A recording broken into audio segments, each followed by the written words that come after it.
Another Savior. Holy, holy, holy, holy, Adimebujuku. Another Savior. Another Savior. Holy, holy, holy, holy, Adimebujuku. Another Savior. Well, this is Mobien. This is dedicated to the gallant heroes of the Nigerian Biafra War and IPO families all over the world.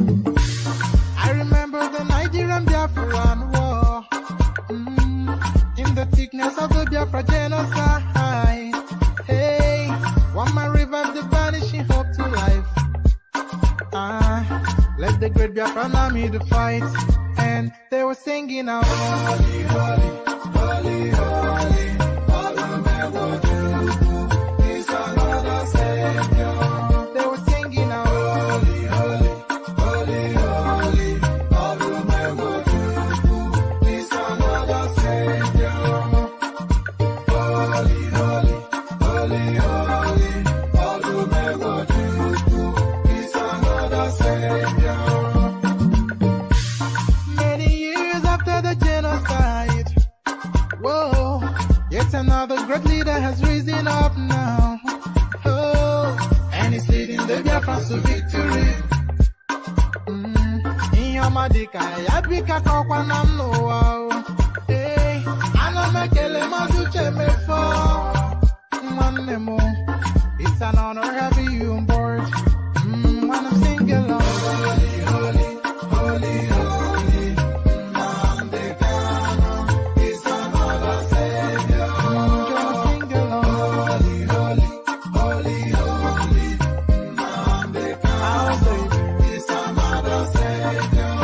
When I sing along, holy, holy, holy, holy, holy, holy, holy, is another Savior. Getting moving right and getting moving faster now. Holy, holy, holy, holy, is another Savior. Holy, holy, getting moving right and moving faster. Yeah, for freedom. Is another Savior. Yeah, for freedom. Holy, holy, holy, holy, Namdekano is another Savior. Another Savior. Holy, holy, holy, holy, Adimebujuku. Another Savior. Another Savior. Holy, holy, holy, holy, Adimebujuku. Another Savior. Well, this is Mobien. This is dedicated to the gallant heroes of the Nigerian Biafra War and IPO families all over the world. I remember the Nigerian Biafran War, in the thickness of the Biafra genocide. Hey, one man revived the vanishing hope to life. Let the great Biafran army to fight, and they were singing out, holy, holy, holy, holy, is another Savior. They were singing out, holy, holy, holy, holy,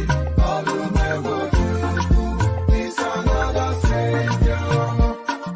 Holy, holy, holy, holy, is another Savior. Many years after the genocide, whoa, yet another great leader has risen up now. Oh, and he's leading the Biafrans to victory. In your madika, yabika kokwanam no wow. Hey, anamekele mazuche mefo. And there it is, one name. It's just so dark. I've got all my lighting on, but you never know just how it is with these things. I do have sufficient lighting on, but it's just so dark. Good evening. Good day. Yeah, yes. No, let's not do that. Good day. Yes. So good day to you, my friends. Good to have you again. Always a delight in your company. I only really wait in anticipation of it. And when you choose rather to avail me of it, it's with gratitude I receive it. So good day to you, my friends. Good to have you again, good to be in your company. So the usual protocol, please click on the like button as you're coming in. Let's have a record number of likes with this session. Just surprise us with that. So click on the like button as you're coming in. Click on subscribe as well if you have not done that already. If you want to come join us on the screen, click on this hyperlink that says StreamYard, brings you into a studio space. Soon as we finish reading out the body of the talking points, let you onto the screen and a conversation ensues. So nothing more complex than that. First come, first serve. So click on that if you want to come join us on the screen. And if you feel inclined towards donating towards the platform, the hyperlink that says buy your host cups of coffee, it complements the $ at the bottom of the screen as avenues for you to donate towards the platform. So do that. Click on like as a matter of must. Click on subscribe if you haven't done that already. Click on the hyperlink that says StreamYard if you want to appear on the screens. And if you feel inclined towards donating towards the platform, click on the buy the coffee link. So there it is. So to the headlines, and really 24 hours, a long time in Nigerian politics. Supreme Court blocks Buhari CBN from banning old Naira notes. So there it is right there. We did have the anticipation that February the 10th would not be the last chapter of this Naira swap saga. And now the Supreme Court has intervened. So if the Supreme Court makes a decision, of course, within the Nigerian paradigm, the understanding is that only God can reverse it. That was the understanding, but does that still obtain? Will even Malam Buhari have the testicular fortitude to defy a Supreme Court directive? Supreme Court blocks Buhari CBN from blocking old Naira notes. So there it is right there. A final decision has been made, or has it? A final decision has been made, or has it? Naira redesign. Nigerian government asks Supreme Court to dismiss state suits. So there it is. There are different stanzas to this, but we'll have to get into the reading of it for you to get a full understanding. So just wait till we get to the body of it, because there's a lot in play here. And by the way, make sure you're sharing the links on your social media spaces. Copy the links into your WhatsApp, Facebook groups, etc. Still with all matters Naira swap. IMF advises CBN to shift February 10th old Naira note deadline. So all of the experts in all of the fields have said that this is an unworkable strategy being adopted by this element in Aso Rock. So it's nothing at all financial is what we have now come to understand, because all of the financial experts have said that not so much the change of Naira, but the constraint of time is a bad policy. So that constraint of time is a bad policy, and the economy is hemorrhaging heavily under it. So every expert has said it's a bad policy. So that then every financial expert that's it. So that then removes it from the realms of a financial instrument and places it as squarely within the political realms. IMF advises CBN to shift February the 10th old Naira note deadline. So all of the experts of all the same thoughts. But of course, Malam Buhari, he's a financial genius unto himself, so he would know better than the rest of them. New Naira, IMF advises CBN to extend February 10th deadline. So same headline repeating in a different platform. So I will pick one and read the other. Still all matters new Naira notes. New Naira notes, Tinubu let me bring you, which one did I want to bring you first? Let me bring you this one first. So still with all matters new Naira notes, continue to spend old notes. Tinubu will reverse decision when he wins. So this is Nasser El-Rufai now. So and this is where we have gotten to now within the Nigerian state. So this is the language of a parallel government, by the way. If you have no understanding, then have that understanding. This is the language of a parallel government. Continue to spend old notes. Tinubu will reverse the decision when he wins. The little man from Kaduna State pours even more fuel into the fire. New Naira no still. Tinubu hails APC governor for saving Nigerians from Buhari regime's fire brigade policy. So now, and there it is right there. The chasm has now turned into a gulf, and that gulf has now turned into a valley. the divide within the APC is so wide that even a blind person can see it. So it's a battle to the finish now, Tinubu versus Buhari and the party. And this is what we have. But is Tinubu standing alone? That is where really I will find out just how this plays out. So is Tinubu versus Buhari and the cabal? But does he have truly the backings of these governors that claim to back him, especially in the north? That's where the decision will be made. But that gulf, now a chasm, and that chasm, now a valley. New Naira notes, Tinubu hails APC governors for saving Nigerians from Buhari regime's fire brigade policy. And there it is right there. I'm not sure that even the PDP are as critical of the Buhari administration as Tinubu has been. So still staying matters politics and the elections coming, PDP, APC opposes election postponement. So this language of election postponement, it continues to gain some form of currency. And of course, you can see why people are thinking in that direction, because the government, through their own doing, they have fermented an artificial controversy, which will if not managed properly, leads to anarchy within the space. And if that anarchy comes, then of course they declare martial rule, and then everything comes to a halt. So everybody can read these smoke signals, and they're responding to it to shame the direction so that it doesn't go that way. PDP, APC opposes election postponement. So at least some agreement in that space, in that space. Fresh twist as federal government asks Supreme Court to dismiss Northern State suit on old Naira notes deadline. So somewhat of a repetitive headline there, so we abandon one for the other. EFCC arraigns Kogi Governor Yahaya Bello's wife, nephew, over 3 billion Naira fraud. So this still wrapped, of course, within the power struggles that is going on within that space.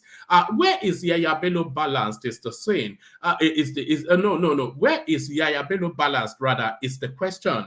Because where Yahaya Bello balances, it is quite Yahaya Bello because he's meant to be the youth leader of the Tinubu campaign.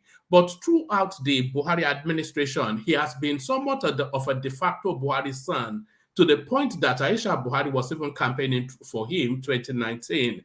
But where is his loyalty? The new order or the order that obtains? But certainly the order that obtains weighed against him somewhat. EFCC arraigns Kogi Governor Yahaya Bello's wife, nephew, over 3 billion Naira fraud. So quite what that means, we'll find out shortly. Baba Yabo comes in. He comes in. Naira fuel scarcity. Obasanjo speaks on possible outcome of 2023 election. Expresses fear. So quite what Baba Yabo has to say, you have to hang tight to find out. Baba Yabo doesn't speak too often, but when he speaks, it's always central to the matter and somewhat predictive of the future. Naira fuel scarcity. Obasanjo speaks on possible outcome of 2023 election, expresses fear. So what fear agitates the mind of the septuagenarian? We'll find out shortly. Article sending retired generals to beg Kwakwanso to step down for him. Buba Galadima speaking in his usual gobbledygook, but then of course the anticipation, a lot of what wraps around Atiku's victory are politics of alliances, and he has to first galvanize the ethnic sentimentality in the north, and then collapse any strong player from the north into his campaign. And then that then propels him towards a path. No, it doesn't really propel him, but that gives him a pathway to victory. So he has to play the politics of alliances because he has not played the politics of canvassing for votes. Atiku sending retired generals to beg Kwakwanso to step down for him. Buba Galadima talking nonsense, or maybe not. So there it is, a rich and diverse menu, as always is the case. So lean back, kick back, take it easy, relax into it. The usual protocol, click on like as you're coming in, click on subscribe if you haven't done that already, so correct that. If you want to come join us on the screen, click on this hyperlink that says StreamYard, then brings you into a studio space. Soon as I finish reading out the body of the talking point, I'll let you onto the screen and a conversation ensues. So that is an open microphone session. It's a first come, first served space.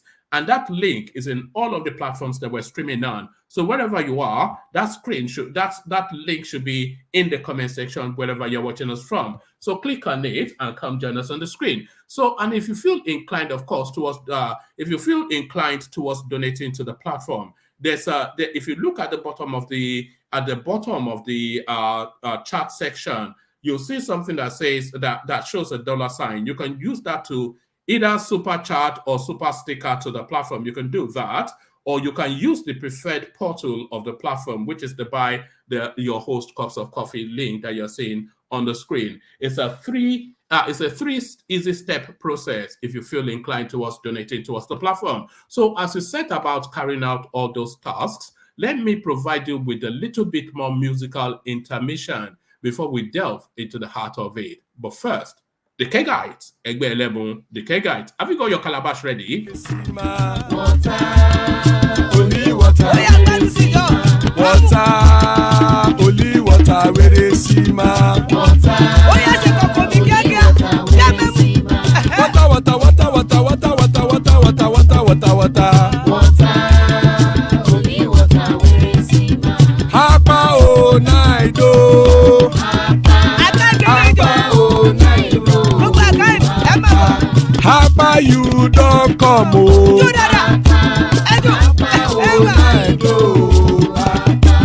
Hapa o naido.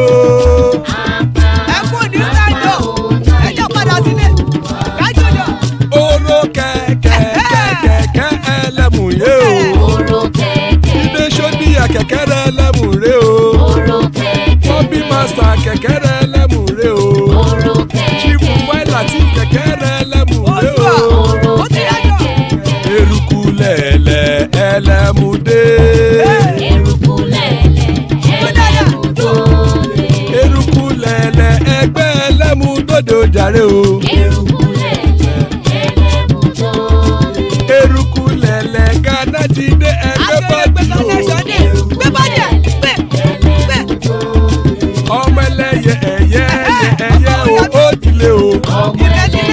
Olúyẹ̀lá ẹ̀yẹ o ó dilé o. Petrosodana ẹ̀yẹ o ó dilé o. Petrosodunke ẹ̀yẹ rẹ̀ ó dilé o. Ẹlẹ́kọ̀ ọ̀run mú ìní o.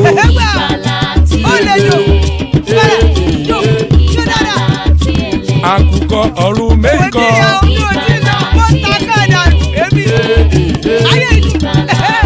Ikú kò ní ríwà gbéṣe o.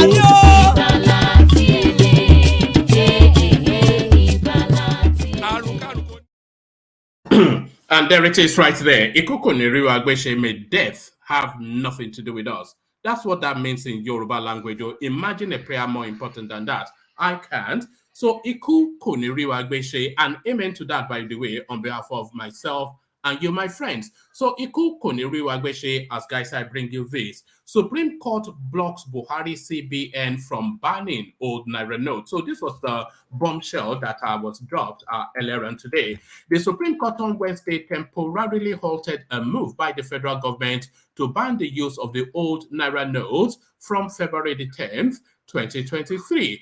A 7-member panel led by Justice John Okoro halted the move of the federal government in a ruling. A 7-member panel led by Justice John Okoro halted the move of the federal government in a ruling in an ex parte application brought by 3 northern governors of Kaduna, Kogi, and Zamfara states. The 3 states had specifically applied for an order of interim injunction restraining the federal government through the Central Bank of Nigeria CBN or the commercial banks from suspending or determining or ending on February the 10th, 2023, the time frame with which the now older version of the 200, 500, and 1,000 Naira denomination of the Naira may no longer be legal tender pending the hearing and determination of their motion on notice for interlocutory injunction.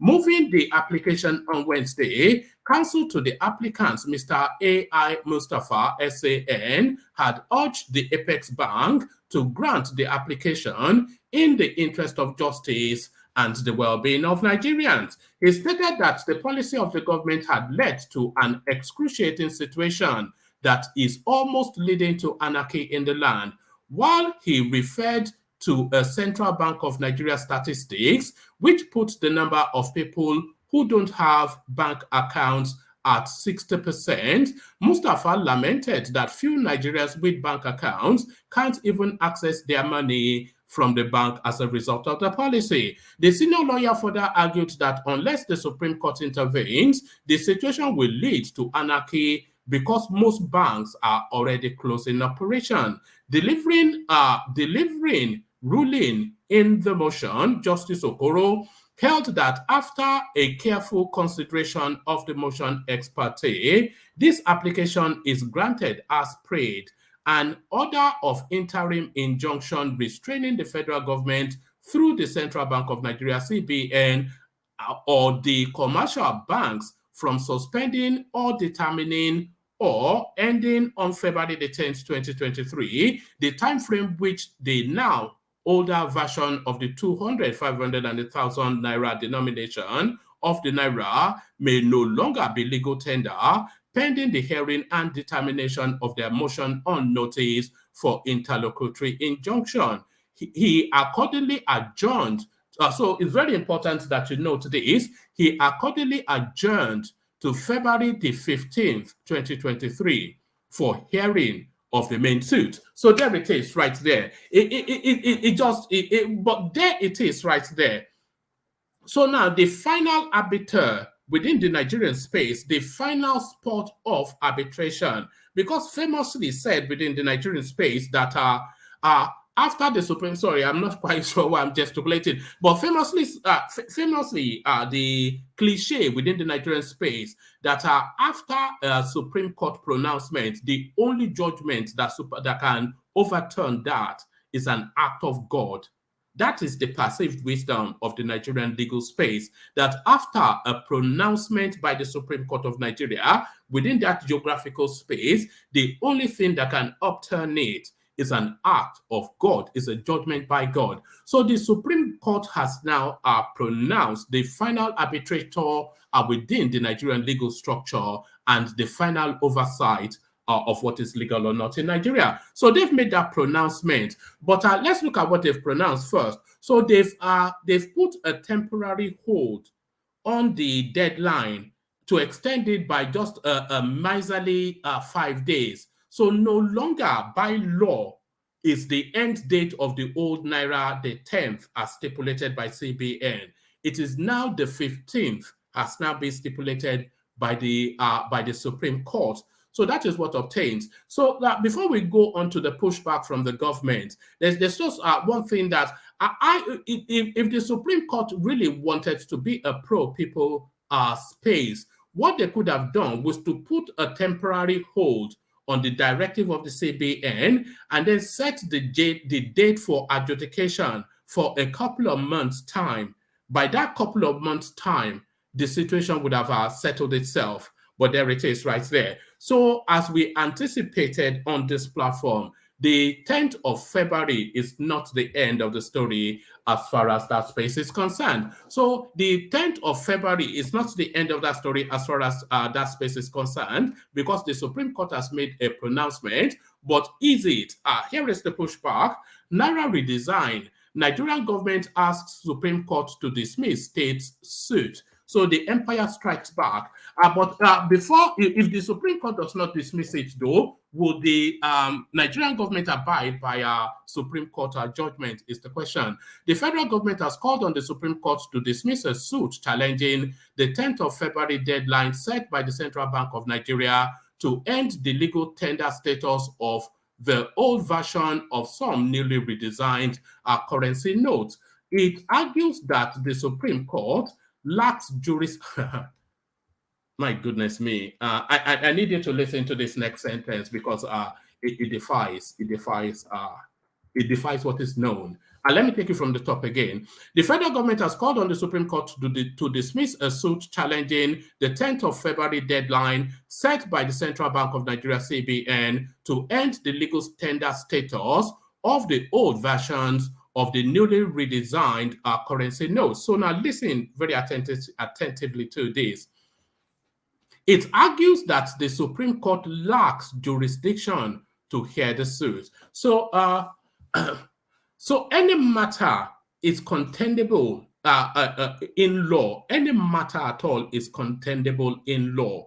And it is anyway. I don't know what that means, because if there's anything that the Supreme Court has, is certainly jurisdiction to hear this matter. It argues that the Supreme Court lacks jurisdiction. What does it even mean? Because what does that mean, that the Supreme Court lacks jurisdiction? Is it a matter that is not tenable in law? Or does the Supreme Court lack the legal requisites to interpret what is going on? Because I'm not quite sure what that lack of jurisdiction means. It argues that the Supreme Court lacks jurisdiction to hear the suit. The suit was filed by 3 states, Kaduna, Kogi, and Zamfara, all in the northern part of Nigeria and controlled by the ruling All Progressive Congress, APC. The respondents maintained that the case is not a dispute between the federation and the state government, but merely an issue about CBN's policy. It says the suit is, therefore, not qualified to be taken directly to the Supreme Court for adjudication. It argues that the suit ought to have been commenced at the Federal High Court. The Attorney General of the Federation, Abubakar Malami, sued as the sole defendant, as the representative of the federal government, filed his opposition to the suit as a preliminary objection against it at the Supreme Court on Wednesday. So let's see if we can unbundle that somewhat, because these are legalese, these are legal areas, and these are the minutiae of law. So what the federal government is arguing, because it is only really if the states are instituting legal suits against the federal space that you can immediately go to the Supreme Court, because then that really is where the judgment is most likely to come from. But what the federal government is arguing is that this legal suit, I'll read it again, but just hear my interpretation. What the federal government is arguing is that this legal suit is not instituted against the federal government by itself, but one of the satellite component agencies of government, and therefore it should have commenced at a high court level and then gone through the processes. So that's what they said. It argues that the Supreme Court lacks jurisdiction to hear the suit. Yes, it argues that the Supreme Court lacks jurisdiction to hear the suit. The suit was filed by 3 states, Kaduna, Kogi, Zamfara, all in the northern parts of Nigeria and controlled by the All Progressive Congress, APC. The respondent, so this is the part that you need to pay attention to. The respondent maintains that the case is not... somebody is just bombarding my Instagram with that. I'm hearing the beeping as I'm reading. The respondent maintains that the case is not a dispute between the federation and the state government, but merely an issue about CBN policy. It says the suit is, therefore, not qualified to be taken directly to the Supreme Court for adjudication. It argues that the suit ought to have commenced at the Federal High Court. So there it is right there, just exactly as I interpreted. The Attorney General of the Federation, AGF, Abubakar Malami, sued as the sole defendant, as the representative of the federal government, filed his opposition to the suit as a preliminary objection against it at the Supreme Court on Wednesday. Mr. Malami's filing came hours after the Supreme Court granted a request by the 3 state governments for an order temporarily halting the CBN plan to end the use of the old currency on the 10th of February. Neither the federal government nor the CBN has commented on their plan to comply with the ruling. So I'm not quite sure if comment is invited on their plans to to comply with the ruling or not, because a pronouncement by the Supreme Court is a directive. It's not a recommendation. It's effectively an order to carry out something that legally binds. So I'm not sure if it's within the purview of the CBN not to comply with a Supreme Court judgment. Neither the federal government nor the CBN has commented on their plans to comply with the ruling. Our correspondents reported how 3 governors had sued the federal government to challenge the Naira redesign policy. The application, okay, we've read that bit. So there it is right there. The plot continues to thicken. But within that space, even more pressure mounts on that deadline. IMF advises CBN to shift February the 10th old Naira note deadline. So not fit for purpose, both locally and internationally. The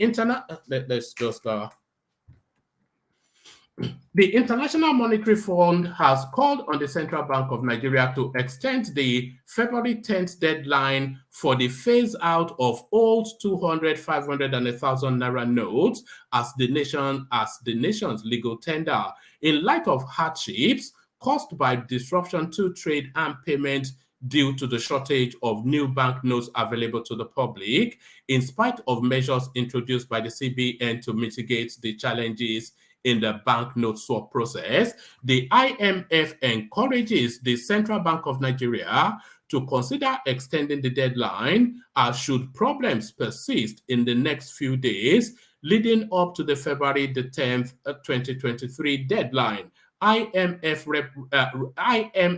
resident representative in Nigeria, Ari Isin. So with a name like Ari, then it has to A-R-I, it has to be a Jewish guy. IMF representative in Nigeria, Ari Isin, said in a statement on Wednesday, let's remove this. The CBN had initially set a January 31st deadline for the old notes and eventually extended it to February the 10th, following continuous scarcity of the new notes. Meanwhile, the Supreme Court on Wednesday restrained the CBN from carrying on with the February the 10th deadline for the old notes. So the plot continues to thicken. The plot continues to thicken, but it thickens even further. Continue to spend old notes. Tinubu will reverse the decision when he wins. The little man from Kaduna pouring fuel into the fire. Kaduna Governor Nasir El-Rufai has urged citizens to disregard the central bank's directive and continue to transact with old denominations of Naira notes, which the Apex Bank is phasing out. He said the policy will be reversed once APC presidential candidate Bola Tinubu becomes president. So that is a violation of the law right there. That, let me see, where's my water? So that is a violation of the law right there.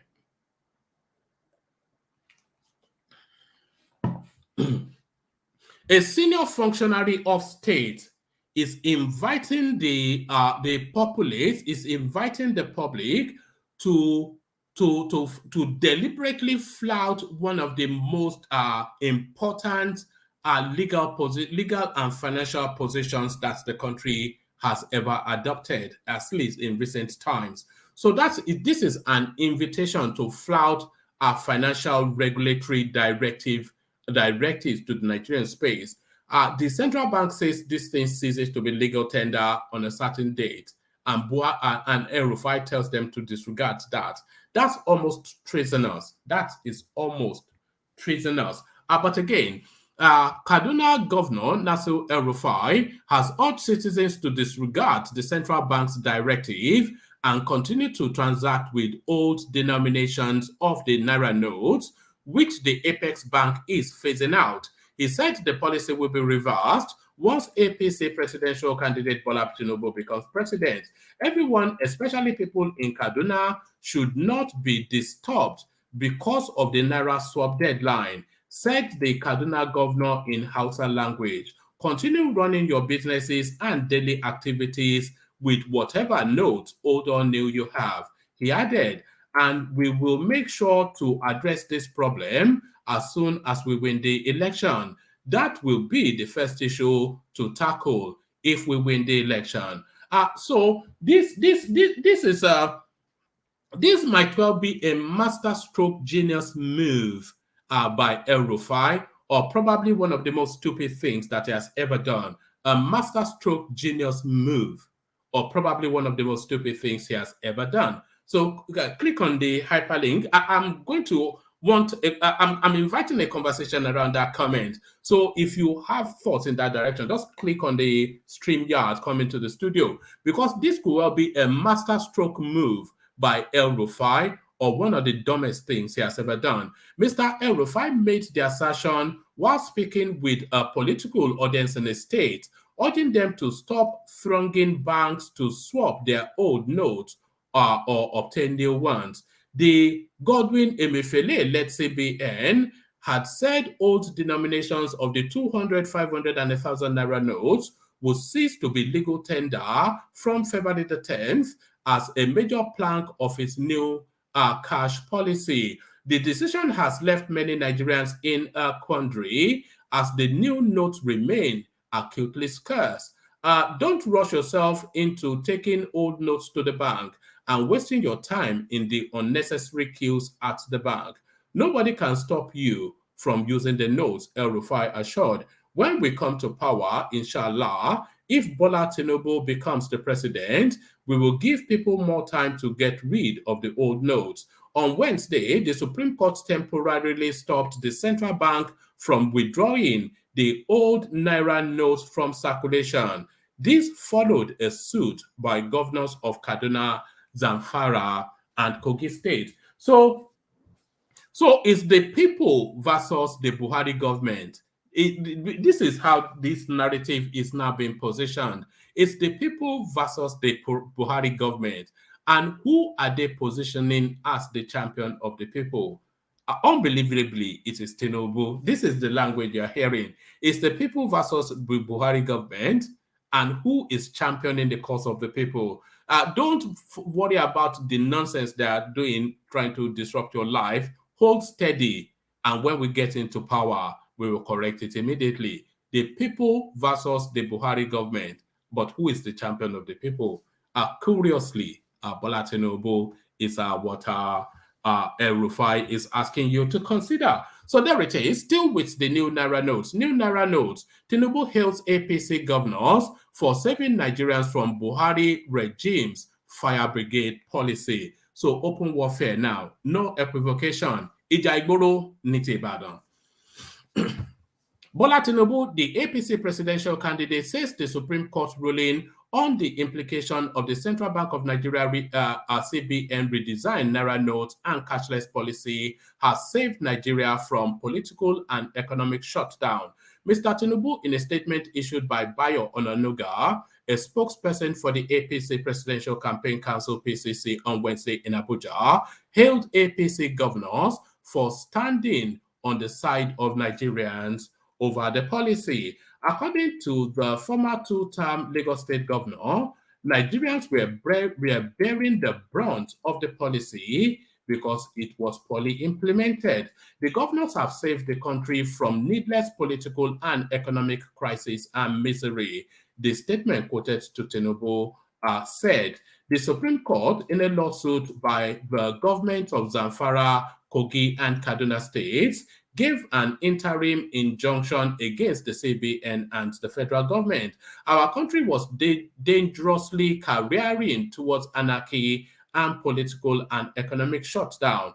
But with the Supreme Court interim ruling, our country has been pulled back from the precipice. We thank our Supreme Court justices for ruling wisely on the side of the people who have been subjected to undue agony and pain since this policy was announced, Mr. Tinubu said.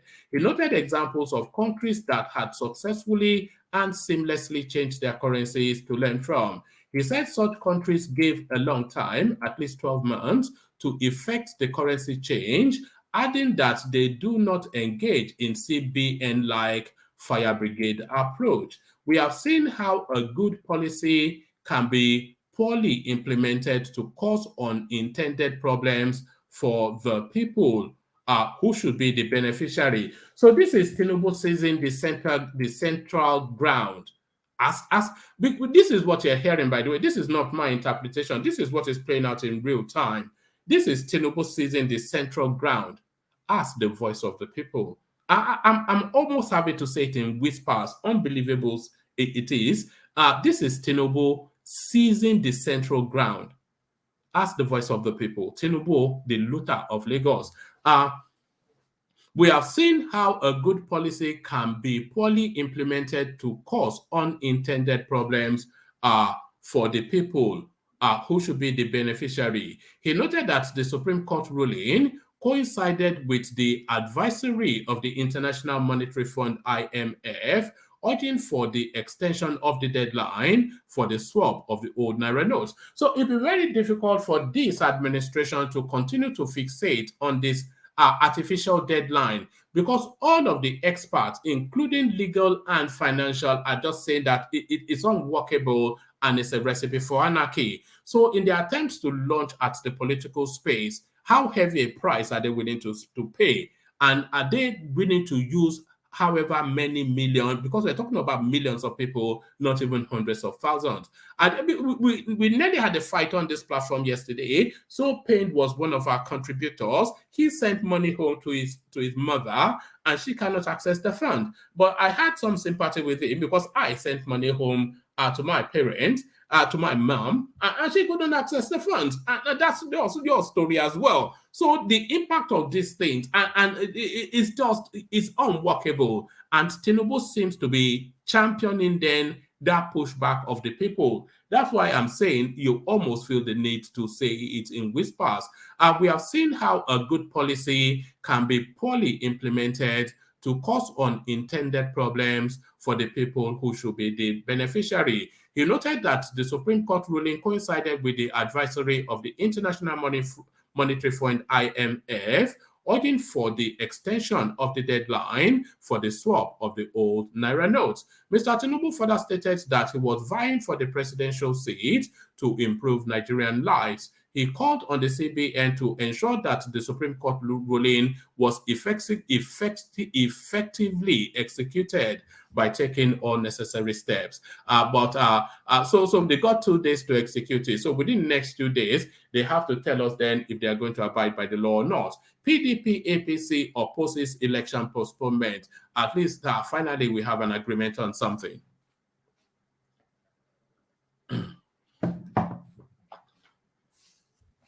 A lot of the anticipation that this election might not hold, by the way, a lot of that anticipation. The two major political parties in Nigeria have spoken against the touted postponement of the general election built for February the 25th and March the 11th.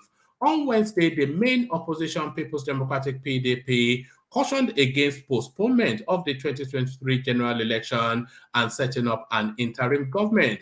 In a statement, Kola Ologunagba, spokesman of the Atiku Okowa campaign organization, said the interim government does not have a place in the 1999 constitution. Mr.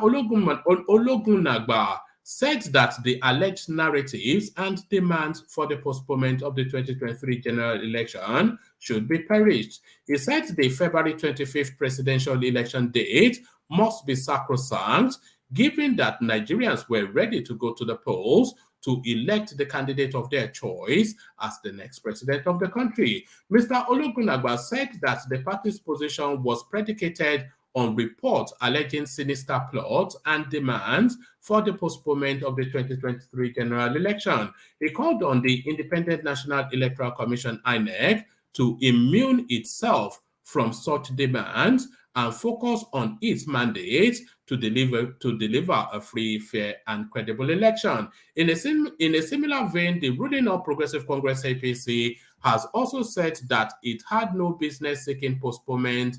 Of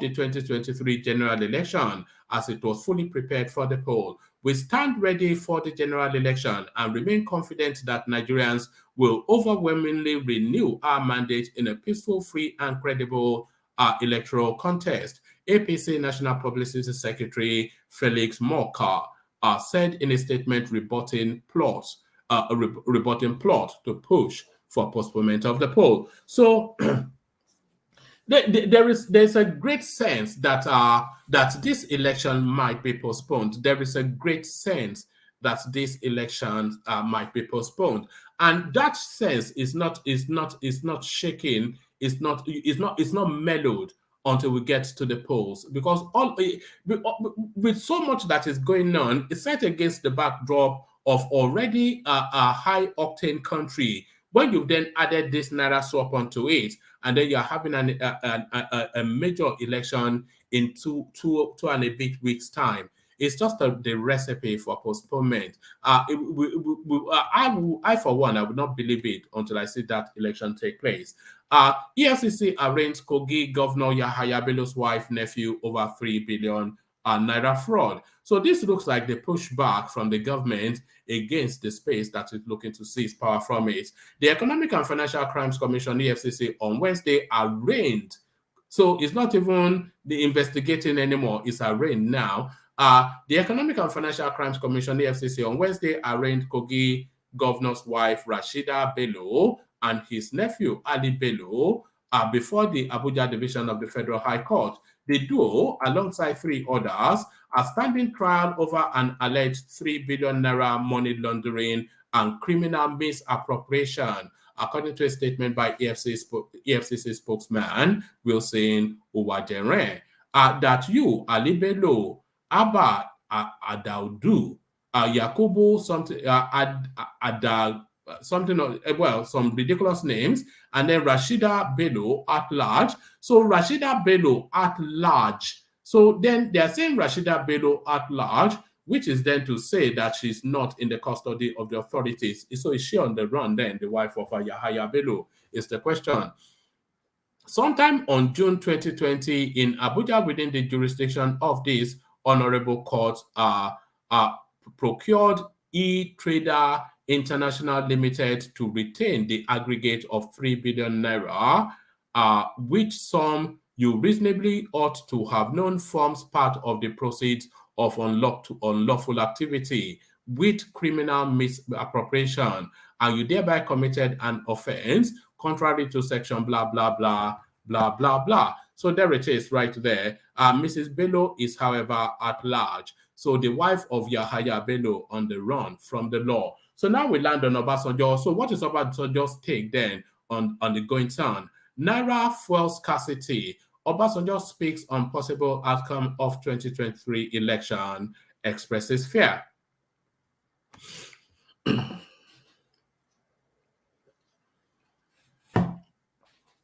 Former President Olusegun Obasanjo on Wednesday, February the 8th, expressed hope that nothing would stop the conduct of the general election scheduled for February the 25th and March the 11th. So from that opening paragraph already hints in the direction of, so all of the concerns around this move, because all the way through, we've always had the anticipation that the Buhari cabal, that they had an ace up their sleeves. They've signed so many deals, done so many atrocities, aligned so many Fulani dominance. They've done so much that they need to strategize that their living power is still consistent with their rulership. And so there's a lot of anticipation that there's still a spanner to be thrown in the works of this election.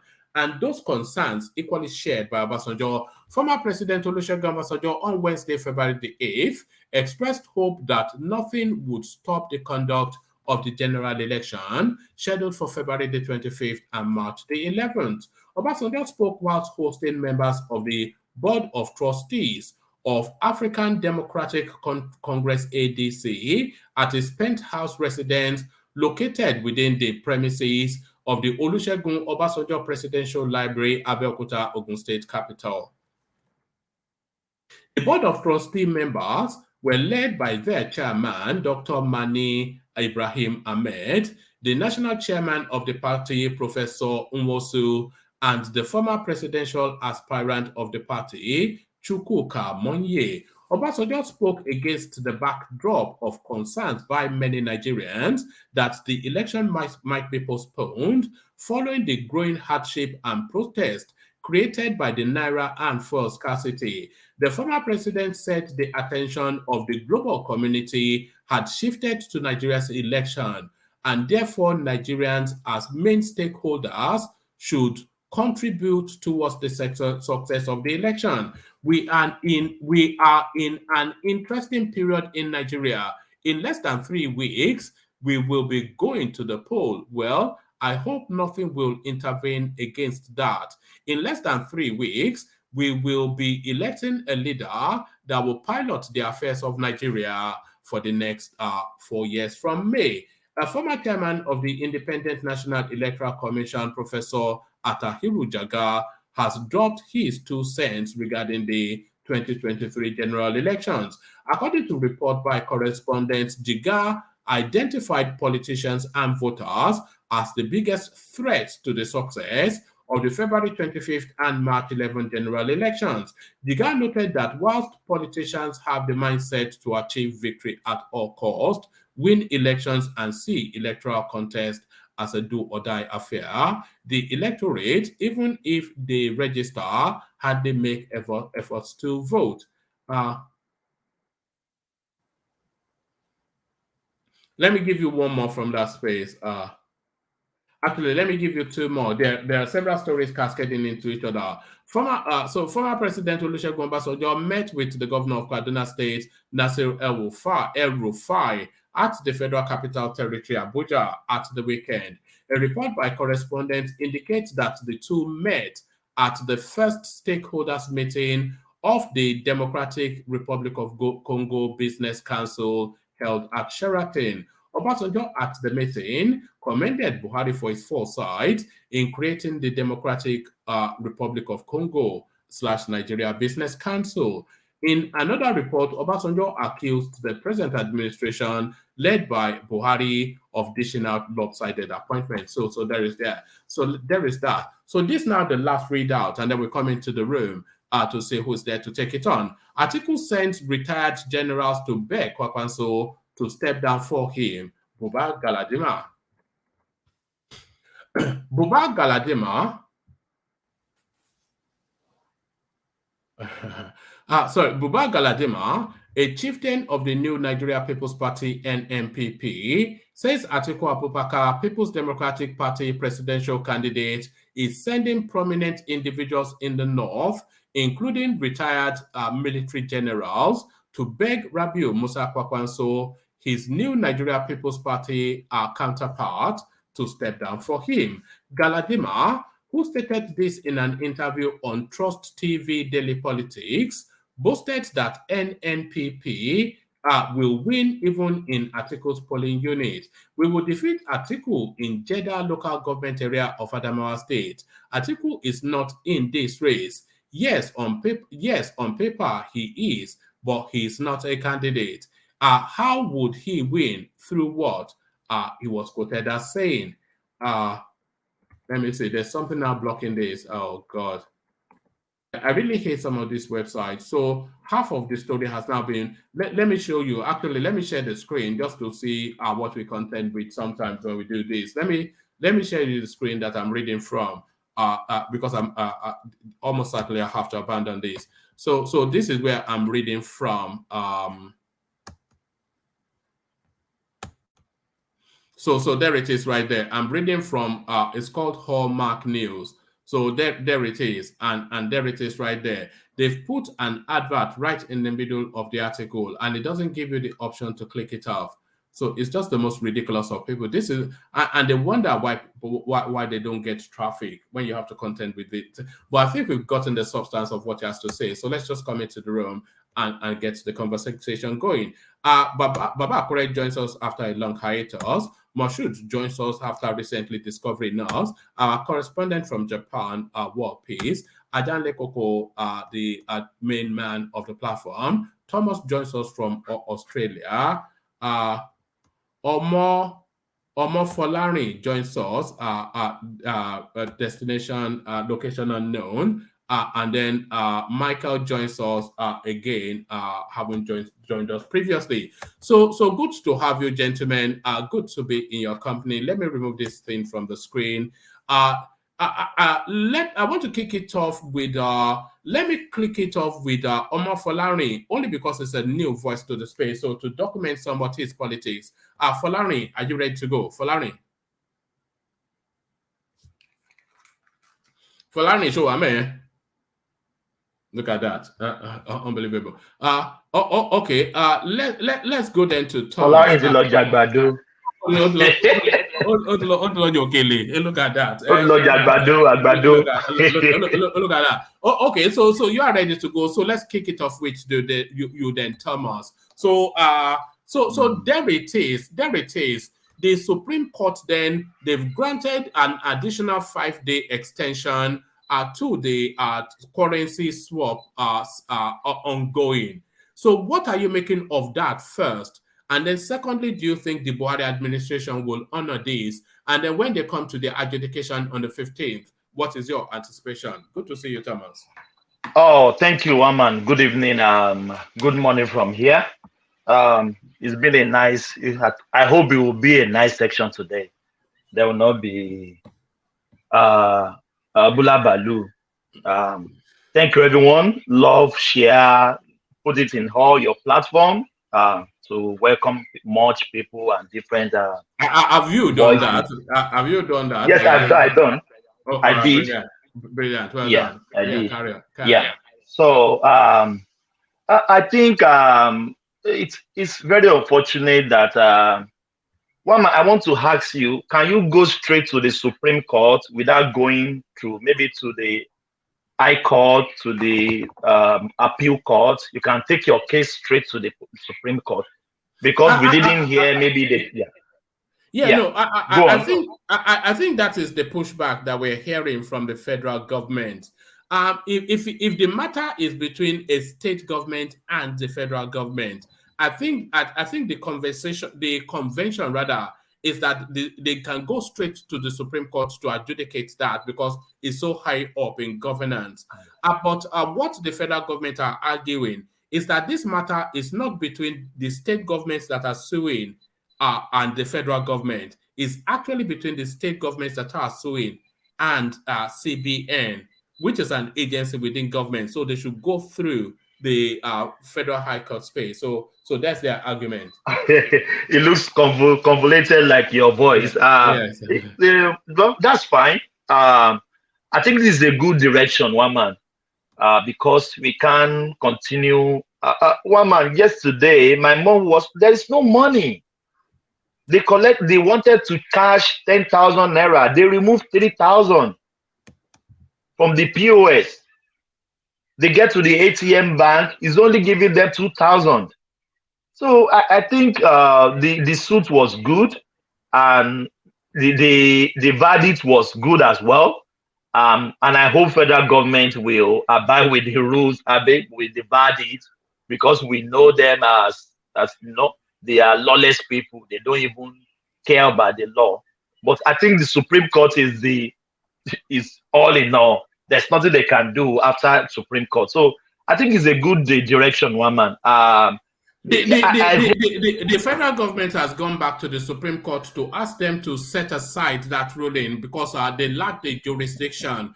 If the Supreme Court either does not hear them before the 10th or they disregard it that they have the local standing, are you anticipating that the Buhari administration might flout a Supreme Court ruling? Do you have that anticipation? We know they don't respect the law, but even would they reach as far as the Supreme Court? As far as my brain is, I don't think they flattered any Supreme Court judgment. I don't say they haven't, but I don't think they flattered any Supreme Court judgment. If anybody knew of one, they can brought it to us. But I don't think they flattered any Supreme Court judgment. And even, this Supreme Court judgment and this suit is a very sensitive and very, I don't even know the English I will use. It's something they can flout it. They rather go to the Supreme Court to set the judgment aside, and Supreme Court that decide to upheld their judgment that they are not setting it aside. So if the Supreme Court is not setting it aside, so the judgment still succeed.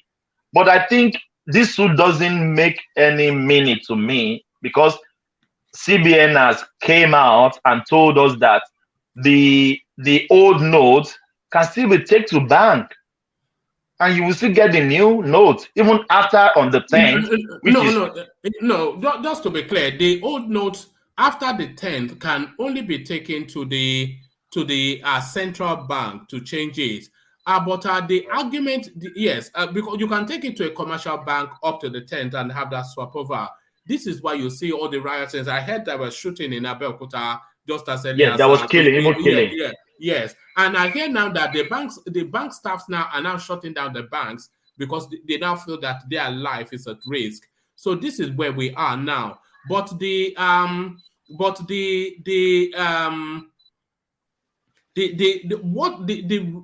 ruling is that they have up to the 10th to take it to the commercial banks, and then after the 10th, they have to take it to the central bank. But part of the legal suit of the governors of the northern states is that according to CBN data itself, a good 60% of Nigerians are unbanked. So never mind them even being able to take it to commercial banks. They are not even off a bank account to bank it. So it's just the pain and suffering that's where the lawsuit is. One man, God will punish our politicians, our leaders. When I spoke to my mom yesterday, I can see her anger. I sent the money, my siblings sent the money. She couldn't catch the money. One man, this is family something, but I have to say this, so for people that doesn't know that this policy is a stupid policy that is putting Nigerians into hardship. My own elder sister, there is money in the bank. He bought meat. The guy said he wants cash. She doesn't have cash. He transferred to the cash. He has to take the meal on the meat on credit. Can you imagine? You are eating a meat and you have money in your bank account. You have to take food in credit. And you have your money with you in your bank. You can't cash the money. And so people, that is why yesterday when Ajali Koko was outraged, so people thought it just being emotional. No, you can't kill Nigerians because of one stupid policy. My sister have to take meal in credit. Can you imagine that? The money is in the bank. You can't get your money from the bank. The meat seller said he doesn't want transfer. Because even if you transfer the money to him as well, he can't cash the money in bank. So it's just crazy. Thomas, the IMF has come in now to say that it is an untenable situation and they cannot stick by that 10th of February. So the IMF has come out to speak on the matter, and they actually spoke in Nigeria, their representative there. And the state governors have spoken almost in unison, and they've taken a legal, and the Supreme Court has now also pronounced. Do you anticipate that Buhari, we know him to be a stubborn man, do you anticipate that he will just stick to it obstinately and just let the people suffer? No, I think Supreme Court judgment will overrule all his aim and ambition. I think the Supreme they can't do that. And I'm still asking, maybe Buhari has go against any Supreme Court judgment. I don't think of one. That doesn't mean that they haven't do that. I think they always set aside maybe appeal court or high court. That is what I think they will respect this Supreme Court verdict. So I don't think Buhari will do that, because it is creating more hardship. That's why I'm just thinking. I was asking my mom, do you see any sign that this election is going to hold? My mom was saying it's better the election to hold. Because if the election doesn't hold, the problem will still persist. Because if the election hold and we finally know who is the winner, the money they have been hiding, they will bring it out. The few they have been hiding, they will bring the few out.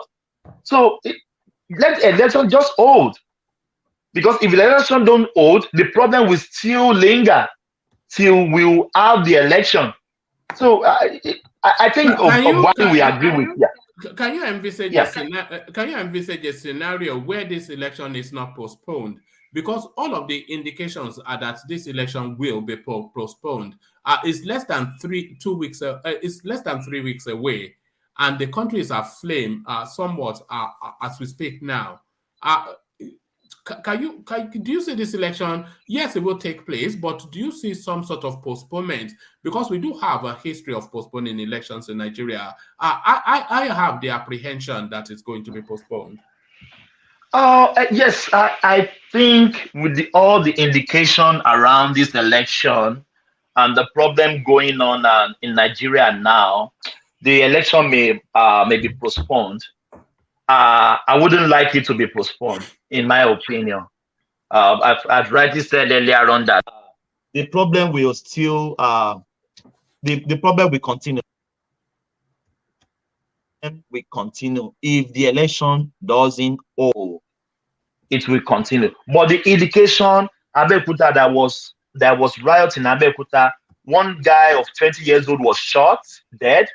There was riot in Ibadan, in UI, in everywhere.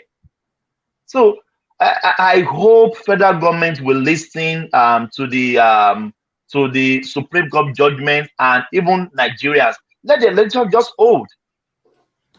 If the election hold, everything will come back to normalcy.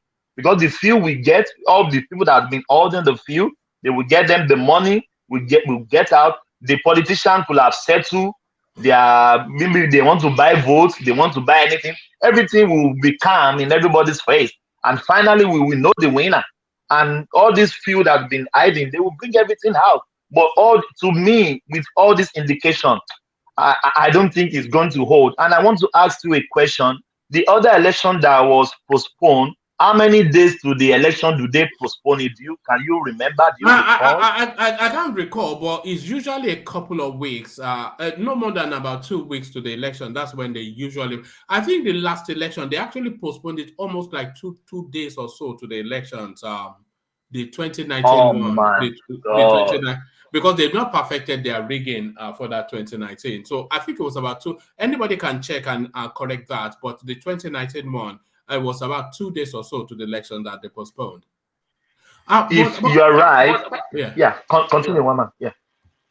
No, I thought somebody wanted to come in. But I wanted to carry on with your thought on that. But I want you to segue your thoughts into El Rufai's commentaries. That when he was speaking to the Kaduna State indigents, that they should just forget this nonsense swap over, that they should continue to spend and accept the old Naira notes, and that as soon as Tinubu comes in, it will sort it all out. So what are you making then? That's a bold, outlandish, almost treasonous comment. But what are you making of that comment by El Rufai? One man, the comment is good, but the person that is bringing out the message, it looks treasonous to me. You're a governor of a state, you want to go against the federal government? You can't do that. It's even going against the law, isn't it? Really, and the monetary policy law as well. Yeah, you're asking people to be spending what is not legal tender as legal tender in the country. Oh my God. One man, it's I can say 50% is good for the people. Don't let us take it away. One man, is good for the people, but the person, the messenger, I don't know to say that in English. He doesn't need to do that. He's a governor for Christ's sake. You can't do that. That means you are fighting against the government, which is APC, and you too, you are APC government. if you want to say that, you could have sent somebody, maybe a surrogate that they will not hold accountable. He can be hold accountable for this, but because one man, as you rightly know, he has immunity, there's nothing they can do to him. So maybe he is hiding under that immunity that there's nothing federal government can do to him. They can't arrest him. They can't do anything. But it's a good comment, one man. No, people should continue spending the old until the old phase out and we have the new ones in the circulation. The only problem is if they continue to spend the old, it is unbankable. So that would then mean that it's an unbankable currency. If somebody will be left with a lot of loss. If they continue to spend the old currency. But there is. But why would what? That's why people are saying you trick Nigerians to bring the old notes to the bank, and you're not giving them the new notes. Is that not wickedness of the highest order? You trick them. That's why my sister said that we were tricked. But if she knew that the old note will still be they will still be spending it till this time, they wouldn't have taken the old notes to the bank. Because the old note is still in the circulation, people are still spending it. And they said they should take the money to the central bank. Did anybody individually can just walk up to the central bank and give central bank the money? We have only one central bank in each state. Can you imagine the entire state is going to a central bank to give them their old notes? Do you imagine the crowd? There could be stampede, there could be anything, because we have only one central bank in all states. I don't know about the other state, but at least in the southwest, there is one in Abeokuta, there is one in Oyo, there's one in each state. Yes, they will use that opportunity to create business for themselves. They can just create some kind of brokers that, okay, you have your own money, come and drop it at a certain amount, and we handle the services for you. You see, this is how these people will just find one way or the other enrich themselves.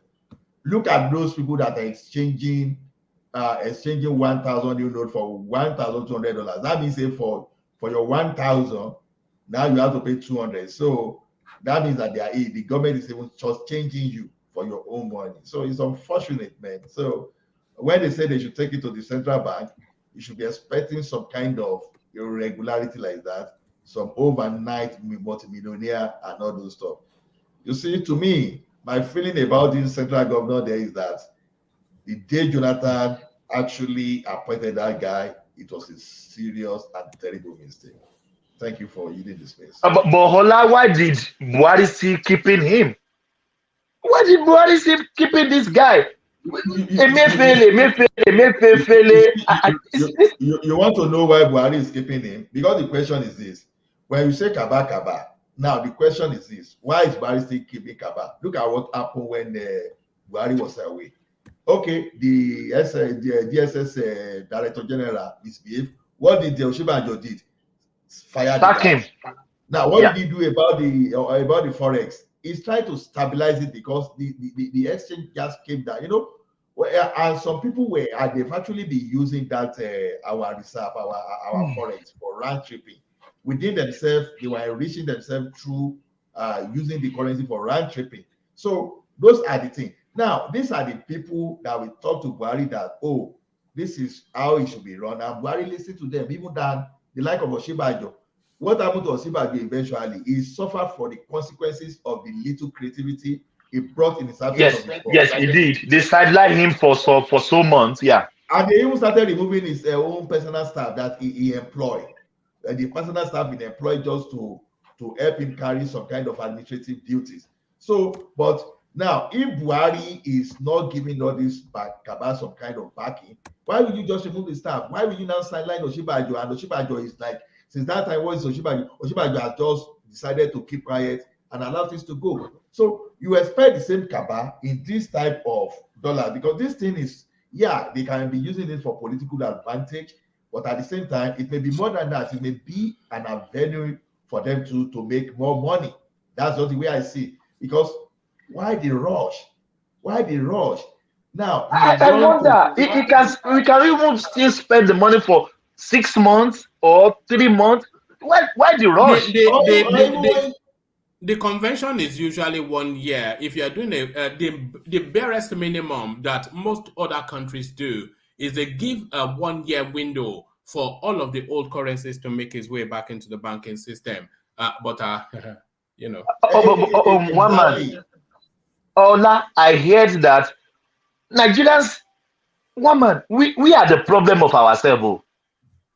I saw a video of the Access Bank, people going at the back of the bank, the POS people collecting this cash, and people are there at the gate. They want to go inside the bank to cash their money from the ATM, and they lock them out. And at the back door, the POS people are going in there, taking the cash, going out there and selling the cash. I've just told you earlier on, my mom collected 20,000. They removed 6,000 naira. A 10,000, they remove 3,000 naira. Is she gaining or not? You're losing? One man, it's just crazy. You were asking the question earlier on, Thomas, why they've kept Emefiele. So the picture on your screen, it answers that question for you. So what you are saying to the left of your screen is Issa Fantau or Fantua, now Funtau are now deceased, and to the right is Dan Bazao, currently with the Tinubu train, and kneeling down between them is your very own central bank governor Emefiele. So if you've wondered why they've kept him, so that picture tells you right there. They the board-headed man like me.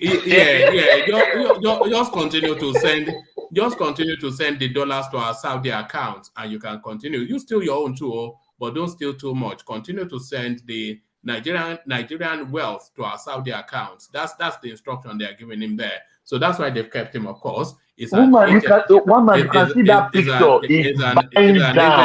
He's an agent of the cabal. Oh my God! Oh my God! Nigeria! It is well, but you never kill our family members. Though I think they will still. Nigeria will survive. I spoke with many of my family members. We are still laughing on the phone. I said, "Why you guys are laughing?" I said, "What are we going to do?" Just Nigeria's is the most. What English will I use? Though? Resilient human being. People are still laughing. That we will get out of it. One man, what's happened there cannot happen in one man. Yeah, the food, the formula food for children in this country, maybe 2 months ago or 2 years ago, thereabout, they add 50 cents. Ask me, 50 cents to the formula food of the baby. There was outrage.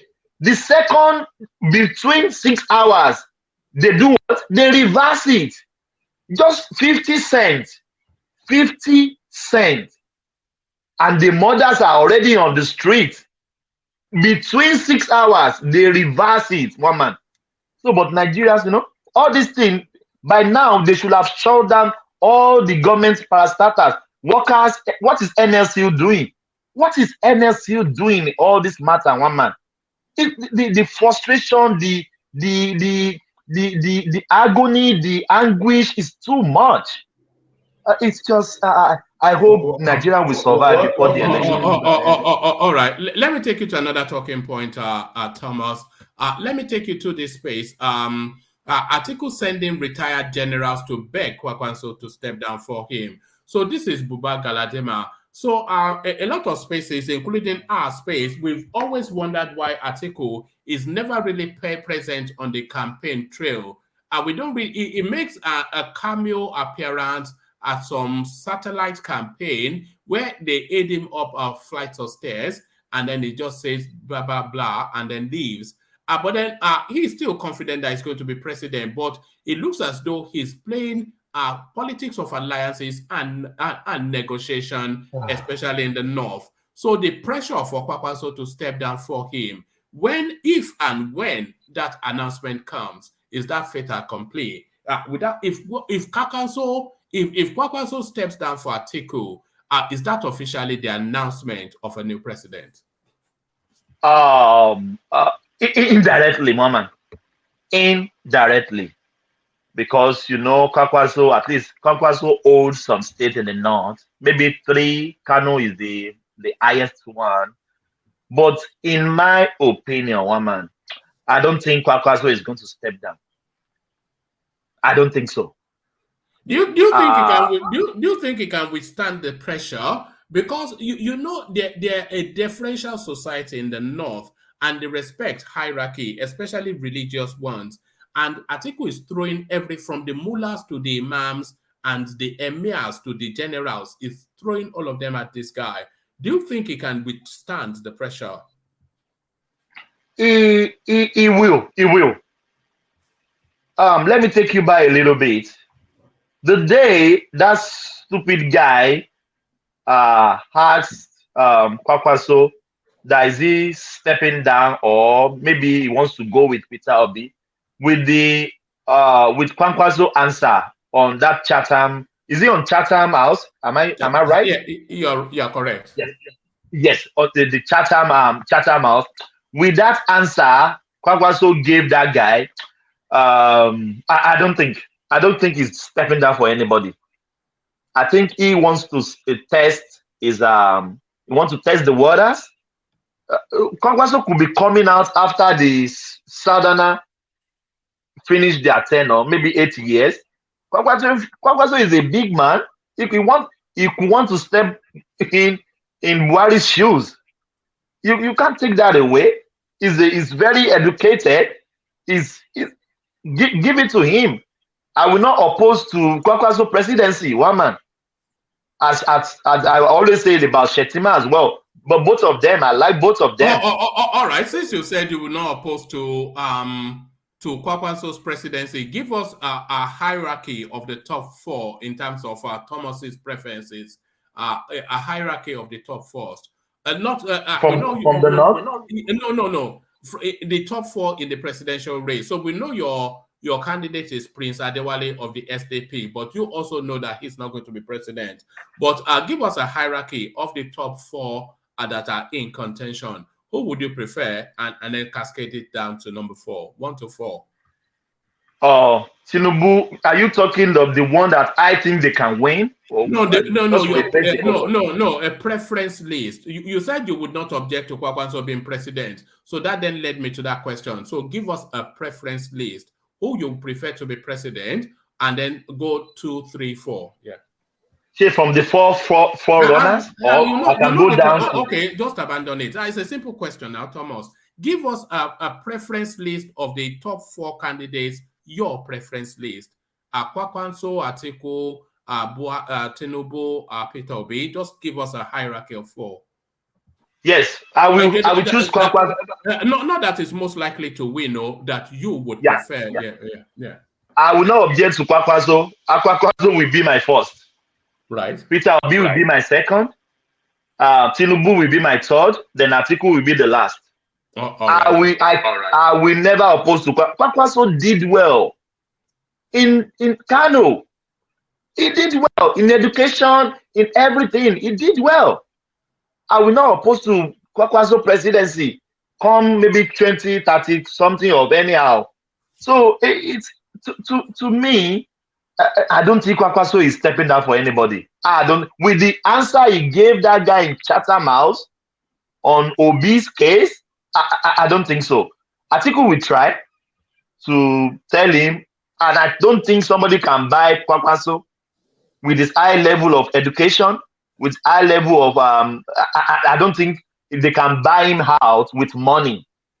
In my opinion, it could be bought, but I don't think, in my opinion, I don't think it can be bought with money to step down for Atiku. If he's stepping down for Atiku, it could be on all these their northern hegemony or so, but I don't think so. Kwakwanso will go to the poll. I think he will go to the poll. He will never step down. So Atiku continue to do all his dilly-dallying. Yes, please. Yeah. Okay, let me just ask. Good afternoon, by the way. Good afternoon. Good afternoon. How are you? I'm alright. Do you How are think? you feeling? Are you feeling better? Yeah. Do you think Kwankwaso can manage Nigeria's diversity? Do you think a Why Kwankwaso not? can manage Nigeria's diversity? Does he have the character and the disposition to manage Nigeria diversity at this time? What makes you think he can't manage Nigerian diversity?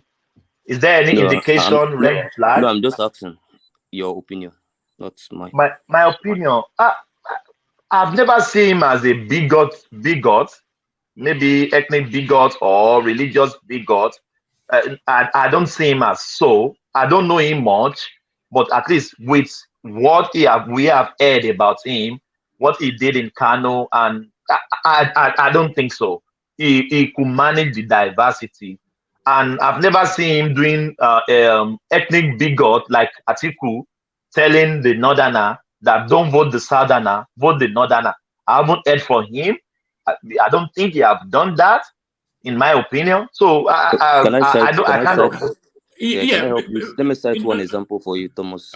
So then you can That's judge what as well. That's what I was asking. Do you see any red Yeah. flag? Yeah.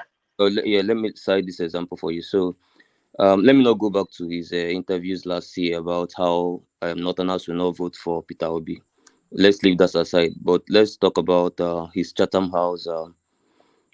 What he did in Chatham House when somebody in Nigerian clearly asked him, who later after people found out that the guy was from River State. But then this guy asked him, who this guy is also a correspondent of Chatham House, asked him, he's going to step down for the Labour Party candidates so that they could join hands together to remove APC and PDP. A question that I think even me and some people in the platform believe was not a very good question. You can say walk with, but don't say step down. So it was not very good question. But then his response was, he started by profiling the person that asked him the question. He said, from the question you asked me, you can already tell from the part of the country you came from. So you started by profiling that guy already as a Southeasterner. But by did his the guy name. not fit? Did the guy not fit the profile? How does he fit the profile of a Southeasterner? One man, I'm a Southeasterner. What how does he fit it? Southeasterners ask stupid questions. Is that No. Of course they don't. maybe you should explain? No. In terms of it, both his physiological presentation and the tonality of his accent. That's tonality. He said from the question you asked. That was clearly what he said. He said from the question the young man asked, you can already tell where he came from. And also the question: is somebody that looks and sounds like a Southeasterner is asking him to step down for Peter Obi is not beyond the realms of reason for him to leap to the No, you conclusion. can. No, one man we can support. That is tribal profiling. And at the end of the day, the man was found out. That's a bit Yeah, much now. he was found out to be a River State guy. You profiled him wrongly. Even at that, you still profiled him wrongly. Just because he asked you, you could have addressed and say, this question you asked me, it is wrong. You shouldn't say step down. You can say walk with, correct him as a Nigerian. Yeah, but tell him why you are not going to work with come on Labour now. Party. Don't profile him. No, it wasn't profiling. That's a bit excessive where you're taking it to. No. Everybody on the platform. If somebody asks me a question, okay, one man, for example, you ask me a question now, yeah?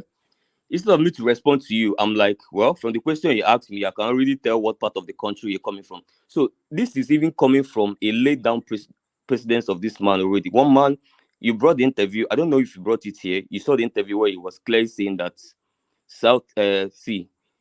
Northerners will not vote for Peter Obi for an Igbo man for president. He said it clearly on Channels TV. And what did you read into that? What did you read into that? That Northerners will not vote for him for Peter Obi. What did you read into that when he said it? It is ethnic bigotry, one man. Oh God! You can't say a tribe will not. What? You didn't give me. You didn't even give me a reason. He didn't say No, Peter Obi is not because qualified, and no, Northerners do no, not like no, unqualified people. no. So they're not going to vote for him because he's Igbo, and this is a presidential candidate. Yes, but maybe what you're accusing him of is maybe Yeah. being too honest. Because if we look at the antecedents of the North and the historical backdrop, there's always been a mutual distrust. Maybe you may not be aware because you function at a high level in society, but at the pedestrianized level, there's always been that undertone there. So he's only really speaking to that undertone. No, Is a bit much to that. No. To One be man, really, you cannot be running for the presidency of Nigeria, and you are telling Nigerians publicly that a part of this country will never vote for another part of this country. No, it's not acceptable. One man, you cannot paint it. And then on the background of that, you come to Chatham House, and a Nigerian, as far as I'm concerned, that man is a Nigerian, even though people later has to trace him back to Rivers State. I don't care.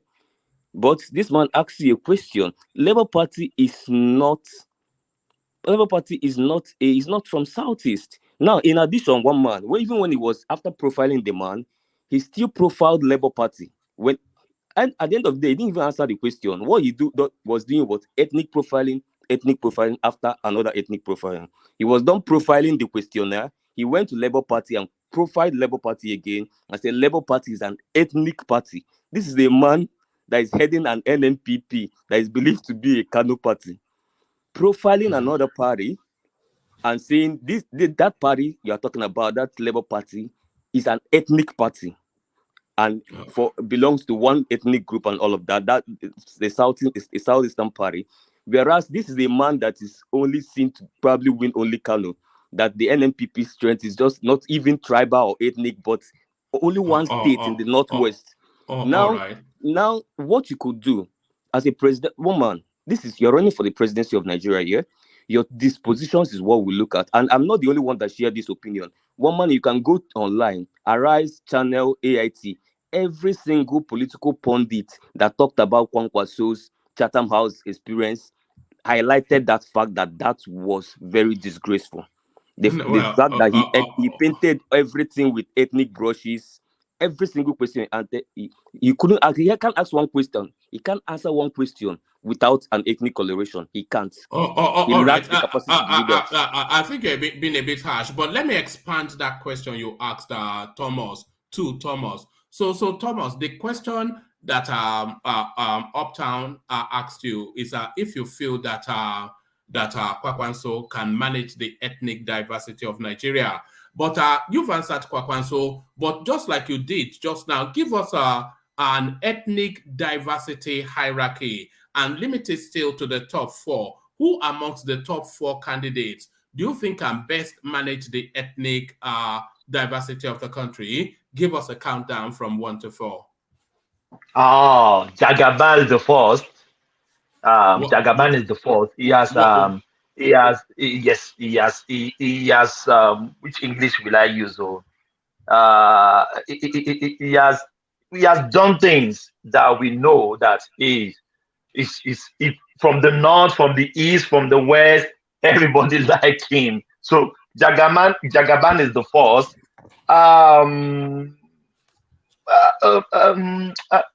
Peter will be a little bit follow him.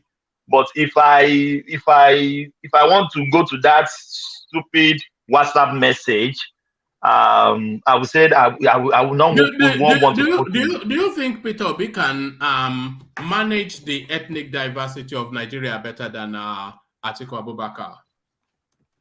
No, Atiku is a stupid man. Sorry to say that. That man. That Atiku is one man. Atiku is a, I don't even know the English I will use. You can never do that. Yeah, somebody that said they did not vote for the. But Atiku has managed at the federal space. But Peter Obi's experience has been largely a monolithic space, a single ethnic, single religion space. That's been all of his governmental experience. That's all he has ever managed.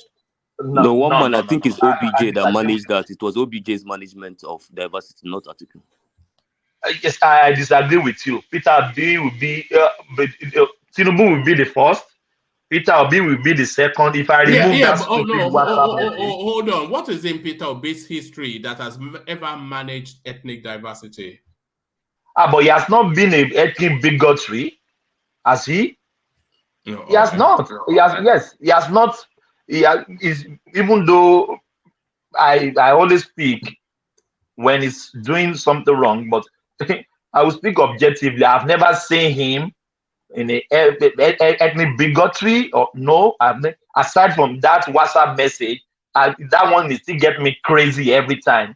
If I remove that from him, I will put him second. Kwakwaso third, then Atiku will be the last. For that word for Atiku saying people should not, the Northerners should not vote for anybody from the South, is the worst of them. Tinubu, I give it to him. Jagaban is the first. He can manage the ethnic diversity. I give him the first. So back to Kwakwaso. Kwakwaso is not going anywhere alone. He is going to go to the poll, in my opinion. It's not. He will not collapse anything to Atiku.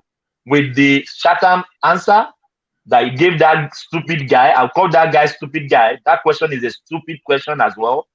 And I would say it here. Uptown, the guy got what he demanded for. So don't cry for the guy.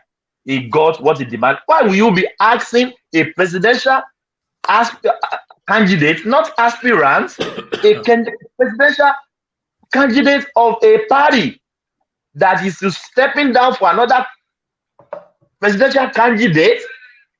Does that make sense? Is that not a stupid question? No, Thomas, see the point. So the guy got what he demanded for. I'm very happy for that answer. I'm very happy.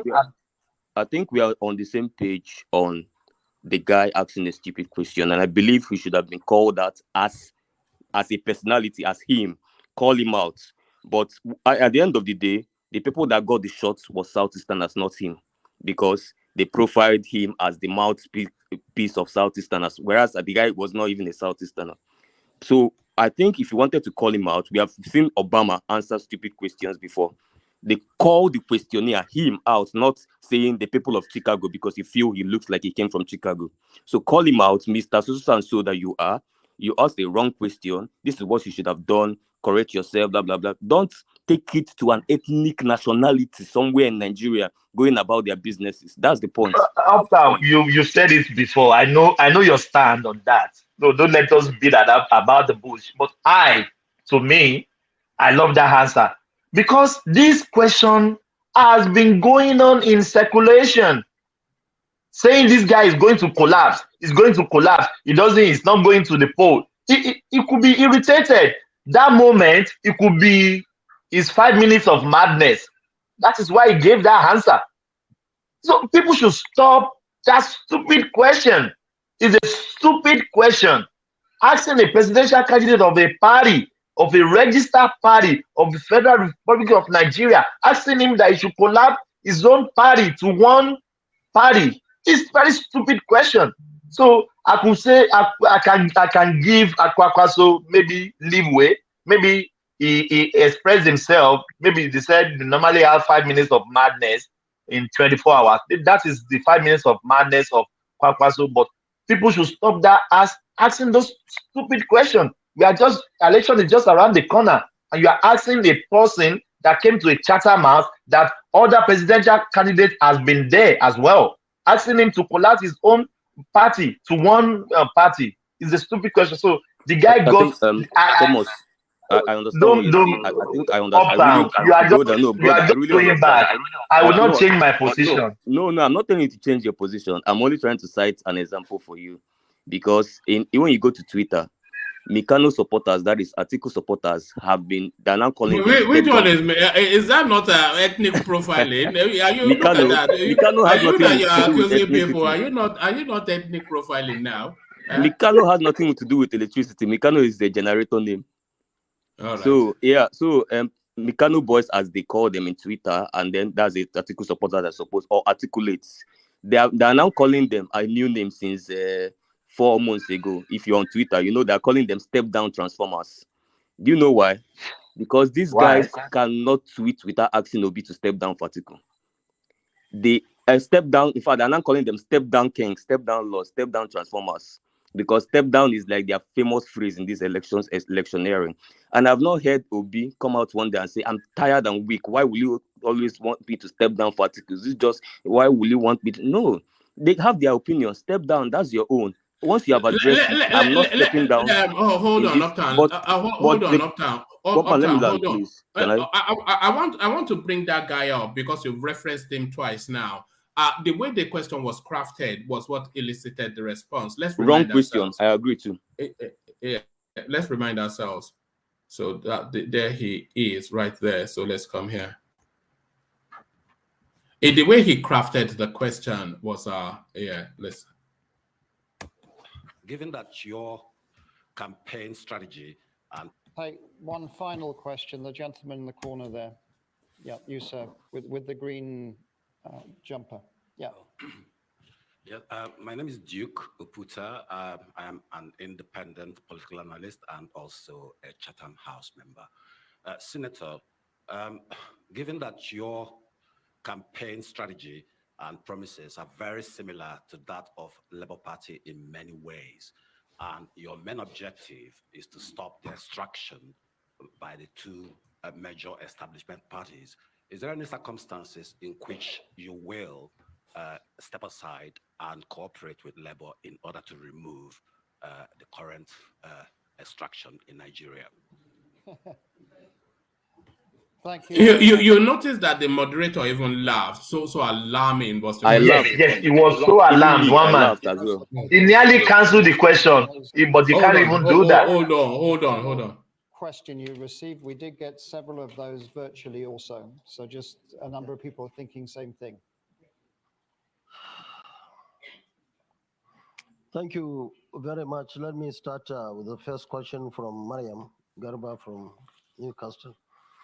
You see, that's in addition to the universities that we established, 2 universities in Kano, all the resources that are necessary for countrymen and women. So the other question on patriotism, you see some of the issues that and think they are patriotic. So we will provide the leadership necessary for everyone from other expectations or our expectations really. But I want to say, and I have been in this country for about 10 years, and how you handle it determines the time.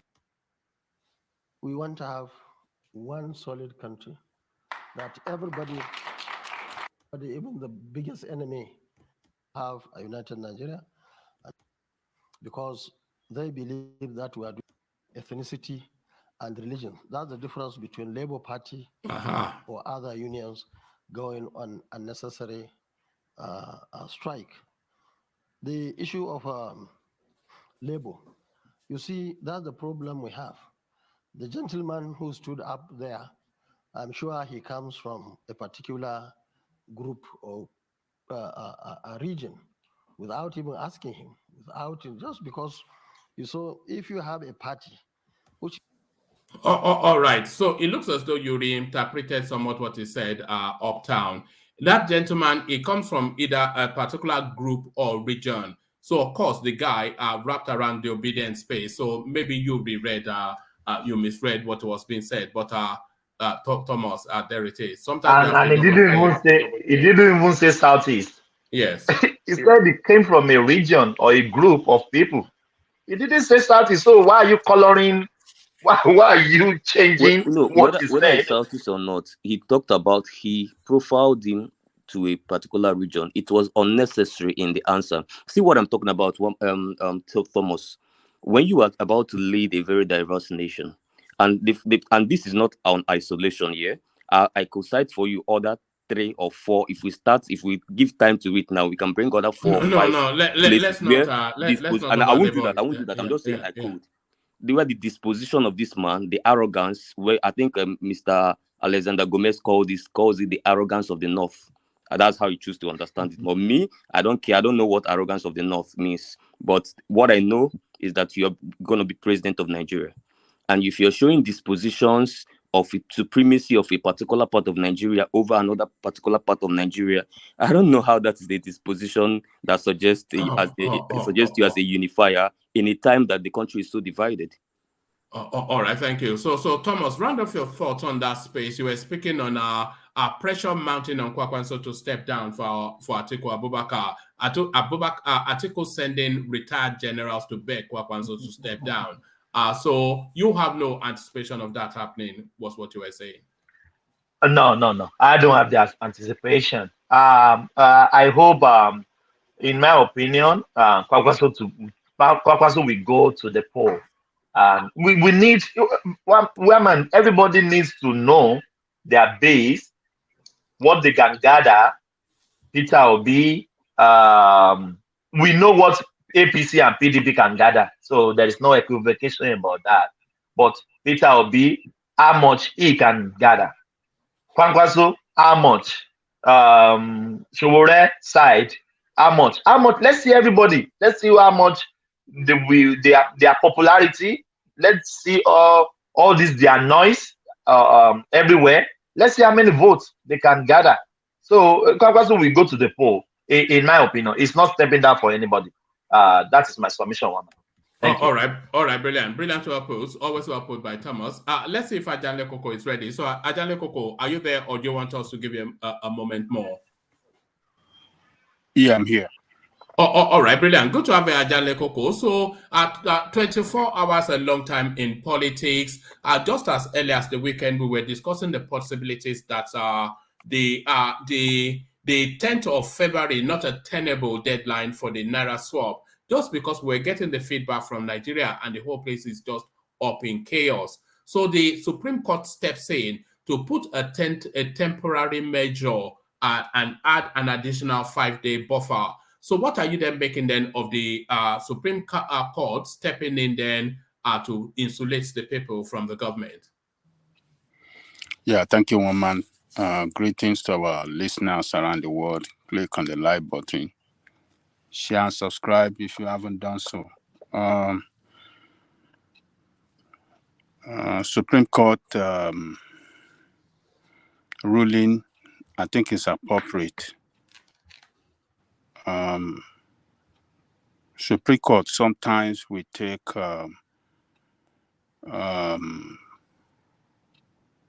we rule sometimes in order to maintain peace and tranquility in the country.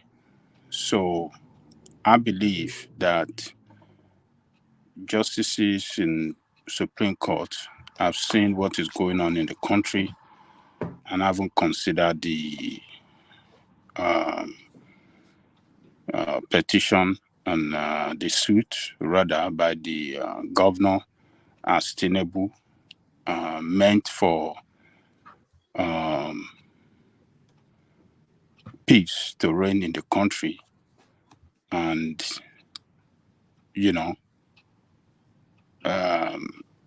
I believe that is why they reached that conclusion. And I don't know what is the argument? If the suit, is it against the federal government or central bank? But what was it? I think the suit may be against both. I think it's one of. Let me just break it again. It says the Supreme Court on Wednesday temporarily halted a move by the federal government to ban the use of the old Naira notes from February the 10th. A 7-man panel led by Justice Okoro halted the move of the federal government in a ruling in an ex parte application brought by 3 northern states. In the 3 states have specifically applied for an interim injunction restraining the federal government through the Central Bank of Nigeria or the commercial banks from suspending or determining or ending on the February the 10th. The federal government and the central bank were all tied in the suit. Yeah, so it's a judgment, a ruling by Supreme Court, I believe, in order to bring peace to the land and to give the central bank more time to organize themselves to effect the implementation of this policy in the best interest of the country. So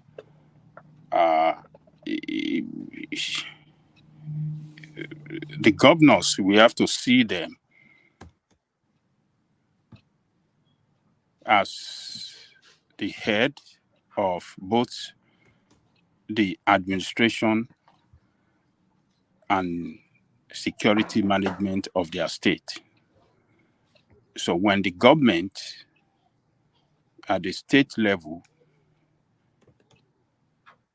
notice a policy from the above that is capable of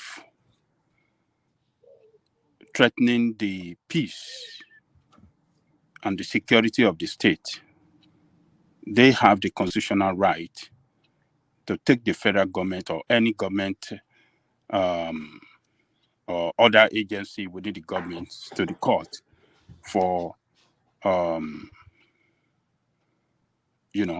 seek for seek a demand for to protect the interests of the people. So what they have done is to protect the interests of the people in their state and in the country at large, and I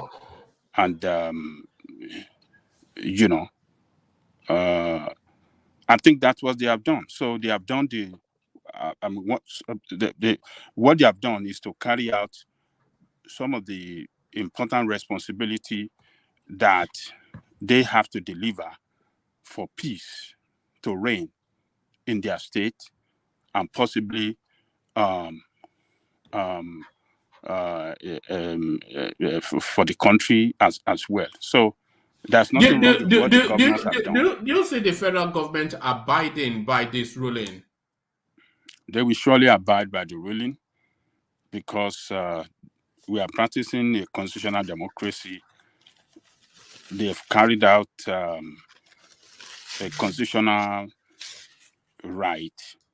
The state have carried out a constitutional right, and the judiciary have ruled, and they have no other higher court above the Supreme Court. So, and they have no other option but to abide by it and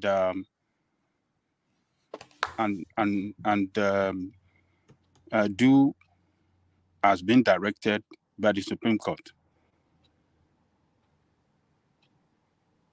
So that's the way I see it, woman. So federal government there's nothing they can do at this moment.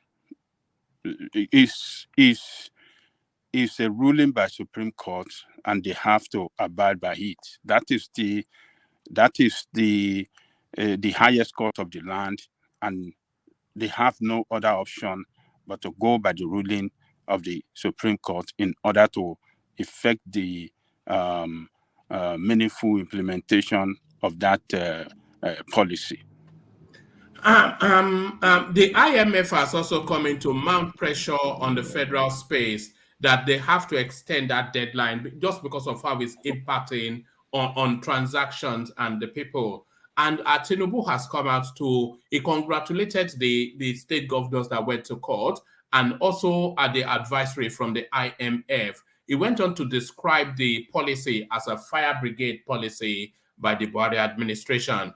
If the Supreme Court on the 15th, if they adjudicate that the deadline is impractical and is weighing too heavily upon the people, and they set by their decision for a few months, how do you think that plays into politics? If the Supreme Court makes that judgment on the 15th in favor of the people, how do you think that plays into the politics of the 25th? Can I interject a bit? All right, come in, Saki. You just come in, but come in. Sorry for the interjection. Sorry. No, of course. We always want to hear from you. Yeah, carry on. But the Minister for Justice, Malami, has sent in a suit, you know, that asking the Supreme Court to vacate the order. I mean, to vacate that suit filed by the governors. I think it was done this evening again. No, we are discussing that as well. We read that out as well. Okay. No, we're trying to, because what he's arguing is that the suit by the state governors is against an agency of of government, not the federal government itself. And if it's against that agency, then it has to start first at the federal high court space, not the Supreme Court, because of course a Supreme Court judgment is final. There's no judgment. Then if the Supreme Court judges, then that's what obtains. So they want to go through a slower pace, just to, so it's time buying and Yeah, time. Yeah. I also think that many lawyers, even this man, I think he was interviewed this evening. This lawyer that is handling Nnamdi Kanu's case, what's the name again? Mike Ezekome. He was interviewed this evening. Yeah. I think most of the lawyers or the senior lawyers, they still take that stand that the Supreme Court should What do you mean? What do you mean most? Well, Ozokome is not most now. Ozokome is a partisan lawyer. No, but he's a senior lawyer. I said most. But it's a partisan lawyer. Is it not? I don't know. But he's a senior lawyer now, is he not? So yeah, but his interpretation of the law is prejudiced by his political leaning. No, I don't think I see Ozekeme. Sometimes I don't even agree with him. I don't think it's you don't have to agree with him. You're not a lawyer. He's either no. I'm talking about. I've not seen Ozekeme analysis favoring any party. I don't know if anybody has seen it here, but Ozekome is an obedient. We know that. He's obedient. He's not, definitely not. He defended the article in 2019, the election petition, all the way to the Supreme Court. He was Atiku's lawyer, so he might be speaking to the politics of what he believes in. So who knows? He's Kanu's lawyer too. Anyway, right? Anyway, the point I'm trying to make is that what I heard from some lawyers is that this case, the Supreme Court should not be a court of first instance in this case, because there is no dispute between the federal government and the state government. So it is only in a case of dispute between the federal government and the state government that the Supreme Court can be seen as if a court of first instance. Yeah, that we've already, maybe we are just coming in, but we've already discussed that. Let me actually bring you that again for the benefit of. So this is what the federal government is saying. It says a narrow redesign. Nigerian government has Supreme Court to dismiss state suit. The federal government has called on the Supreme Court to dismiss a suit challenging the 10th of February deadline set by the Central Bank of Nigeria to end legal tender status of old versions of Naira note. It argues that the Supreme Court lacks jurisdiction to hear the suit. The suit was filed by, so let's skip through that. The respondents maintained that the case is not a dispute between the Federation and the state governments, but merely an issue about CBN policy. It says the suit is, therefore, not qualified to be taken directly to the Supreme Court for adjudication. It argued that the suit ought to have commenced at the Federal High Court. The Attorney General of the Federation, Abubakar Malami, sued as the sole defendant as the representative of the federal government, filed his opposition to the suit as a preliminary objection against it at the Supreme Court on Wednesday. Mr. Malami's filing came hours after the Supreme Court granted a request by the three state governors for an order temporarily halting the CBN to end the use of the old Naira note. Neither the federal government nor the CBN has commented on their plan to comply with the ruling. So yeah, we covered that. So essentially what you were saying, that because it's not a suit between the state governors and the federal space, then it should start from the But that's for the Supreme Court to also adjudicate in terms of jurisdiction. Hello, can anybody still hear me? Yeah, but Yeah. one man, federal government is alongside the central bank jointly sue in that suit. So I don't know how they want to separate it. That is not between the federal government. Well, Buhari, by his own admission, told us that he approved the directive, which brings That is the point, one man. Yeah. He is the alpha and omega in this situation. If the federal government does not give approval to the central bank governor, he won't effect this policy. He won't come out with this policy. And his approval brings the federal government into the lawsuit. That's right. And they jointly, again, extended the date when it was almost... the announcement was made at the doorstep of Buhari's home. Of the Buhari. That's right. Mm-hmm. So what are we talking about? So, well, Malami is doing his homework, but I think that the governors have done well for their people, for the state, for the country, and in the meantime, the ruling have to, go ahead until, something else happen in the future. So, but it's a good thing. It's a good ruling. It's, I think, Supreme Court, they are not done. If they know that that suit have to come from the lower court before them, they will have threw it out. So they didn't do that. They have seen the what do you call it? The I think is it the local standing of the suit, and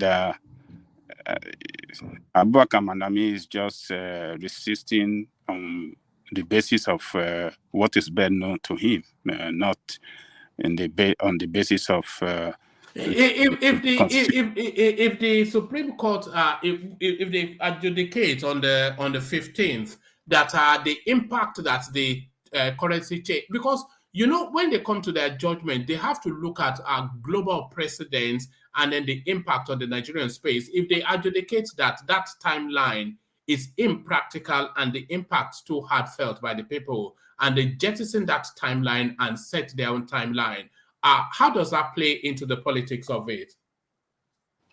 Well, as at that time, if they have to postpone it or extend it for another 3 months or whatsoever, nothing is going to happen. What is going to happen is for the federal government and central bank to abide by it. And after all, Supreme Court have ruled in favor of several office holders are you anticipating that Abubakar Malami will be sending special units to go and harass the Supreme Court like he was doing with Mary Odili just a few months ago? It will start to point guns at them. That is not going to happen. After all, some of them are holding the office today by the ruling of the Supreme Court, even the president as well. So the Supreme Court made it possible for the president to be in office today.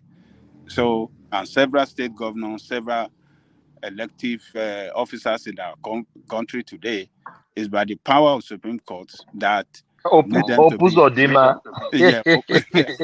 So if the Supreme Court have to rule that it has to be extended for another 6 months, there's nothing they can do. They just have to abide by it. As a matter of fact, the foreign influence, the IMF, as you mentioned earlier,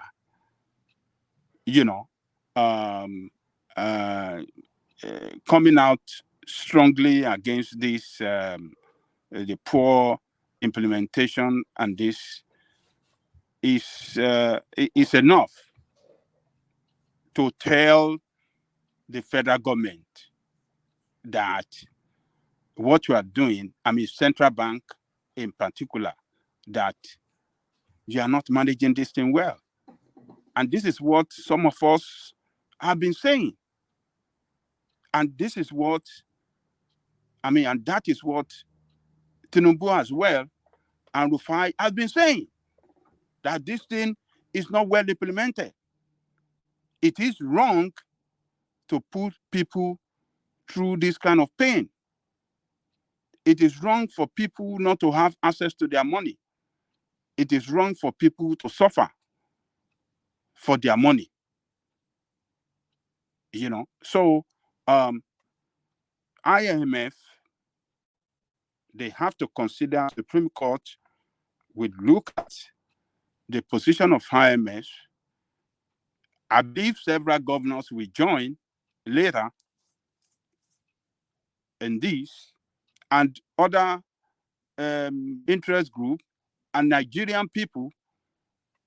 There are a lot of, Supreme Court justices are seeing the chaos in the country. They have seen the chaos. They are not going to allow it. I want to bet with everybody, they will not allow this to continue, because they've seen it. They see the country that is collapsing, and they have the responsibility. Sometimes Supreme Courts have to take a political judgment for the interest of the country, and they have started it with this ruling that they've done now.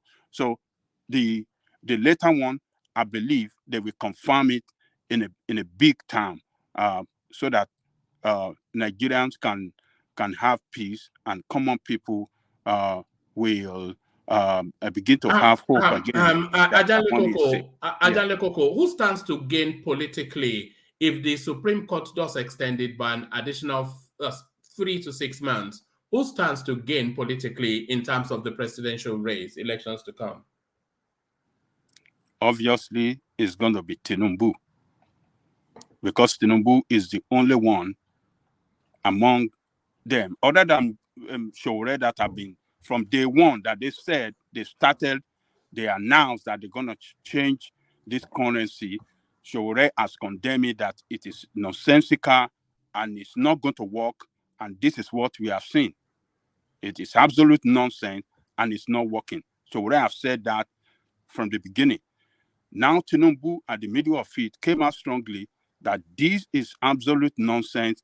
I'm not part of this, and don't associate me, even though I am the flag bearer of the ruling party. Don't associate me with this. I'm not part of this shenanigan. So it's time to gain, and that is why you saw him responded quickly to congratulate Supreme Court for this ruling, and Buhari, Rufai himself, jumping out, to second him. So it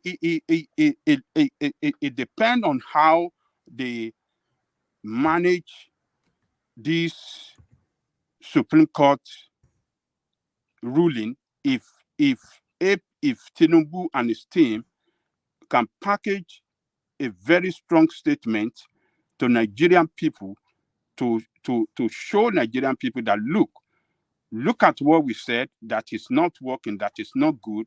Supreme Court have confirmed it that it's not good as well. This is what we stand for. We are not going to be part of anything, any policy that will bring peace, that will bring pain and suffering onto you Nigerian people. This is who we are. this is who I am as a person. I stand for the right of the people, and I want to do the job right. If I become the president, I will never adopt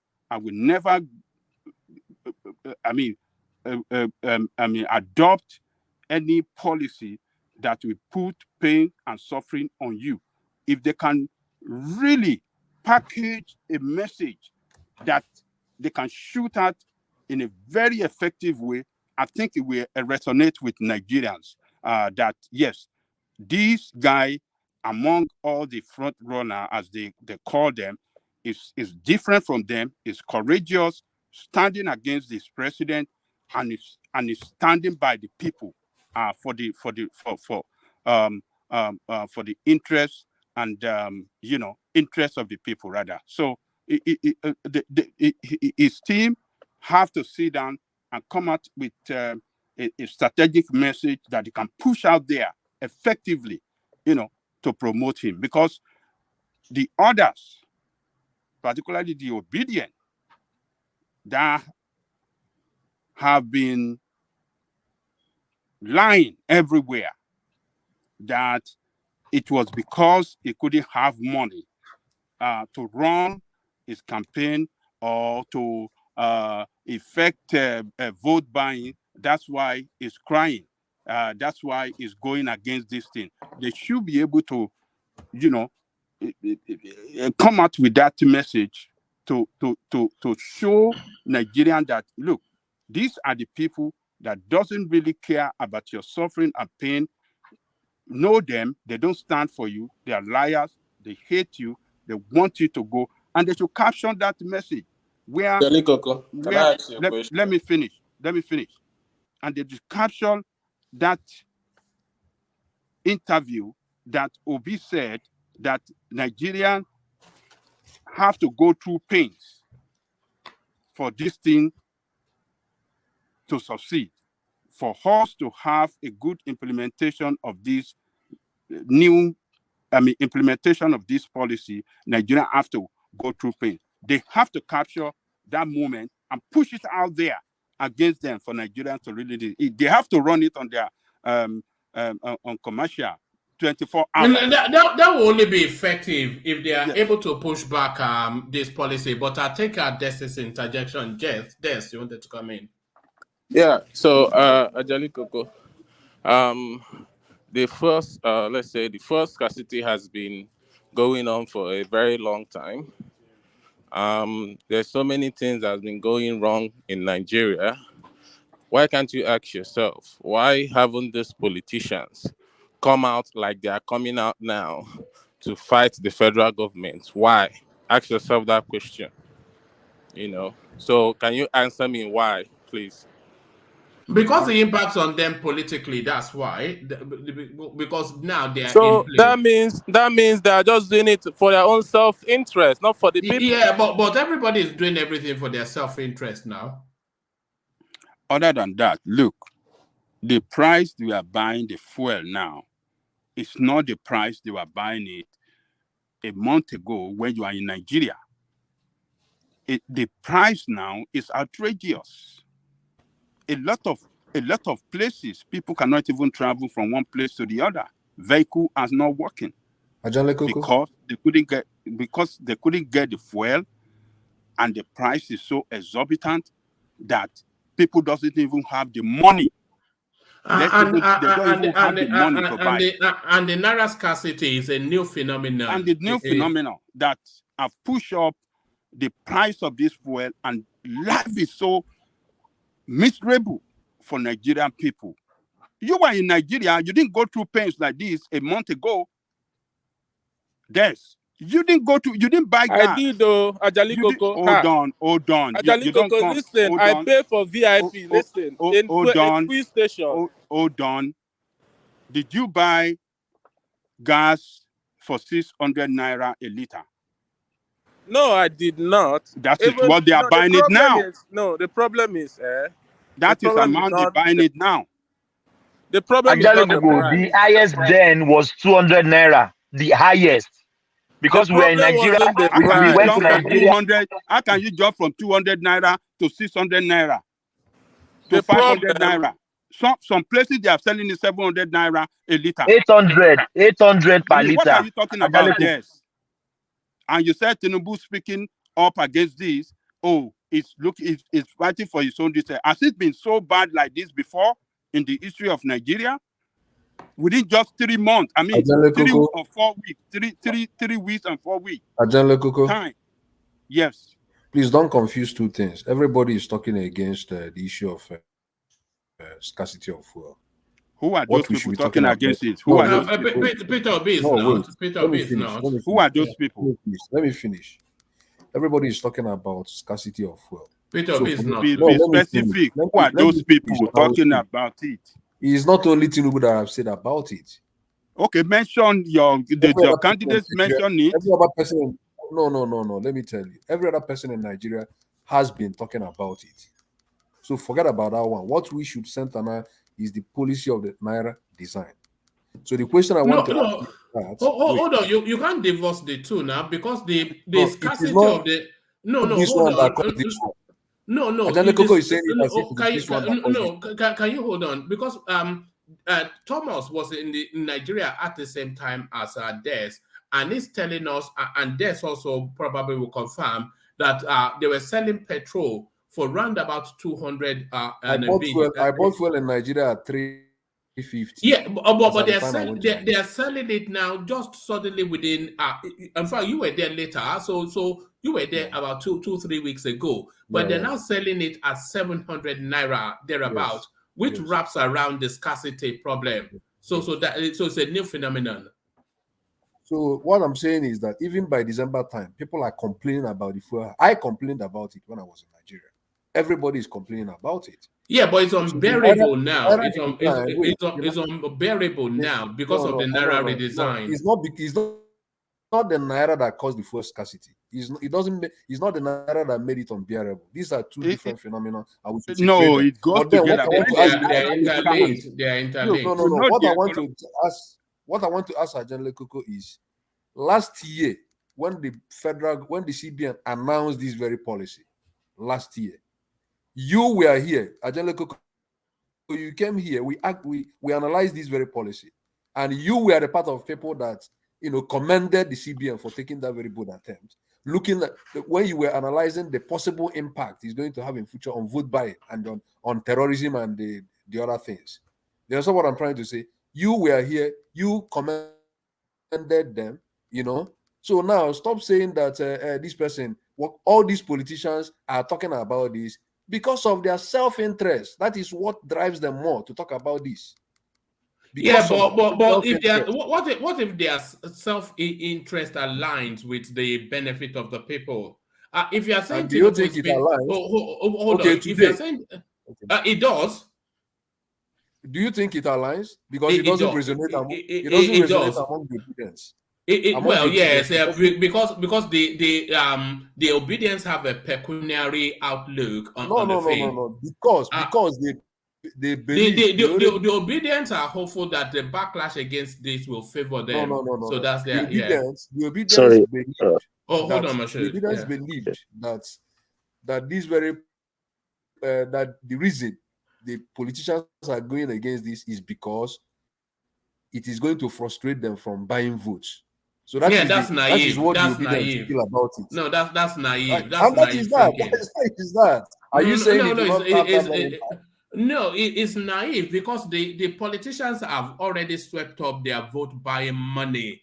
The politicians are not concerned about the vote buying element of this Naira change. What they are concerned about no, that's what they speak to. If you listen to Tinubu, one man, that's not true. That's not. Can you hold on? Let me land the point. Okay, you can continue to subsist in whatever fallacious something, but I can only really go. No. Can you hold on? At least let me land the point. Let him finish now, Zaki Father. And you as well, Thomas. Just let me finish. I'm going by what Tinubu and El Rufai and all of the politicians are saying. El Rufai, on all of those media rounds that he said, look, this policy, it does, if it's an anti-vote buying policy, it doesn't, they've already accessed money. These people own banks, these people are sitting governments in all over the country, so it doesn't affect vote buying. But what Tinubu was saying, if you listen to his speech in Abeokuta, that they are hoarding the naira and they're hoarding the petrol to hurt his campaign. The backlash against the grueling experiences that Nigerians are having, they will lash against the government that is putting them in that position, and Tinubu will pay the price. And that is really where his concern is. Nothing to do with any money. Tinubu has abundance of money to buy votes and abundance of money. He controls Lagos State coffers and Kano State coffers and Kaduna State coffers and all of the coffers in between. So forget the vote buying. If you want to really know what is going on, that is where it is, not anything that the obedience think. That Can I speak one more? Okay, can I quickly say something? See, I was exactly going to say what one man just said now, but I think he said it better. See, the more you see, look towards the election, right? If Obi is not actually aligning what the like of Tinubu and others are saying about this government, the man better wake up and see the truth now. And if obedience, if you really and truly believe that whatever that is going on now with favor Obi, I think you have to have a rethink. It can be towards more of engineering the thing towards article. When you look at it, okay, towards election, when they do something bad, maybe someone they be doing something good to you for the past 20 years. And maybe in the recent past, maybe assuming we are working, maybe during their presidential time, just 2 days or 5 days of that time, they do bad things. Do you know that bad things they do to you may resonate past the good things they have been doing for 20 years? And if you want to actually appraise, you now appraise on that bad things. Now, if you are bringing this hardship towards a major election where APC will contest, and you know the aspirants or the candidate for APC is Tinubu, and all of a sudden there's no fuel. All of a sudden you are ordering currency. So what's that talking? So when people talk of hardship, they talk of APC, and when you even want to say, okay, Buhari will be different from Tinubu, they will tell you no, is there, it should be able to control. So I think this thing we don't really need to argue it, and I think it's nothing to do with vote buying now, but I don't know why people are even talking about Tinubu cannot access money to buy votes. I think how is that possible? They have every denomination you care to think about. But let Moshood come in. Let Moshood come in. Yeah, Moshood come in. Yeah, sorry. Good evening, everyone. Good evening. What everybody has been saying, they are giving like good point. The little I just want to add to it is most of these people that are talking about vote buying, I don't think majority of them actually know how those things works. I mean, how they work. Because you see, when they say vote buying is not something that when you look at it, it has little implication on the election result. And the reason I'm saying that is because the people that vote buying can change their mind are very small compared to the large population of voters. And this is how it happens. Because all these things I've experienced it as well. When I was in university, there was one time they took us to one place to go and vote and they were giving us money. But the thing is, if you know somebody you are voting for already and you love that person, even if they give you money, as long as they're not the one that is going to vote, they don't know who you vote for. It's just for you to come and tell them, I did what you asked me to do. So the issue of vote buying, it only affects the undecided voters. When I mean undecided voters, people that doesn't even have anyone to vote for. And I'm putting this to anyone, be it obedient or people that support Atiku or Tinubu. like you've made up your mind that you are voting for Obi. If somebody that knows Tinubu comes to you and give you 10,000, are you telling me you will vote for Tinubu? I believe the person will just collect the money and vote for whoever he wants to vote for, because they're not going to check you. And the only people, this is where structure comes in, the only people that the party agent helps to vote, because sometimes if you have people that are not educated, they don't really know much about their party, and as long as it can signify that, oh, he's APC member, the APC party agent can help that person supervise him or her while he's voting and just direct him where he's going to top print. Brother, I'm sorry. I don't know where you're getting your information from, but the last election that I voted, if they give you money, they know where you're voting. So I don't know where you're getting there. How will they know? Now it's not like now they have a. It's not like if you say now, it's gonna be different. But See, then I have been voting for more than 20 years. I've done party agent. I know how these things work. They've given me, when I was in university, they've given me money to vote. Well, And the thing is, they will never follow you, because they can't carry money to. They will just tell you, oh, we'll give you this, vote for our party. No. It depends on. This is my question. Have you ever witnessed any vote buying before? Yes, that's what I'm saying. Okay, how did it happen? Can you explain? Listen, it depends on where the voting is. If it's somewhere that is remote and people there's no like any news or nothing is going on there, brother, they go there. They will be there watching you. Some print They can't. If you know how they set up the polling booth, there's nobody that's going to.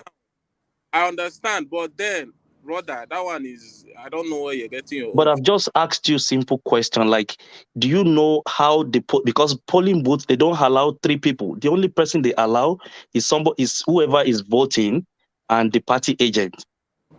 So you can't tell me that someone else that is giving you money or whatever will come and stand where you're voting. It's not possible. The only people that party agents can help while the person is stop printing is the people that are not educated. They don't know, they can't read or write. And that person has to signify that, oh, he wants the party agent to help him or her. So whoever is giving you money, they don't go with you, because you are not the only party there. You still have other people, you still have other political party representative. They will never allow that. But the way vote buying works is that they will come to you, talk to you, we're going to give you this if you vote for us.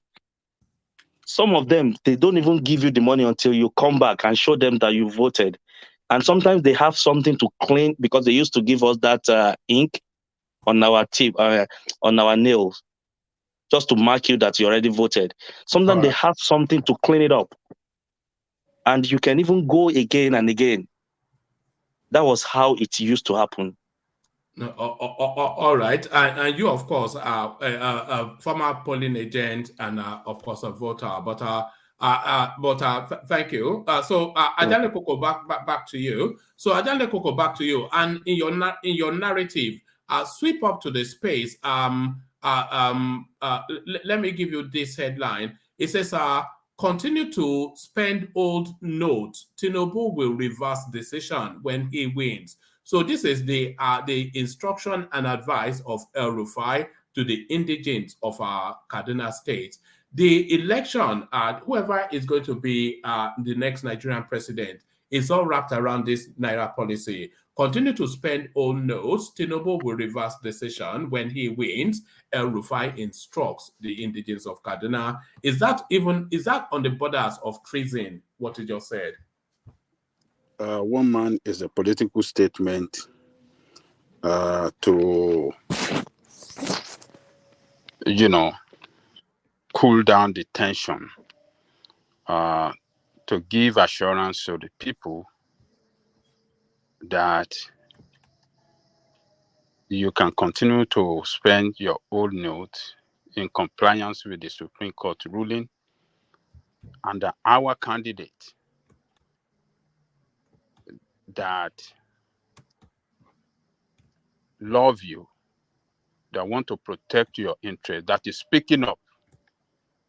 No, it's not saying it's not saying in compliance with the Supreme Court ruling. No, it says all the way through to the election, and when Tinubu is sworn in, it will just it will sign it off. That's what it's saying. Is it not after today's? Yeah, let me bring it to you. It's just a short read. Continue to spend old notes. Tinubu will reverse decision when he wins. El Rufai. Kaduna State Governor Nasir El Rufai has urged citizens to disregard the central bank's directive and continue to transact with old denominations of the Naira notes, which the Apex Bank is phasing out. He said the policy will be reversed once APC presidential candidate Bola Tinubu becomes president. Everyone, especially people in Kaduna, should not be disturbed because of the Naira swap deadline, said the Kaduna governor in Hausa language. Continue running your businesses and daily activities with whatever notes, old or new, you have, he added, and we will make sure to address this problem as soon as we win the election. That will be the first issue to tackle if we win the election. Mr. El Rufai made the assertion while speaking with a political audience in his state, urging them to stop thronging banks to swap their old notes or obtain new ones. The Godwin Emefiele-led central bank said the denomination of 200, 500, and 1,000 notes will cease to be legal tender from February the 10th as a major plank of its new cash policy. The decision has left many Nigerians in a quandary as the new notes remain acutely scarce. Don't rush yourself into taking old Naira notes to the bank and wasting your time in the unnecessary queues at the bank. Nobody can stop you from using the notes, El Rufai assured. When we come to power, inshallah, if Bola Tinubu becomes the president, we will give people more time to get rid of the old notes. So that's what he said. So it's just saying, just carry on as you are. Don't ignore the yam head from Asorok. That was yesterday. I think you said it yesterday. Or day before yesterday, rather. There you are. So that even precedes the Supreme Court judgment. Okay. One thing we have to take note is that the old note is still a legal tender, isn't it? Well, up to the 15th now, at least up to the 10th if they don't abide by the Supreme Court judgment, but certainly another week lifespan. So his statement is still in the right order. But he said continue spending it. When Tinubu comes in, then we will extend more. Well, Tinubu is not coming in. The election is not even taking place at least an additional 10 days after with the Supreme Court intervention. So is asking them to flout a major financial policy position by the federal government. Well, I think since that money is still a legal tender, he make the right statement that continue to spend it. So the other part of the statement that till we become the president, that one is a matter of time. We will know maybe after the 15th they're going to extend it or not. But at the moment, his statement is in the right direction in accordance to the directive of the federal government and central bank. So,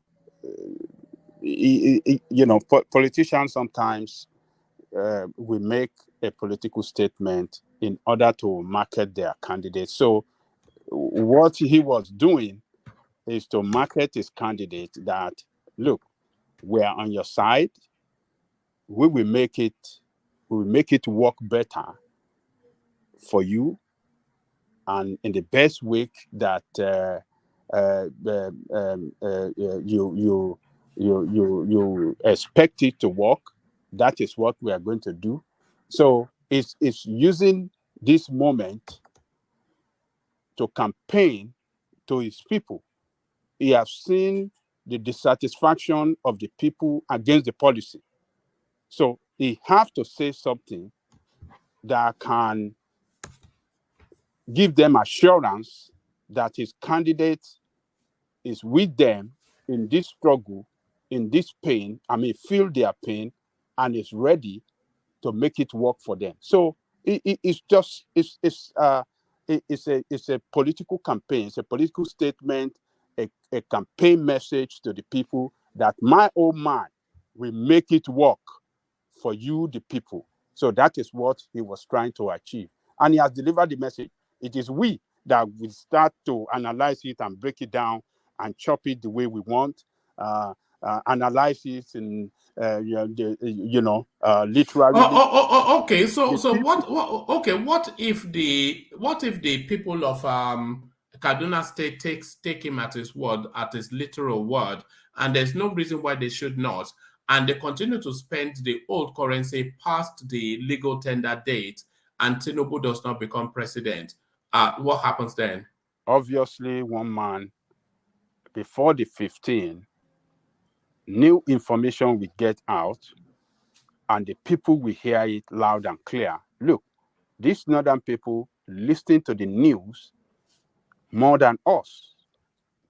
They don't play with their transistor radio. They listen to their radio all the 24 hours. They listen to the news. So they're going to know what is going to happen. But what he is trying to achieve as the state governor, with the responsibility to maintain peace, as the security officer, chief security officer of the state, with the responsibility to maintain peace in that state, he made that statement, continue to use that money, because a lot of people feel that old note is no more legal tender. So, but he telling them, continue to use it. It's still a legal tender. So I think that can bring some some kind of peace of mind to people, and that will cool down the tension, and people won't have to be rushing to bank that will drastically reduce the rushing to bank by the people. So it's just trying to tell them this old note is still legal. Continue to use it, continue to spend it, continue to accept it, But the other part of the statement is an exaggeration, a political statement to market his candidate that, look, we know your pain, we feel your pain, we're going to correct it, we're going to make it work well for you. It's just a political statement. It's a campaign season, one man. So that is what he's trying to do there. If by tomorrow or on the 15th, I don't think the federal government are going to do anything. I don't think they're going to. I don't think on the 15th. I don't think they're going to stop that old note from being a legal tender on the 15th. Since the matter is to Supreme Court, and Supreme Court give this interim ruling now, pending the time of the proper judgment on the 25th of February. Or when did you say? On when? No, on the 15th. They said they are going to adjudicate on the 15th. On the 15th. Yeah, but you don't expect it to, because they've not formed a judgment yet. So you don't expect it to even stop on that day. So they have, because they've not formed a judgment. So look, we have seen it. 15 is going to be. Is it not going to be next week? Yes, it's just an additional 5 days on top of what was. Yeah. There's no way. I mean, with what we have seen, with this worst situation, they are going to extend it. They will surely extend it. This is what we said last time when that situation was very bad, a day or 2 days before the expiry date. We said it here that there's no way they won't extend it, and it was extended. So the way it is now, that people doesn't have their money, They can't access their money. If they extend extend it. If they extend it, should Tinubu call for his tailors to come and start measuring him for his inauguration speech? We call for his tailor from France. No, because Peter Obi has taken a stance against the elongation of it. Atiku Abubakar has taken a stance against the elongation of it, and the only person backing the people amongst the front space is Tinubu and a little bit Kwakwanso. So I don't think they would let it go if they extend it. Tinubu will they will milk it for all it's worth. You see, Tinubu and his team strategy of attacking the federal government on this implementation is working for them. Because when they started that opposition to this bad implementation. Baba Jaleko, please, 30 seconds. One man, please. What is the position of Peter Obi? What did he say already? What is that? What is his? What I don't want to say. What is his position? He already spoke a couple of days ago. Peter Obi said the people should continue to suffer it. That is just part of the pains of change. Yeah, that is what he said. Sorry, Mr. Stanley Koko. Yes. Sorry, can I quickly buttress your point? Thank you. As regards to... Do you see how one man just distorted the information? Saki, don't worry yourself now. No, we read it here now. We watched the video. We saw what we watched the interview. Yeah, do you want me to go and bring it? If you want me to go and bring it, I can. Read it the way he said it. Is that the people should didn't say the people should continue to suffer. Is that the people should continue to suffer? You didn't say the people should continue to suffer. You are distorting the truth. Can you tell us what he said? Tell us what he said. Tell us, Zaki. He said that this kind of policy has been carried out in many poor countries, and it usually comes with temporary pains. Okay. He didn't say you are making you are wrong. He didn't say in poor country. He didn't say in he poor said poor countries. countries. Read it out. I watched the interview. He said in countries around around the world. No, he said third world countries. It was specific. Even if it's fourth world country, the facts still remain. He wants people to keep going that way until maybe in the future, unknown. Maybe. No. Okay, let's Zaki Father talk. Let us hear it. He said it usually comes with temporary pains, but usually with long-term benefits. And he said, I understand what Nigerians are passing through now, but then they should also understand that it's coming with long-term benefit. And he now said, why acknowledging this, I am asking the CBN and the federal government to expedite, I want to use the word he used, to expedite action so that this cash will be quickly available, especially to the class that is below, that is to the poor people and the non-bank people in Nigeria. That is what he said. Yeah, so how is that different from what I said? It's different from what you said. You said it's far different from what you said. No more. You said that people should continue suffering in Nigeria.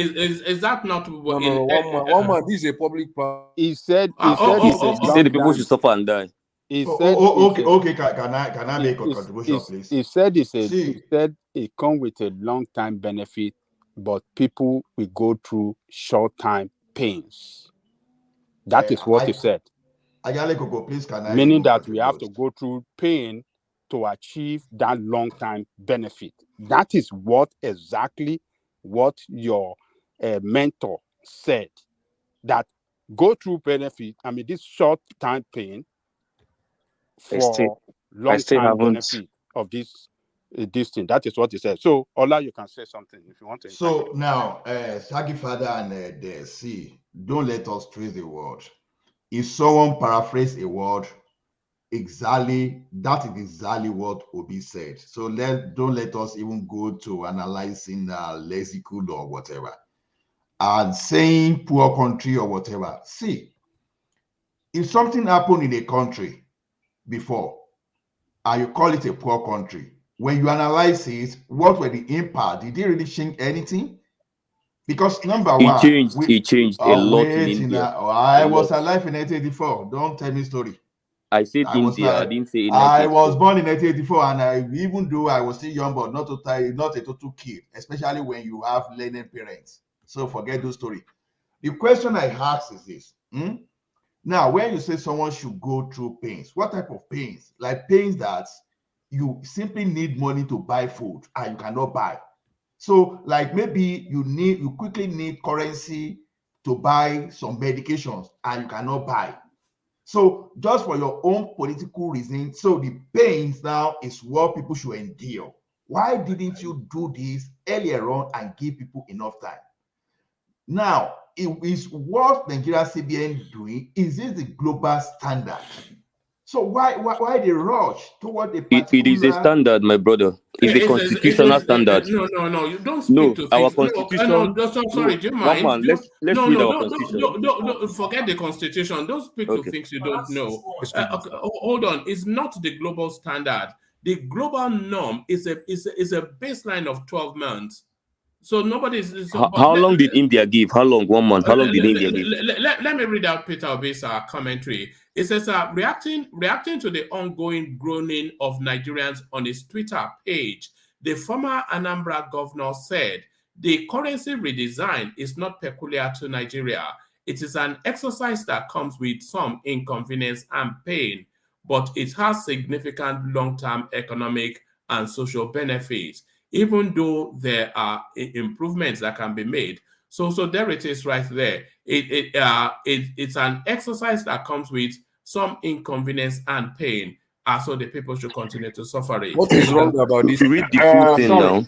Sorry. No. What is wrong about this statement? Tell me. Sorry, Ola. Okay. Ogada, can I hear you? I'm here, sir. You said that 1984, I've been 1974. Which one? About this statement? One sec. One man, please. You need to caution the comment section. Please. Ola, please. Ola, please. Let me make this comment. One man, settle down. Rational Mind and Bamidele, they are causing themselves in the comment section. Please. Can you please? I don't know. Rational Mind. Just leave those guys in comment section. That's what Yeah, Rational Mind. Rational Mind. Bamidupe is my person, though. I beg you. No. You are my person. So hold on. Bamidupe, I've been noticing your commentaries over the last few days, and they're beat out. They're too close to the bone. So just reel it in, and that directly to you, Bamidupe. Just caution your words. Ṣóbìnrin ni. Pẹ̀lú Rational Man fẹ́ fẹ́ra wọn nìyẹn. No. Very beautiful lady. Wọ́n lè kọ́ máa ta mi oge lọ jàre. Very beautiful lady. I can tell you. Wọ́n lè jàre Rational Man.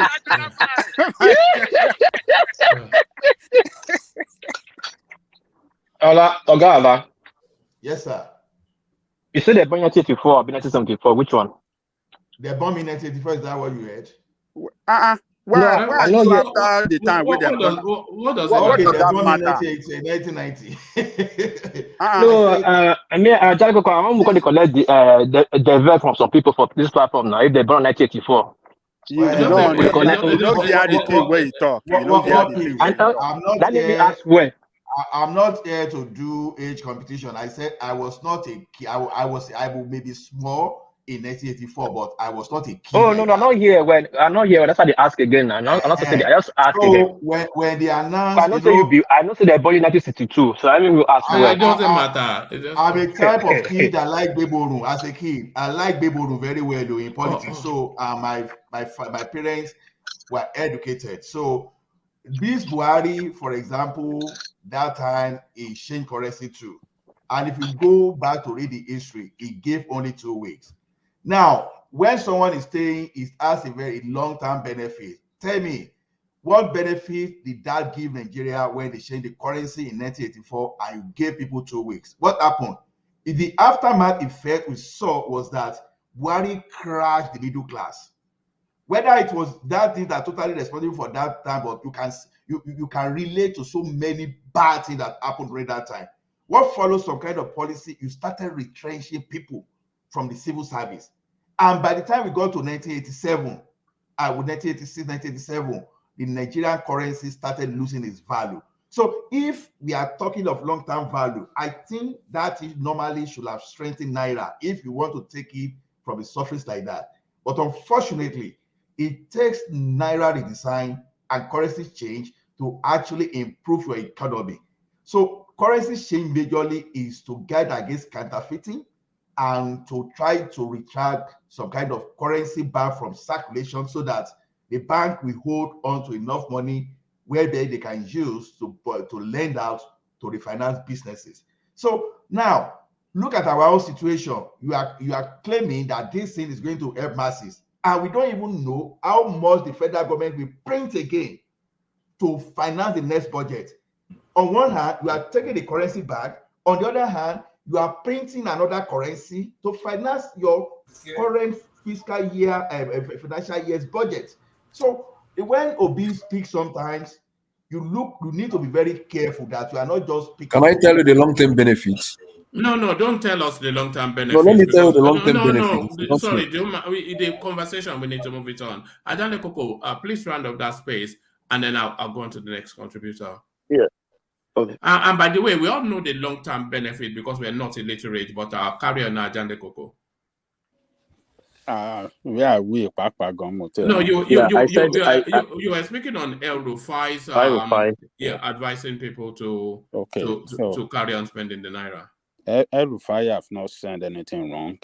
The first part of his statement that people should carry on spending the old money, I think it's in the right direction with the direction of it's in line with the direction of the federal government and central bank. And the other one that he said Tinubu will do things right. Well, that one depend on the judgment that will come out on the 15th by the Supreme Court. And I want to tell you one man, Supreme Court, like I said, sometimes they have to make a political judgment in order to maintain peace in the country. And in order to maintain peace, for economic reason, for financial reason, and for stability in the country, they will come out for further extension of this currency exchange, and that is what that is what will give us that economic stability for Nigerian people to have a grip hold of their money. So Tinubu will benefit from this if the Supreme Court should extend that in. But right now, the Tinubu and his team, they should come out with a campaign slogan, that is very effective to show how he's been on the side of the people against what Obi, who is anti-people in this policy direction. That is what they need to do. And as well against Atiku, they should be able to come out with a campaign slogan and a television advert that will show what Tinubu is saying, standing with the people against what Obi is saying, which is against the people, and Atiku as well, which is against the people. They should wrap them around together as one people against the progress of Nigeria and Nigerian people. That is what his team should be able to do now. I don't know. They are listening to us now. This is an advice to them, free of charge. Bayo Nonuga, the chairman of the campaign team, media team, they should be able to package out something as quick as possible, and they should be banging it around the country, every nook and cranny of the country, particularly in the north, for them to know that, look, these two guys, they are two in one. They will never stand for you. Listen to their statement. They are backing this administration to continue to inflict pains on you. So, but look at what I'm saying. I will protect your interests. I was once a human rights activist. The human rights activist element in me, whenever I become the president, I will not allow Nigerian people to suffer. It should be able to package something and throw it out there. It should start it as quick as possible. One man, that's my take on that. All right, brilliant, Ajale Koko. Brilliant, Ajale Koko. So, brilliant, Ajale Koko. So, Ola, just very briefly, because you've shared your history with us before, it's just for the benefit of Uptown. When I wasn't shutting you down, it's only because Ola, maybe tell us where you've worked and a little bit of Where I work, no, I work in the bank before, so but like I said, as a child growing up, No, I no, like people. yeah, no, but no, it wasn't the Gbeboro. Because Uptown was going to explain to you the benefits of the currency change, and I know you've worked in banking, studied engineering, all of this sort of And economics. and economics. So I think if anybody should be explaining the benefits, it's probably more you. That's what. So So, that's why. one more. What Yeah. about what? Okay, let me just I have go on. background in banking. Myself and Patrick, we work in the same bank. So, and I've been in the banking services, and I can tell a little bit about banking and the macroeconomic impact of any currency exchange. So, Yes. I think so. So that was why I stopped you Uptown. The guy knows more than you when it comes to that. So So easy. Des, what You are I'm even starting. telling you, what I'm even telling you is it when you even look at this case study of that Nigeria, even when we even change currency in Nigeria, you could tell me list the benefits, what you can call the benefit when this thing was changed in 1984. And this particular Buhari gave people 2 weeks to change the currency. Just tell me the impact. What was the impact between 1984 and 1985? That's August 27, Ola, I 1985. don't think it's 2 weeks. So I think it's 6 days. 6 No, days. I think 2 weeks. No, So, it's Baba, 6 I think days. 2 weeks. Was it I think 6 it's days? 6 days. Okay. I think it's 6 days. Ola, a very simple empirical but, question. Just a very simple empirical question. Sorry. okay. If you think there is no benefit in this, why is it that countries all over the world have he didn't say always that, done did this? he? Did he say that? He didn't say that. I Okay, didn't all say He's right. there saying is it doesn't absolutely give no you any benefit. benefit. No, Is it not what you said? wait. No, I that said wasn't what they said. take Nigeria as a study case. What happened between 1984 and 1985? Tell me the benefits of that. Because what Buhari did that time was to demobilize politicians like Umaru Diko and go that stole a lot, and those people that put money in the septic tank in his anti-corruption war, right? But why focusing on the politicians, he managed to crash a particular sector of the economic class, which is the middle class. So his long-term effect that time was some kind of economic crisis. Now, look at exactly what is happening this time now. We are changing the currency because of politicians. But what is happening to the people? People can no longer access their money. Now, I in our chat, you said, oh, it is commercial bank. Who cares whether the commercial bank, you should have factored in those things before you do that. So you can now just start blaming the commercial banks, knowing that the commercial banks too, they are stakeholder in this and they can frustrate your effort. But at the end of the day, where two relevant facts, what happened? What happened to the grass? It suffered. Are the politicians suffering? Are you telling me Tinubu is suffering or Atiku is suffering? No, it's the masses. So now when you are talking of the long-term benefit, okay, let people now that need money for medication, let them go and suffer and die just because you have to stop a particular politician and you don't care. So what long-term benefit are we talking about when the central government will still print money? We still print money, mark that word, print money to finance the current fiscal year budget. Are they not going to throw more cash? So along the line, as you are even trying to say you are withdrawing currency, you are printing another one to send into the economy. So by the time you send more without generating revenue, what are you doing? You say you are solving a problem using one hand, and another hand you are using the same hand to create another problem. See, let's forget about story of long-term benefits. This is just purely political, not to help the masses. So if you want to refer to America and another country, good. You can say, okay, they have benefit. Okay, if you had done this thing earlier, just because of the huge sum of money that all these criminals have access to, that is understandable. You should have done that like 2-3 years ago, when people, instead of you be negotiating with some criminals just to give them some money. So giving them money that time, when you take all those people they took a ransom back, then you change the currency to make sure that the money will no longer be used for them, and to discourage them from even trying that act. We will know, oh, this guy is out to help the people. But in the name of election, we are saying vote buy.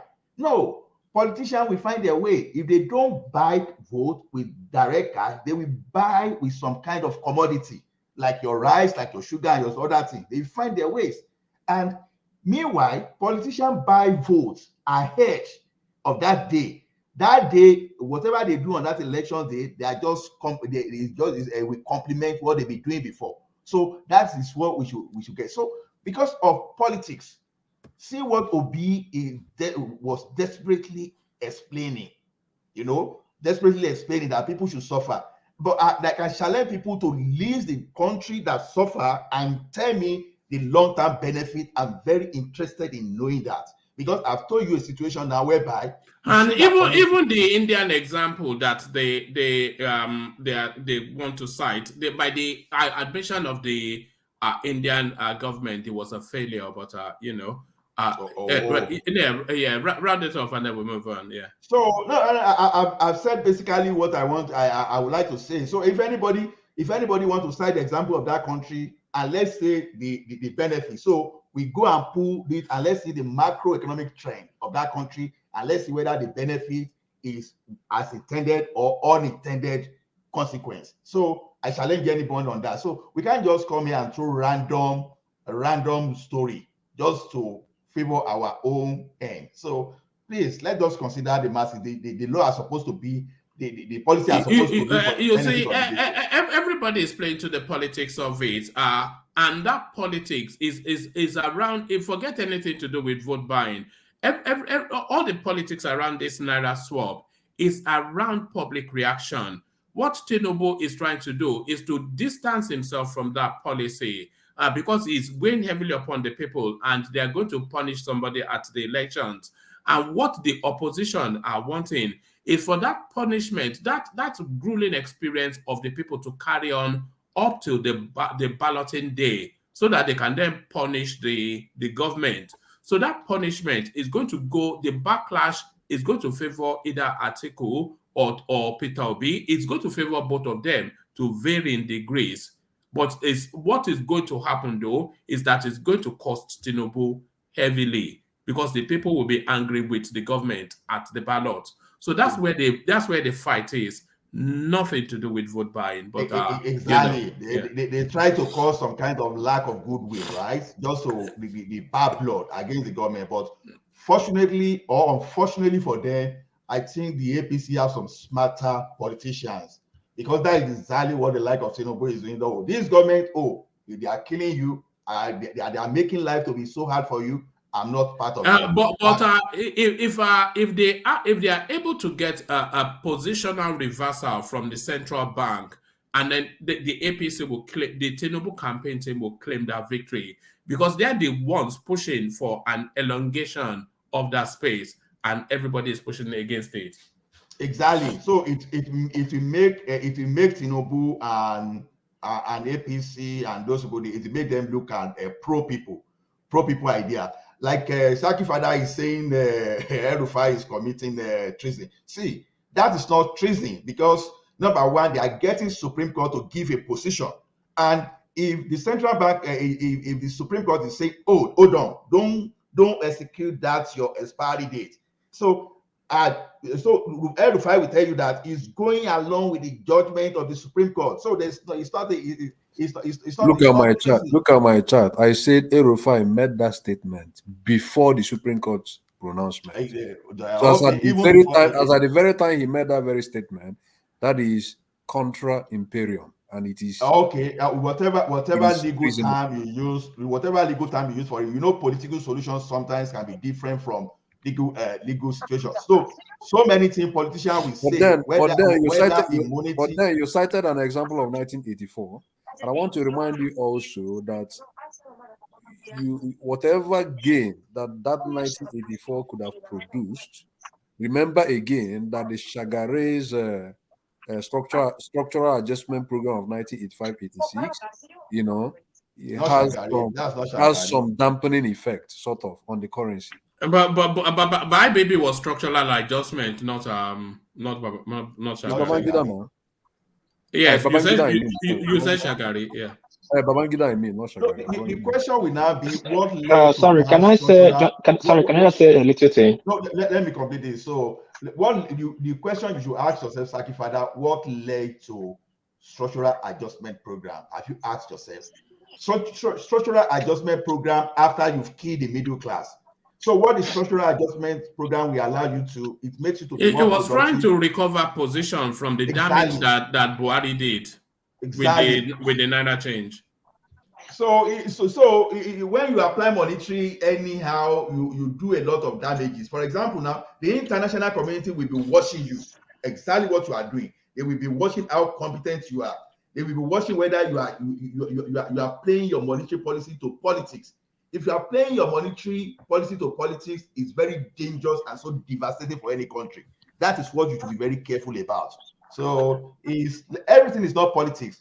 Even we that we are supporting them for that thing is going to impact some of us, because number one, you won't be looking at your people to be suffering. So it's going to take some money out of your pocket too. We should look at this thing. So the long-term effect we are talking about, I'm saying, because I want to learn from obedience, I want to learn from what Obi is saying. Let me know the long-term effect and give a study case. Give me a country, and that I'm interested in that long-term effect. See.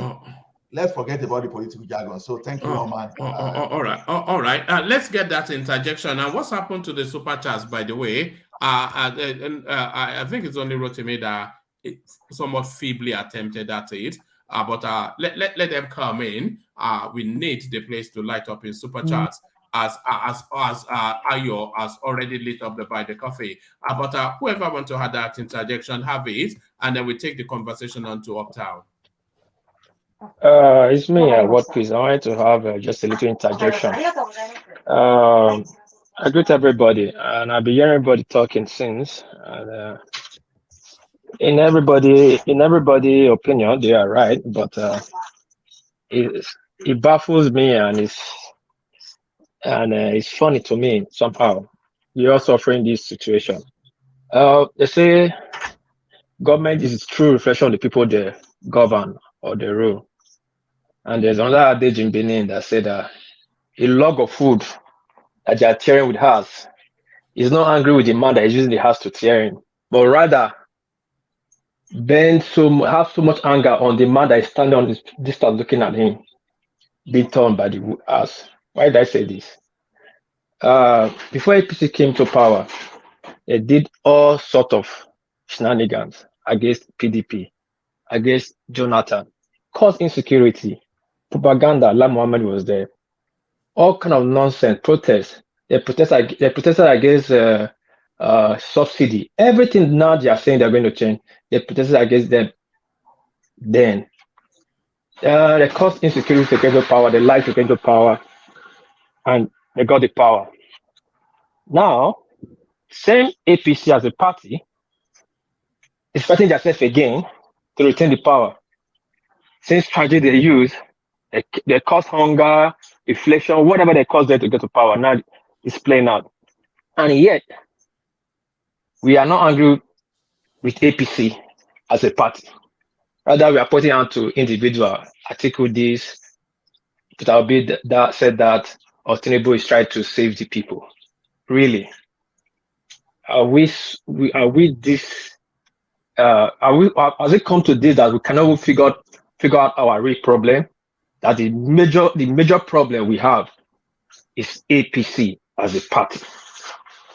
And when I say sometimes the obedient or the articulated don't know how to campaign, or the caucus don't know how to campaign, or I say, oh, they're all cabal, they know what they're doing. This shows it, because I've not seen any same country that APC will come out, that will have the guts to be fighting against each other, and they still be telling us, pointing hand to the opposition, or we, the masses, we are the fault. It's funny. Tinubu is telling us now that he's trying to save the people. Koko Soda is saying that the question that they ask him is regional. Atiku is not saying that they should the federal government should keep the policy. It's very, very funny to me. El-Rufai is coming out. They did not have their own set of rule. Everybody can come out and say anything he wants, and there's no repercussions to it.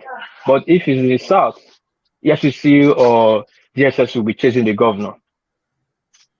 And killings will be happening in the north. No northern governor took the federal government to court to stop the insecurity in the north. Same thing in the southeast, same thing in the south. But suddenly it's becoming a thing of interest. I mean, we should look at what we are talking about sometimes. We should take the step back and sit down and think, is this how we want our country to go, the way to go, or the way we want it to grow? Now our own generation is already gone. Let's don't joke it. Don't just say shy away from it. Our generation is gone. We are now fighting for the next two generations, which is already on the line of extinction. And we are talking like this. It's very bad. That's my submission. I will keep interjecting as it. No, hold on. You said. Oh, hold on. You said we are talking for the next generation. That our generation is already gone, and I agree with that. But if we are talking for the next generation, what language will we be speaking for that next generation that is not being spoken?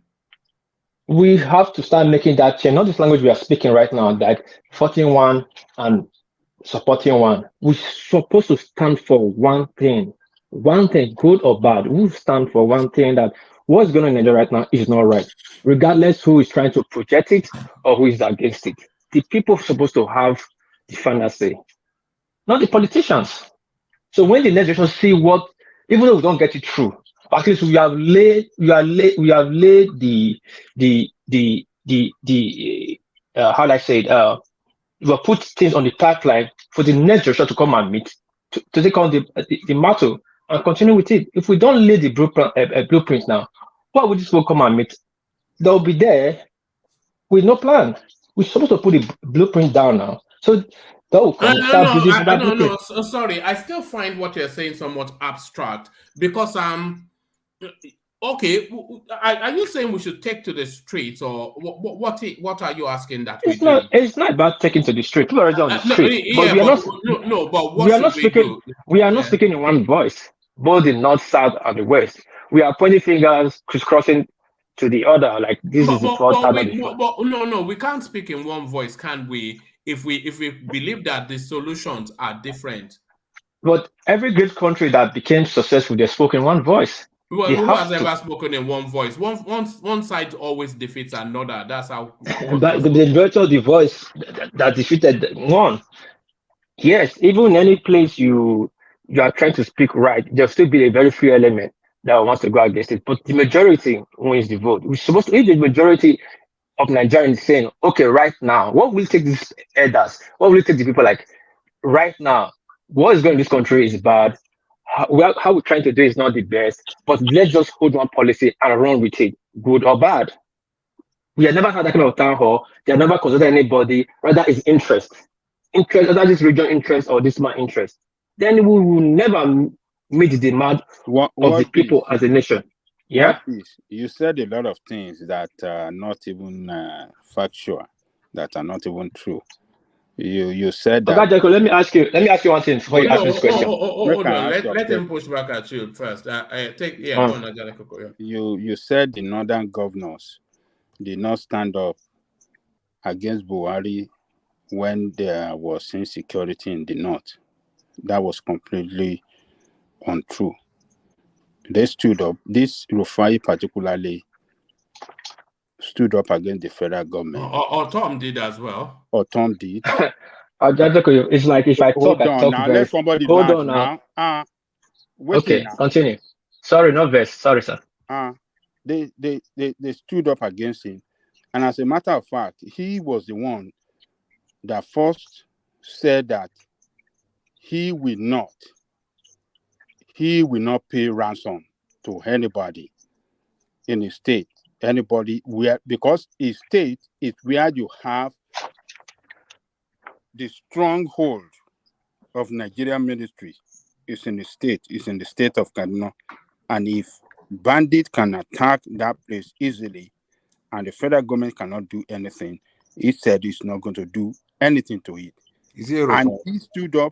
he stood up to see if possible for him to import his own ammunition for state to do something for their own, but the federal government did not approve it.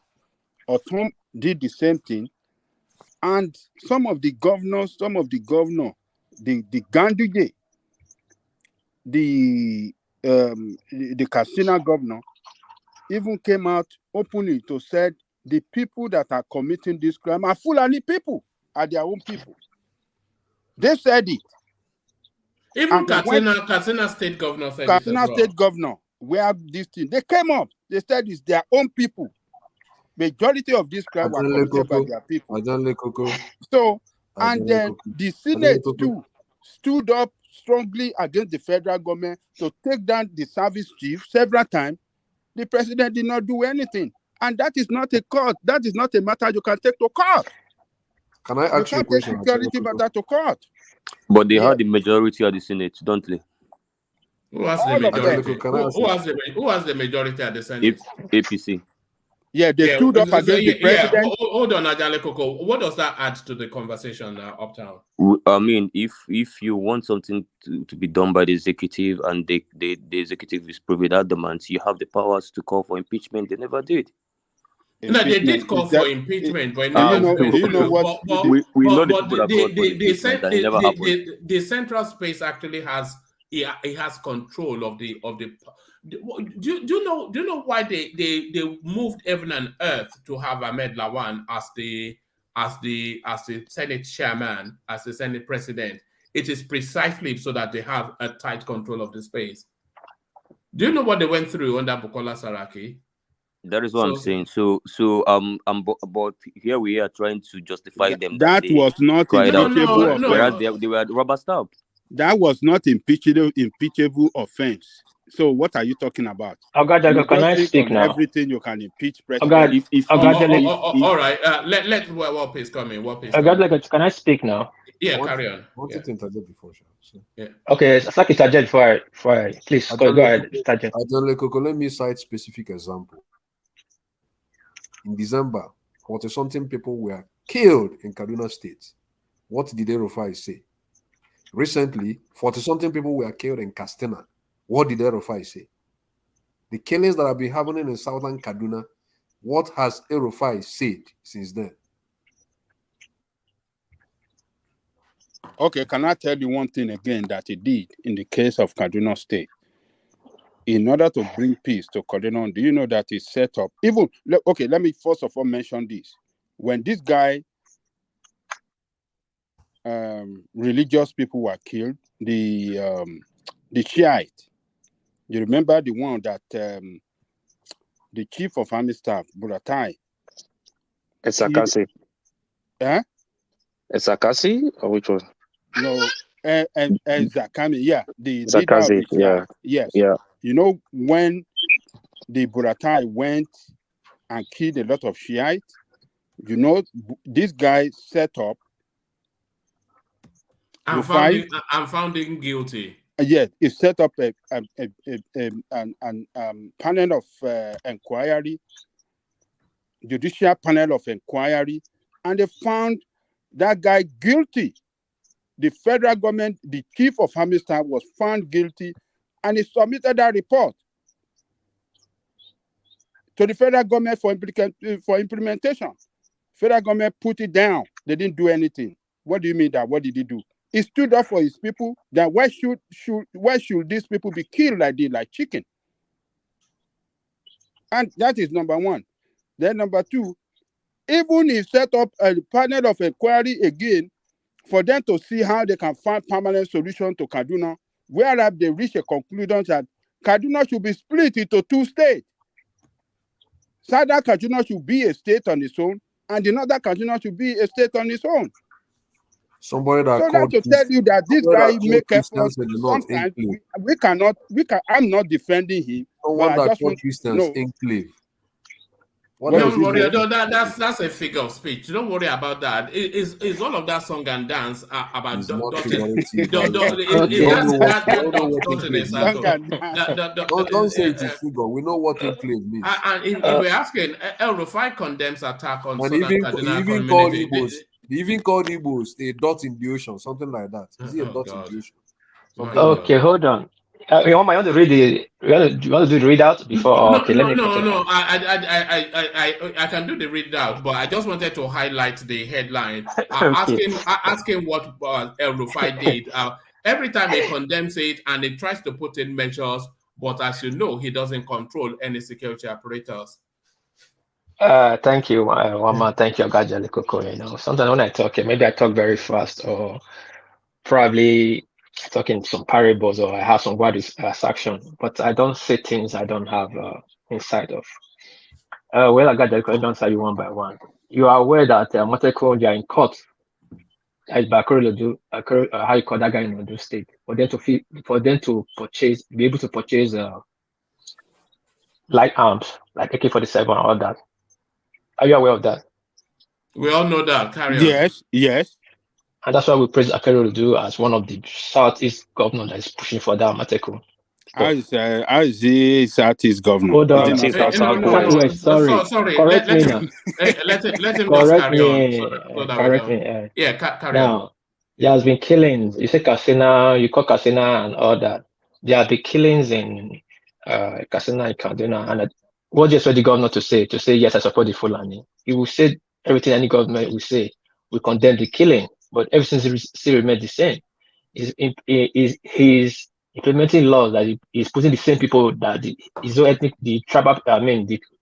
ethnic people, how I say, the Fulani. You see, the committee is set up by the Fulanis, and the Fulanis is killing the answers there. Then how do you expect you're going to get fair justice from that? Now, if the government cannot allow him carry out what he wants to carry out, cannot give him the apparatus to do what he wants to do, why can't he take the federal government to court, just like the way Akeredolu take them to court? That's one. Same in Castina. If they cannot, the guy said they want to buy AK-47. He said that the people should harm themselves with AK-47, and the federal government went against it heavily. Why did that guy go to court so that we know that it's a court? Hold on. Let me give you this paragraph. And I'll put it on the screen as well. This is just one of the Southern Kaduna spaces. Okay. So let me highlight it. It says an urgent security intervention is being conducted by the Defense Headquarters Operation Safe Haven as the commander, also the GOC Division Nigerian Army, Major General Ibrahim Ali, and Sector 7 Commander Colonel Timothy Okurom are presently in the location. The Kaduna State government will make public further details on the incident as it receives feedback from the security forces. Yes, that doesn't make anything. We will see how this thing happen when things will happen. For government will be aware and still will happen. And what we see here, the festive went there, that went there. If El-Rufai is really concerned about his region, without taking the same boat that he's taking right now for his section of his party, because his party is divided, his party is divided, and he's supporting one section. I don't want to put it to one person. I want to base on his party generally. Why didn't he take that same step on the government and said, okay, right now I'm taking these generals to court. They're not doing anything. They're not doing enough. That these killings, the blood will be on their head. So let the court decide yes or no. Peace, sorry, my brother. What peace? El-Rufai told us in Arewa House when he was trying to threaten arresting Obi that is in his state, told us that he's in control of 82 division, and he called three different divisions that he's in control of, and if he wanted to arrest Obi, he would do it straight away. So I wonder if that's the only day he was in control of those divisions, Can you use it to fight send us insecurity the in article Kaduna? where you said that he's in control of Please, some one military man, go to the difficulties. Arewa. Can you tell us? No, Can you tell us that? hold on. why refer to it? I'm not going there. I'm aware that he did say that, but Oh, that okay, was you just, know, okay. that was just Okay. loose talk. That was loose talk. Okay. How can it be in control of Yeah, military how can division? it's just I ludicrous, didn't isn't say it? it, did I? He said it. Okay. Yeah. All right, bring it home, what please, and then we move on. I was not even going there. Like I Yeah. said, I'm generalizing everything. This is one thing I also like by the obedient. When I'm saying things, I'm not saying because of obedient or right now, the stage I am right now, I'm not even talking about obedient. I'm talking about Nigerians. No, just bring it home so we can move on. I'm bringing it home. So if he knows all this, he can do all this that he's doing now. Why didn't he do it then? Because they said the two things that the government is responsible to protect is life and properties. This election is not a property that they must protect. It's a decision for the Nigerian populace to decide who they want. But the life and property they have voted in to do, they are not doing it. They didn't show any concern. Now they are showing us concern. Now the party that is doing it now is APC that came in violence, propaganda, killing, explosion, bomb blasts and everything during that time we experienced it during another time. And now the same thing is playing back again. They said those that don't learn from history will always repeat himself. Now I said this long ago. Is APC now trying to play the game of sympathy? To me, that's how I see it. Try to now lean on sympathy to get vote. They're forgetting, distancing the three key players of the APC, how you call it, judiciary, executive and legislative of the APC out of APC and try to focus on who will bring in to fix the same APC problem. Nigerians, we are smarter than this and think you should know when to say enough is enough and we stop all this pedestrian politics. That's my session for now. I will use the floor for the next person so I can interject. All right, thank you. So let's take the conversation onto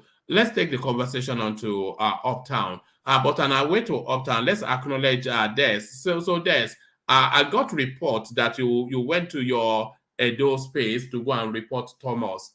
Were you expecting them to come and flog him or something? Des, they told me that you went to your Edo people to go and report Thomas. Were you expecting them to come and beat him up? No, one man, I was just making, because there was a video they played, and I was just making a reference to something, so they stopped, playing some kind of videos that is not, truthful. You get? It wasn't like I didn't even call his name. I didn't even mention Thomas. I just said there was a friend of mine, you get? So I didn't really call his name or anything. Oh, all right. So they'll be reporting Thomas today. They know people, they are wild people. Let's go on to Uptown. They are white people. Believe them. They are all yam heads. They are yam heads. Just believe them. All right. So you're up next, Uptown. These are decision. These verdicts. One man. Pardon me, please. Go to someone and come after the person, sir. All right, brilliant. Let's take the conversation to Saki Father then, only for the balance of the conversation. So Saki Father, you're up. So the Supreme Court space is what agitates the conversation at the moment. We did have the anticipation that the 10th of February was not the final story of that Naira swap. The Supreme Court now, an injunction holding a status quo until the 15th when decisions will be made. And IMF also weighing heavily against this policy. Is it an inevitability that this policy will be abandoned?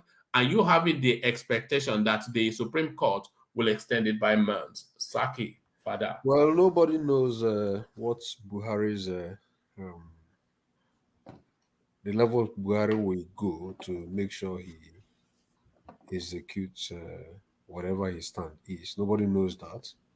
So I think whatever IMF is saying, I don't think is going to affect Buhari's decision. Saki Father, sorry to interject you, sorry to cut you short. I wanted to tell Adeliko something then and I missed my train of thought. No, sorry. No insult. Not insult. No, let him just carry on. I don't want too much stop-start.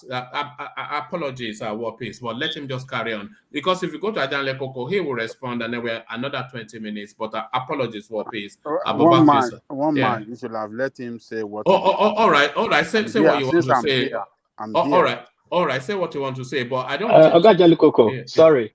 Yeah. What's happening in Nigeria now? Is it which word did you use? Is it you said what I was saying was not what language do you use? Is it fractional or what you say? No. I didn't say what I said. I said what you are saying, what you are talking about Rufai and other northern governor was not factual. That was okay. Yes. Okay. What's happening in Nigeria? Is it factual right now? Right. With regard to what? Regard to the Senate president that didn't contest in the primaries and becoming the Senate. That's a different story now. I know, but is it factual? That the seat is given to Ahmed Lawan. Ahmed Lawan. Oh yes. Yes. Is it factual? Oh yes. That's what we had. I mean, what are we going to do? What? Okay. The crisis we see in Nigeria right now, the design of currency, infighting, is it factual? What's just going on? That's not an argument now. What are you trying to? What are you saying? What I'm saying, some wild things that's happening in Nigeria, I've not seen it happen anywhere. It's not factual, but it happens. That's just my bottom line. Wild things always happen in Nigeria. But back to you, Saki Father. Wild things always happen in Nigeria now. Is a unique and peculiar place. Saki Father. Yeah, so what I'm saying is what IMF is saying will not really affect Buhari's decision. The only people that have the powers to constrain Buhari beyond from doing what he wants to do is Supreme Court.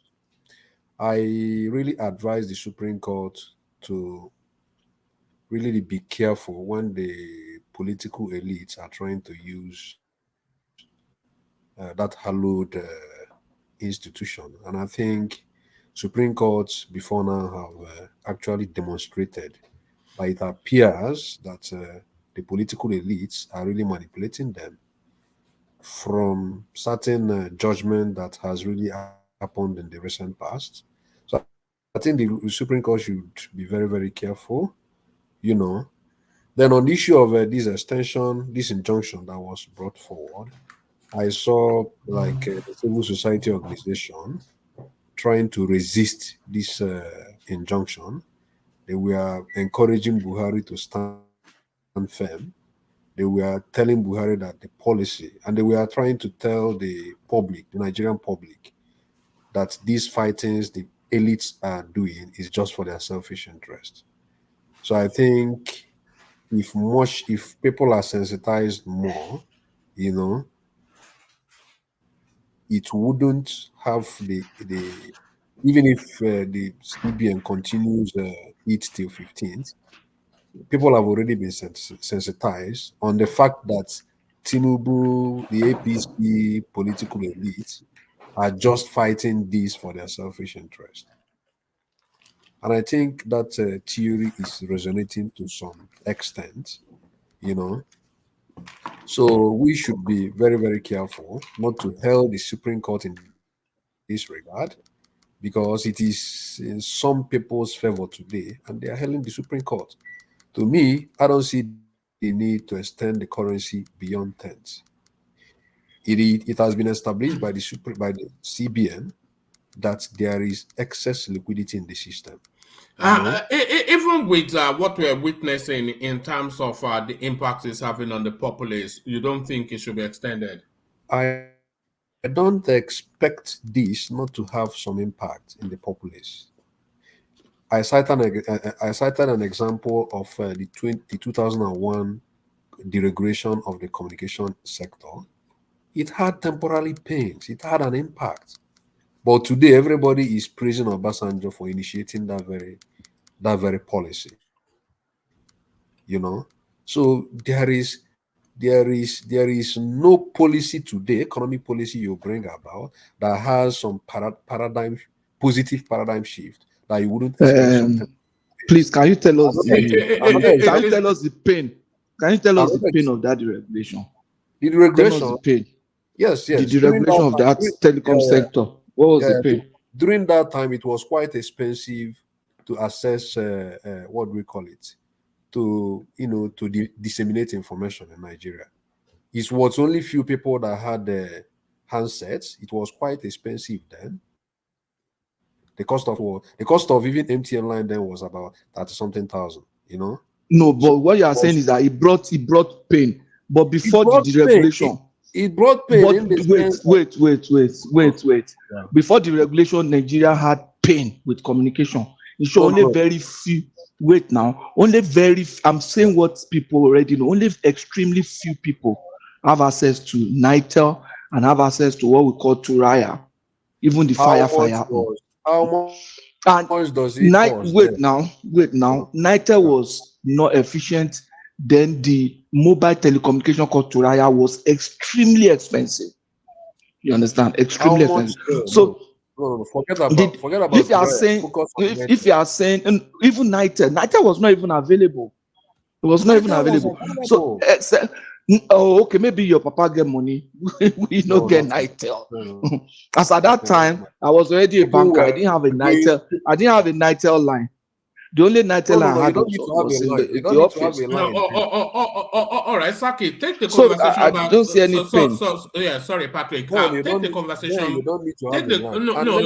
just take the conversation back to the currency swap, and you are saying it's necessary pain, but is it avoidable pain or not? Is more.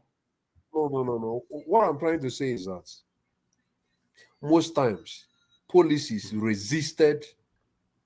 No. Don't generalize because we have a specific. So don't generalize. We have a specific. We're talking about the.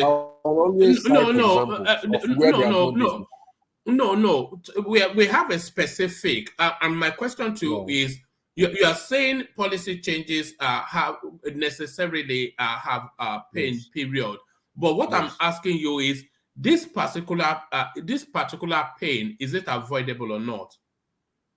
This pain can be avoided by the proper inspection of the implementation. So that was what the CBN failed initially. And now they have started correcting it.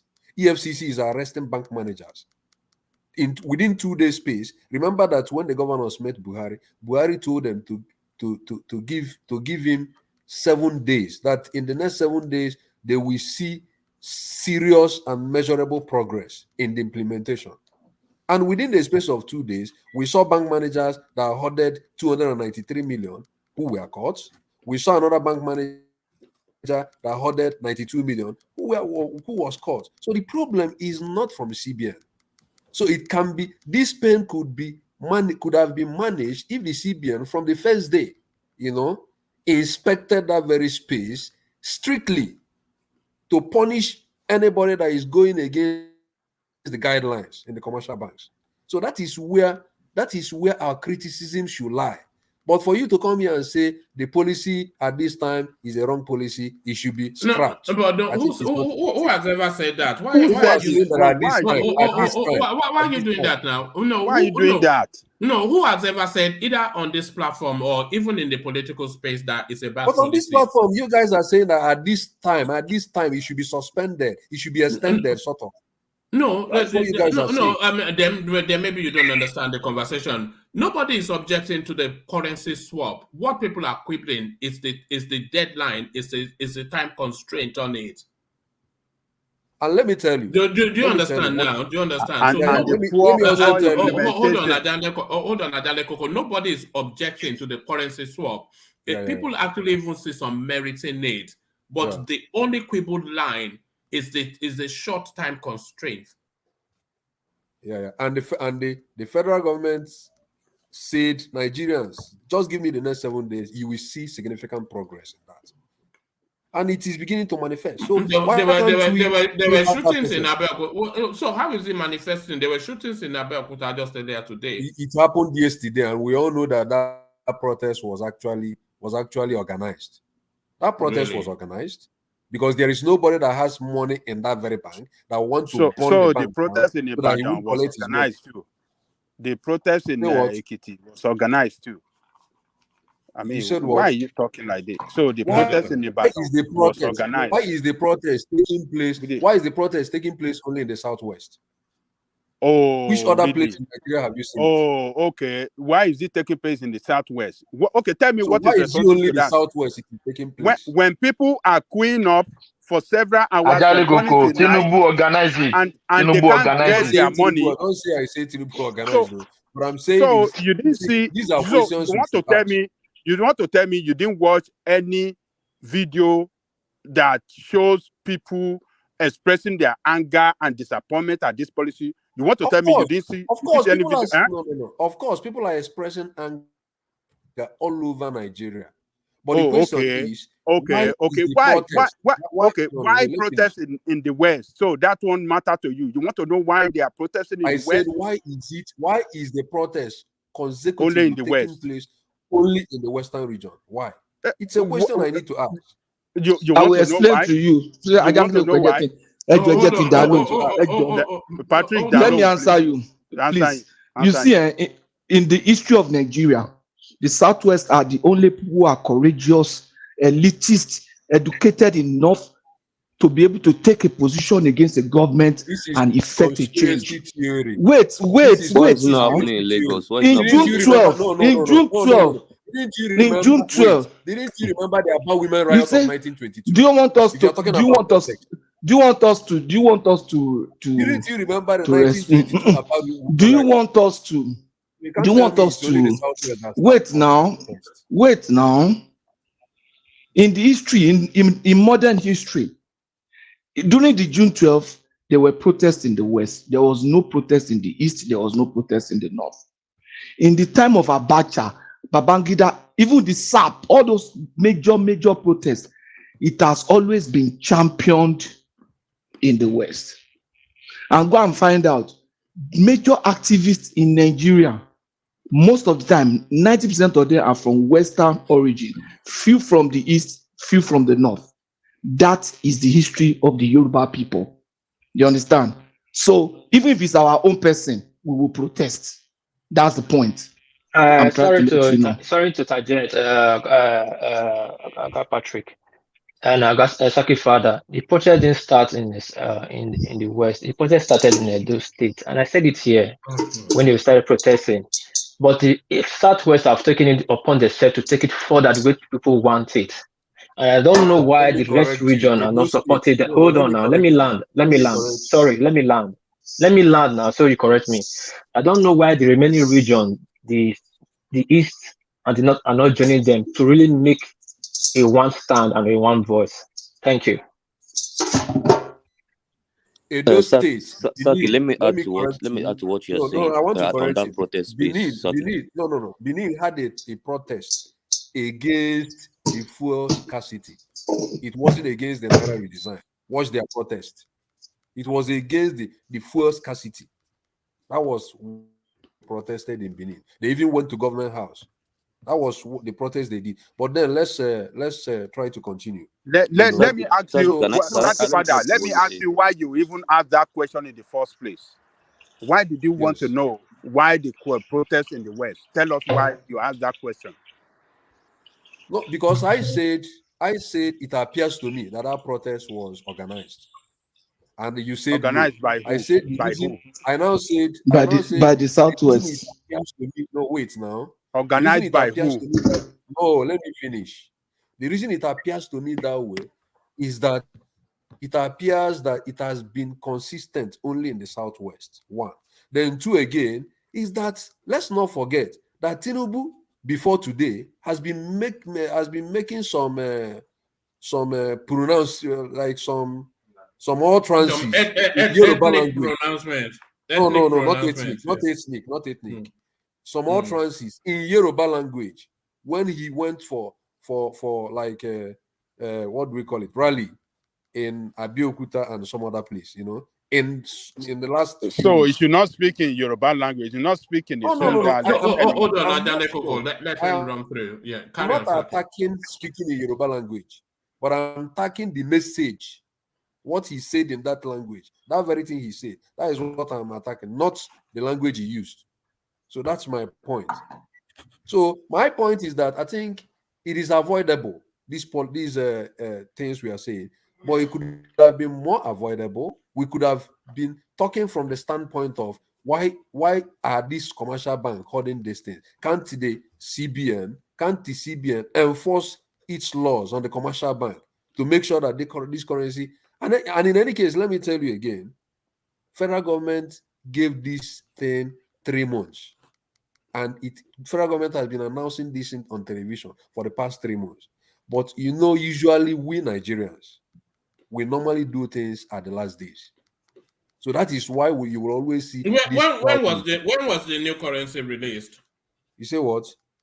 When was the new currency released? I know it was not released this week. Because in December, when I went to Nigeria, I saw the new currency. Right. It wasn't released this week. So it wasn't actually released 3 months ago to give that 3 months insulation. No. But 3 months ago, people have started returning their monies into the banks, right? But are they getting the new notes back? No. But this new note, they didn't release it this week or last week. The new note was released. The release date was 15th of December, while the owner note deadline was first deadline was on 31st of December. So if people are protesting for, hold on, okay. Yeah, carry on, Asaki. So what I'm trying to say is that since this policy was was pronounced, people have already started returning their currencies to the banks, right? Even as at this moment, the old currencies are not when people were returning their currencies to the bank, what were they getting back from the bank? I don't know. I don't know when they released it. I don't know when they actually released it. They released the new. No, hold on. They released the new currency in December. You said what? They released the new currency in December. So December. This is 2 months now. December 15th to February 10th. It's about 2 months. No. What do you mean? December 15th to February 10th is almost 2 months now.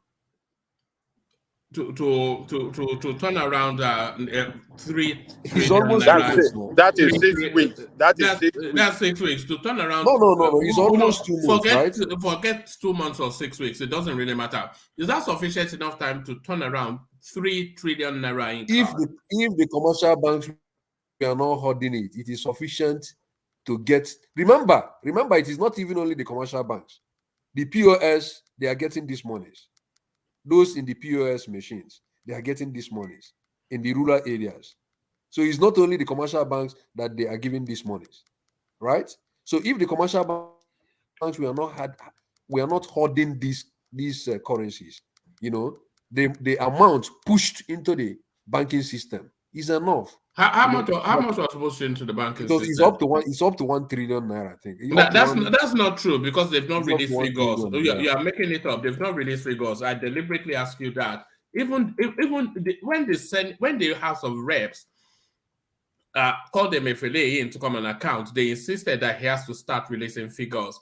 Nobody knows how much they've pushed through, so I'm not quite sure how you. They have not. I don't think money that released is up to 10 billion. The first and second. No, it's not up to. No. Hold on. No, hold on. Hold on. Hold on, please. Sorry. The one they are put out on the newspaper. That's what I'm saying. The one that Emefiele have admitted they have sent out. The first one I read, I've not read other one, was 120 million, and I was saying that that's a joke. And the second one they have put out on record is 500 million. So we'll not just be speculating. Let's follow what Emefiele is saying. If more than 500 million, even El-Rufai was telling us that one state governor took out 500 million. So it's we understand, but what is CBN saying to the people? That's what I'm saying. I'm not saying it's not more than I said, but for what they have said, they released not up to 10 billion. That's what I'm saying. I'm not saying it's not up to 20 billion.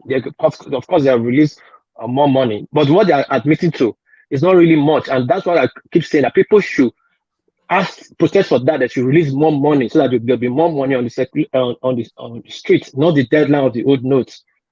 That's just my assertion. Anyway. All right, carry on, okay. All right, so I think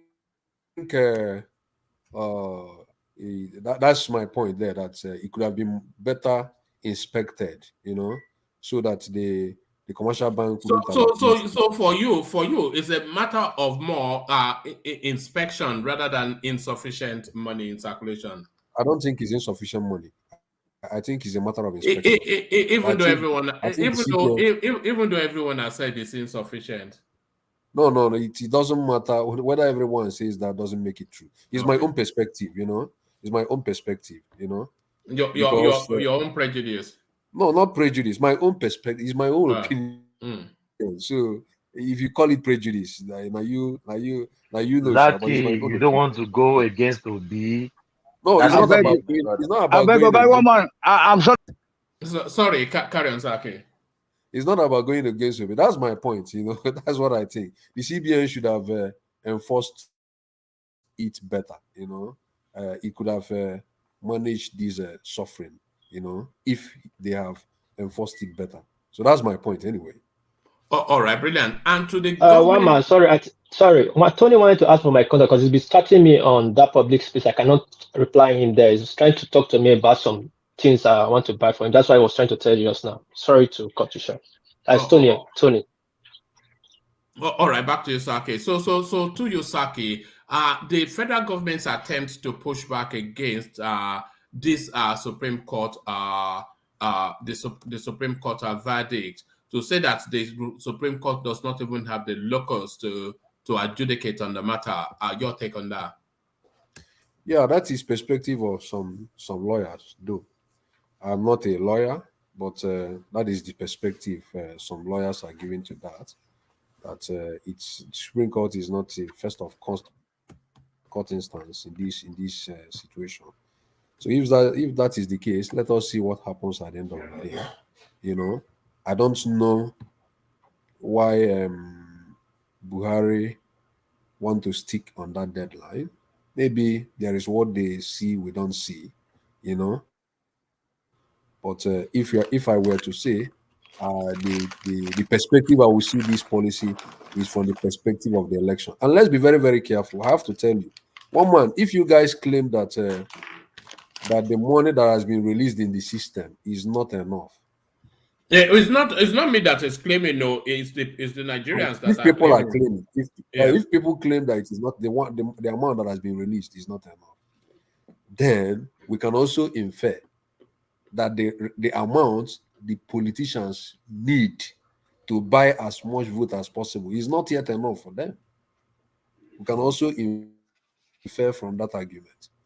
So if it is still small that was pushed in the public space, then it also means that the amount the politicians have gotten by now is not still enough for them. And that is why they are reacting much to it. The reaction is not even from only the governors. Remember that the what do we call it? The rubber stamp National Assembly is seriously kicking against it because it's also affecting them. That's the perspective I see it from.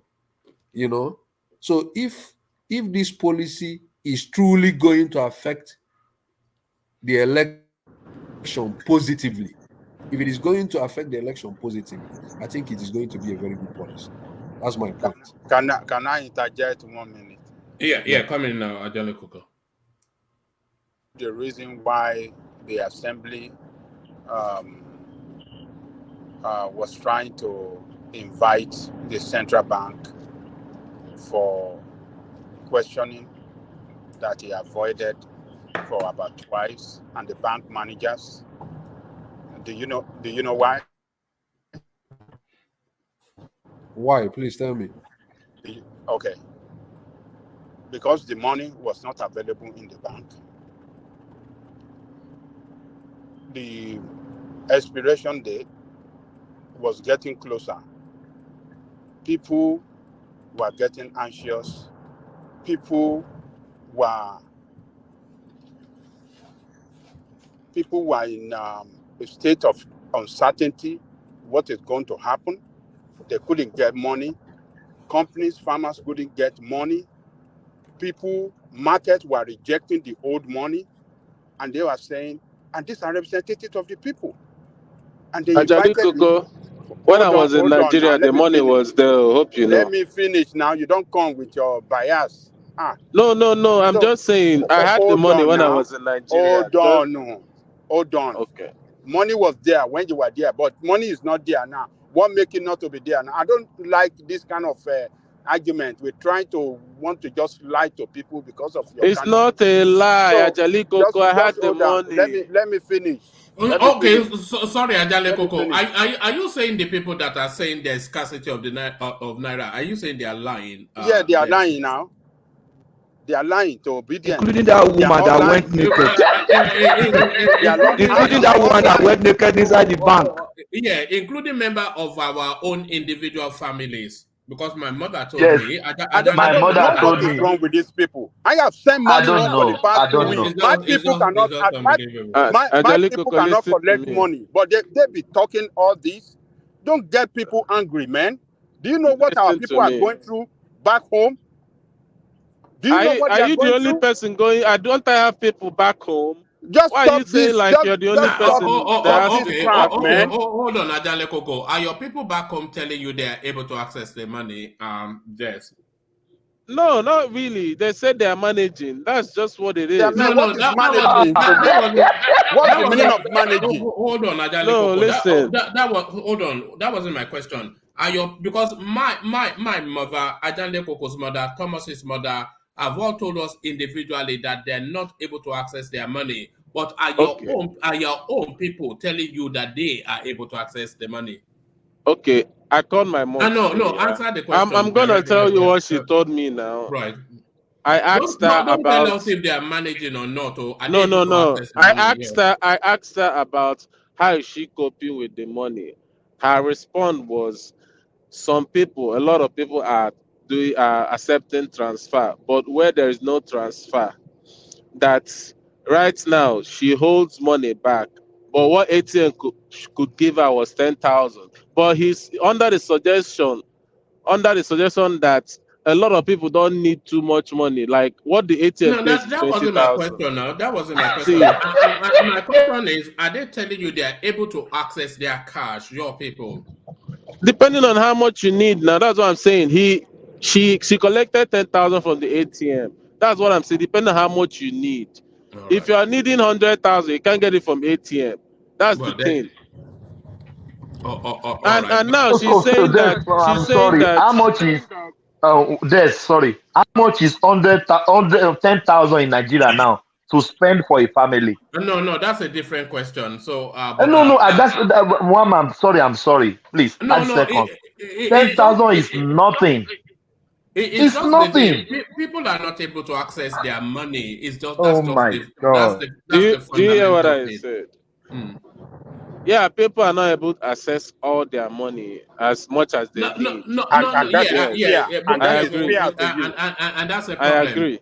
That's a problem. That is very fair to you that people cannot access their money. They can only access a little bit, and that is good to you. To you, the Ajali obedient, Koko, it's good in to your people. America, yeah. Here in America, I can't access all my money in ATM. That's for sure.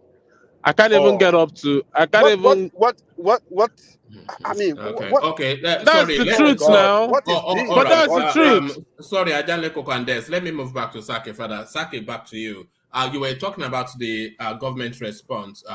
Take us back there. But I've not finished before I was interjected. Yeah, but I don't want that conversation of people not being able to access, and that's okay. And they're saying somebody is telling me that you want to. If I want 100,000 naira of my own money, then I'm taking 100,000 naira of my own money. If I want it in cash, I take it in cash. And if I want to do electronic transfer, I do that. It's my money, but I don't understand that. But round off what you were saying. I was just trying to tell Zaki Fada. It was trying to paint a picture that the assembly are feeling the pains of this scarcity of this money too. That is why they are trying to take some action. And I was just trying to let him know it wasn't because of them feeling the pain, but because the people in their constituency are feeling the pains, putting pressure on them and businesses across the country, and they took it upon themselves to invite Emefiele. they have the constitutional right and have the oversight responsibility over the central bank. And they invited him with the bank executive across the country of the major banks, rather. They didn't turn up. Why didn't they turn up? Okay, can I ask you? You did query that. Why Can I didn't ask they? you, Why did they turn up? Hold on now. Hold on. Let me finish. They invited them twice. It was on the third invitation. They said they are going to issue warrants on them. How can the people, the assembly of the people, that have the mandate of the people, invite the central bank and the banks and they are not? That's a disrespect to the people, to people of Nigeria. So they invited them. They did until when they said they threatened them with warrant. That was when they turned up. And all they were just trying to do was to let them know, look, these are the problem. What is causing this pain? What can we do so that we can rescue this situation? That was what they were trying to do. It wasn't the way you are painting it as if, oh, they are feeling the pains and they can are. I tell you? Okay, Can I tell you? just say Come what on. I mean. Come All on, this Ajale Koko, let me tell you. say Come on, what Ajale Koko, let me tell you. You know, you suddenly started seeing the National Assembly as one sanctimonious entity. You know, ask yourself the question: if truly what they were trying to do was out of sheer benevolence for the people so of you are saying they Nigeria. don't have No, hold responsibility. on, That Ajale Koko, please let him respond to Let you. me finish. Why did they go to the extent of trying to, frame up allegation against the CBN governor of terrorism and other things in order to sack him? Who did that? Who did that? We had that story here No, about no, no, no, no, no, no, no. Who framed up something against who both did? the instrument of the state, DSS and sort of, Right. So, but Ajale Koko was talking about the No, National Assembly. they are saying that these things are also the instrument of the state was also influenced by these political echelons like Who all said that? those members of Who is saying that? Who is that saying was the that? story I Who's had. saying That that? was the story I had. From That was where? the story I had. It doesn't matter From from the space. Kano or Kano? When From I went to Nigeria, I Kano? had it. Is it But that then let me tell you, Kanote? Ajahn Lekoko. From the obedient space. Let me tell you, Ajahn Lekoko. Go back to history in the last 2 decades, sort of. You will observe that major policies that have led to generational change. This same National Assembly has always resisted such policies stiffly. And let me give you an instance: the consolidation policy of this guy, what's the name? Soludo, when he was the CBN governor. When he started that, the National Assembly was too resistant towards that. But the Do you National know the Assembly, fight? hold on, they are not resistance to this policy, though, are they? Are they No, resistance to this? Good question. Yeah. They are resistant because, let me give you an instance. When MFLA imposed some limit on withdrawal in the banks, yes, they went after MFLA. They were against right. that. But Right. even you, one man, welcomed that very policy. But the National Assembly went against him for imposing some restrictions on withdrawal limits. Do you understand? Yes, I was And against it said too. you were against it. Oh yeah, I was against that amount, that limited, even one man, it doesn't make sense. That is not money. Even one man, even one man liked it because anybody that has money in the bank. Yeah, one man said yes. One man said, but anyone that has money in the bank, anyone that has money in the bank can conduct his transactions through transfers. So it's not necessary that you must have cash to do your transactions. Even me here, I can't remember the last time I did transactions without transfers. So I think that very policy was a welcome development to some extent because it is people that have banks accounts in the banks. They should also have mobile apps. So I think it's a welcome development. But do you know that the central bank released the information that 60% of the Nigerian population are unbanked? 60%. No. I'm talking about the 40%. If you don't have money in the bank, how can you make withdrawals? So that withdrawal limit is only affecting people that have money in the bank. So that 40% that has money in the bank, I assume that most of them have mobile apps. You know, for convenience, they can do their transactions via mobile options. My brother, it depends on the nature of the wait. Sorry, exactly, Father. It depends on the nature of your transactions. I'll give you an example. I have a brother who's an engineer that works on a site. Laborers, he picks laborers in the morning. Maybe about 50. Each of them gets like 5,000. They work for money, and in the evening he pays them 5,000. If that guy is going to pay 50 people 5,000, he's going to need about 250,000, right? To pay them, and he can only withdraw 20,000 via ATM, or there's a cash limit. You understand what I'm saying? There are farmers who pay people daily wages for working on their farm. There are businesses who pay people daily wages that their laborers don't even have account. They can't even afford to go to bank, because how much are they earning that they will now spend money to go to bank and come back and go and queue? Okay, you understand? That is the kind of economy. Sorry, let me just leave you with this. Let me leave you with this. Yeah. My own position with cashlessness is that the banks should make it attractive in such a way that the client will be the one, the customers will be the one choosing to pursue cashlessness, not by enforcing it on people.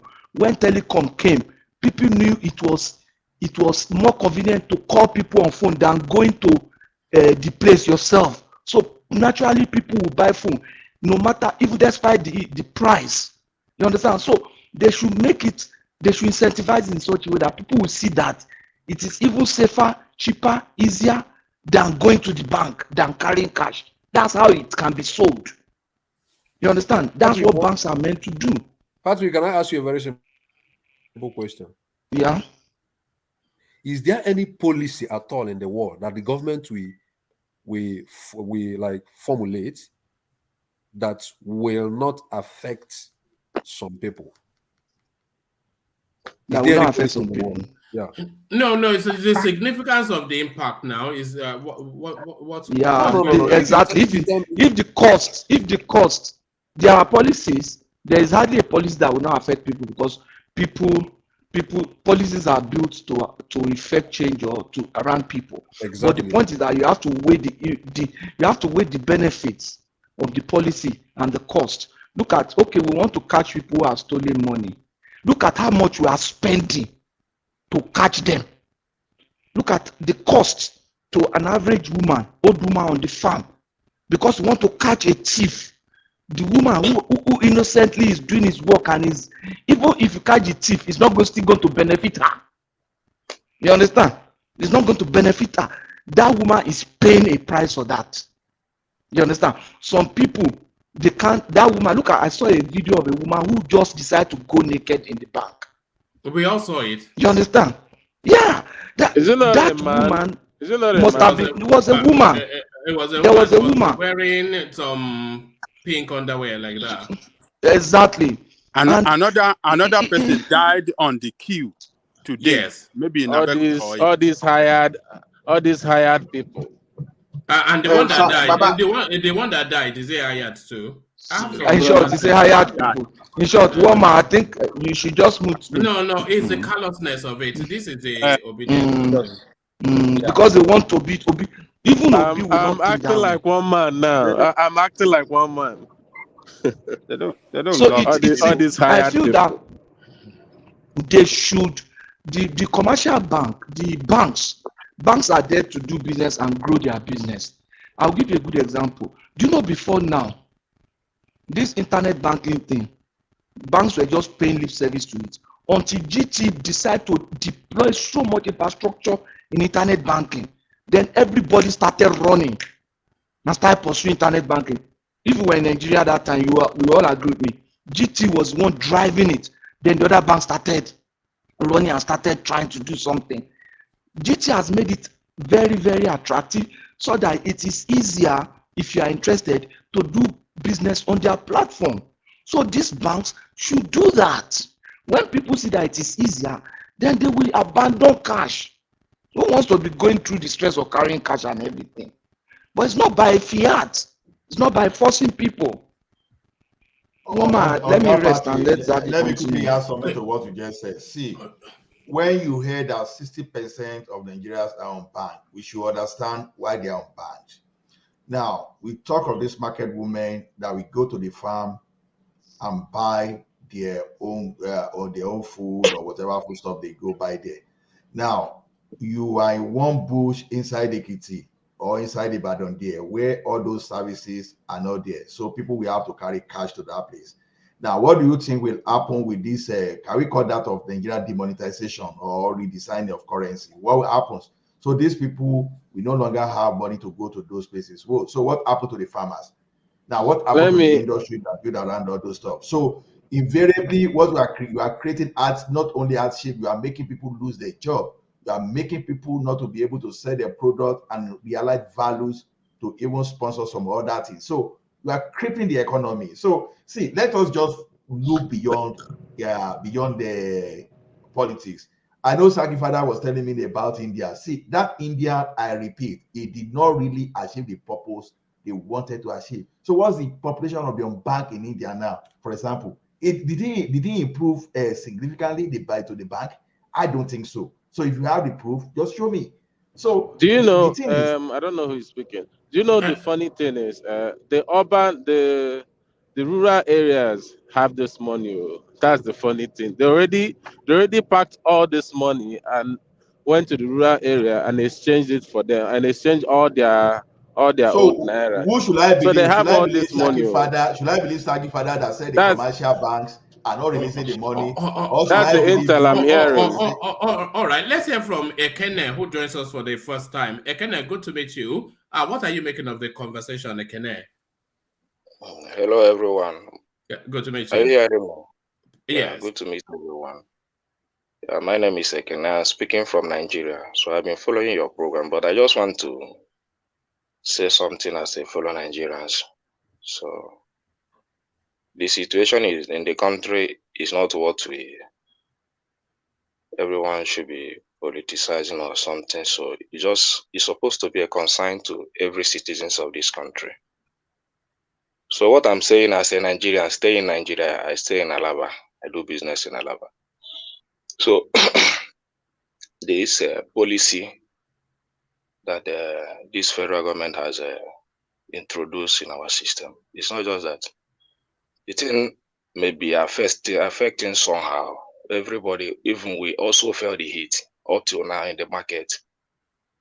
The business is not as usual as it used to be before. But people, hold on. People are arguing that they should be able to pay you electronically. That's what they are saying. Yes, electronically the thing is working. In fact, electronically, even some people are even learning to go to bank to do transfer, fill their transfer this thing, do their payment, which I've been advising people around me. So, but the issue is that the policy, what this policy is meant to achieve is to the central government is just that to go and put your money in the bank, then collect new notes. No, we are getting it wrong. The policy is not just go and put your money. Maybe you put 100,000 naira, then the federal government will give you 100,000 naira new notes. No, that is not the policy. The policy is deposit your money in the bank. Then it is to achieve cashless economy, to be able to monitor transaction that goes on in the country, both terrorism and other form of corruption. That is the policy. So the federal government, the CBN has made it that, like on Monday, they made it that they should pay 20,000 naira from the counter, then 20,000 naira from the, nobody should collect more than 20,000 naira. That is order from CBN. So, but what we found out in the system is that many bank managers are holding the money, maybe giving out to the politicians or something like that. And that is the main problem that we are supposed to be tackling. It's not the issue of favoring this politician or the other politician. The issue is that, everything in Nigeria, like we used to say it, there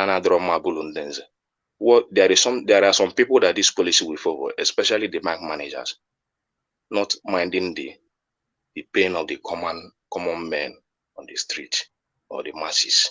They just want to cash out from the politicians, thereby holding the naira, the new note. So what we have been saying is let them allow this this Old Naira. deadline. Yes, let them allow this deadline to just pass. Because once the deadline pass, you don't have any other option than to spend the new note. But once they keep to prolong it, you still have they will still have the reason to hold the new Naira.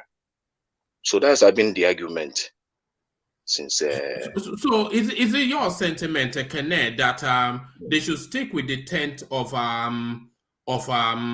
of February, and after the 10th, the heavens would not fall, people will just make the adjustment? Yeah. Nothing will happen. Nothing after. In short, everybody is already adapting to the system.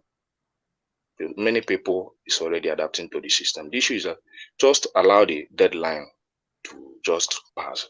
Because I believe that once the deadline passes, everybody, you cannot go to the bank and expect them to give you old Naira again.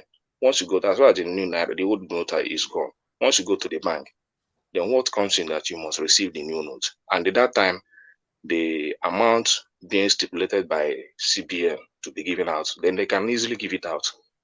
You understand? But keeping... hold on, okay, I want to ask one question. Yeah. So, yes.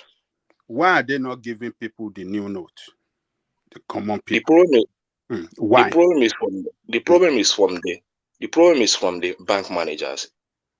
So what we are saying is let the federal government, like that is why Buhari said, give me 7 days to tackle the issue. Nobody is confirming to us now that it is the bank manager that are responsible for No, really, I'm telling you as a Nigerian, the problem is everywhere. So we can see it across the country. No new note given out, and then we want to blame bank manager in entirety. New note, like some bank are doing well. Just like some bank are not doing well. Just like FCMB. When you go to FCMB, they are doing well. They are responding to the CBN policy. They are giving like 20,000. Then when they don't have enough cash, when they see customers are plenty, they will tell you, we cannot give up to 20,000. We only give 10,000 Naira today. And it has been working. Some Access Bank, but some bank decided to close. Some are not doing anything at all. EcoBank is doing well. So some banks are doing well, some are not doing well. So you now begin to find out that it's not the problem of the many of them are not doing well. Many of them are not doing well. Yes. So and that is the problem. That is to say that the policy has failed. It has not achieved the set objective. It's failed already. Because people are going through, you are complaining too that business is that affect your business. Yes, no, it affected business, Lily. Yes, it affected business. Yes, it affected business because many people, because most of our business. Hold on, most of our business is like come and buy, you pay. Then many people is not used to that form of you buy 1,000 Naira market. Like there was one woman that I used to buy detergent and all those things. I just met him. I just met her. I selected the goods like 7,000, 8,000 Naira. I told her I want to do transfer. The woman told me that she don't have bank. Then the other woman staying behind her. I said, please provide me your account. Let me pay for. The other one said, I don't have bank account. The other one said, I don't have bank account. So that is the problem we are facing with the policy. So I now have to go to the pharmacy to buy those things. And it pains me because the woman has been my customer for many years, but I did not buy that product from her that day. It pains me a lot. So that is the only problem with the policy. And many people is not used to that. Hold on, Ekene. Is that not a significant problem though? Because that example of that lady that you've just cited is an example of so many ladies like that. Like those women that used to sell, if you have been in Alaba International Market, those ladies that used to sell along that road, that is their problem. Yes, but that's a large economic space though, because those ladies that you are describing, they repeat in every market up and down the country. That just for some time now, like this week, last week, I'm telling you, like last week, but this week things are beginning to get somehow okay because last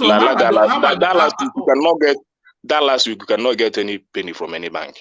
How are those ladies? How are those ladies adapting? Those like everyday lady that just has that little something that she sits by the road passerby traffic, take this 1,000 naira, give me 800. How are they coping?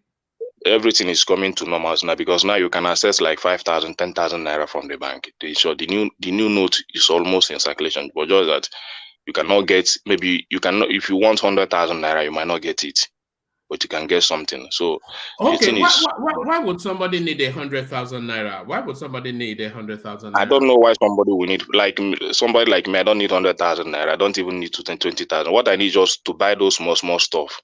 Then the other ones I can do transfer. This is the same thing my mom said.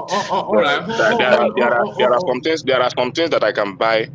There are some things I can buy with just cash, just small cash, something like 500. I just pay small cash, and I don't need those things like a 10,000 naira or 20,000 naira. There are some things I can just buy, just pay 500. Other things I do transfer. And what the bank, the CBN is trying to achieve with this policy is that internet banking. That is what the CBN is trying to achieve, so that they will be able to monitor transaction around the country. That is the main reason of the policy.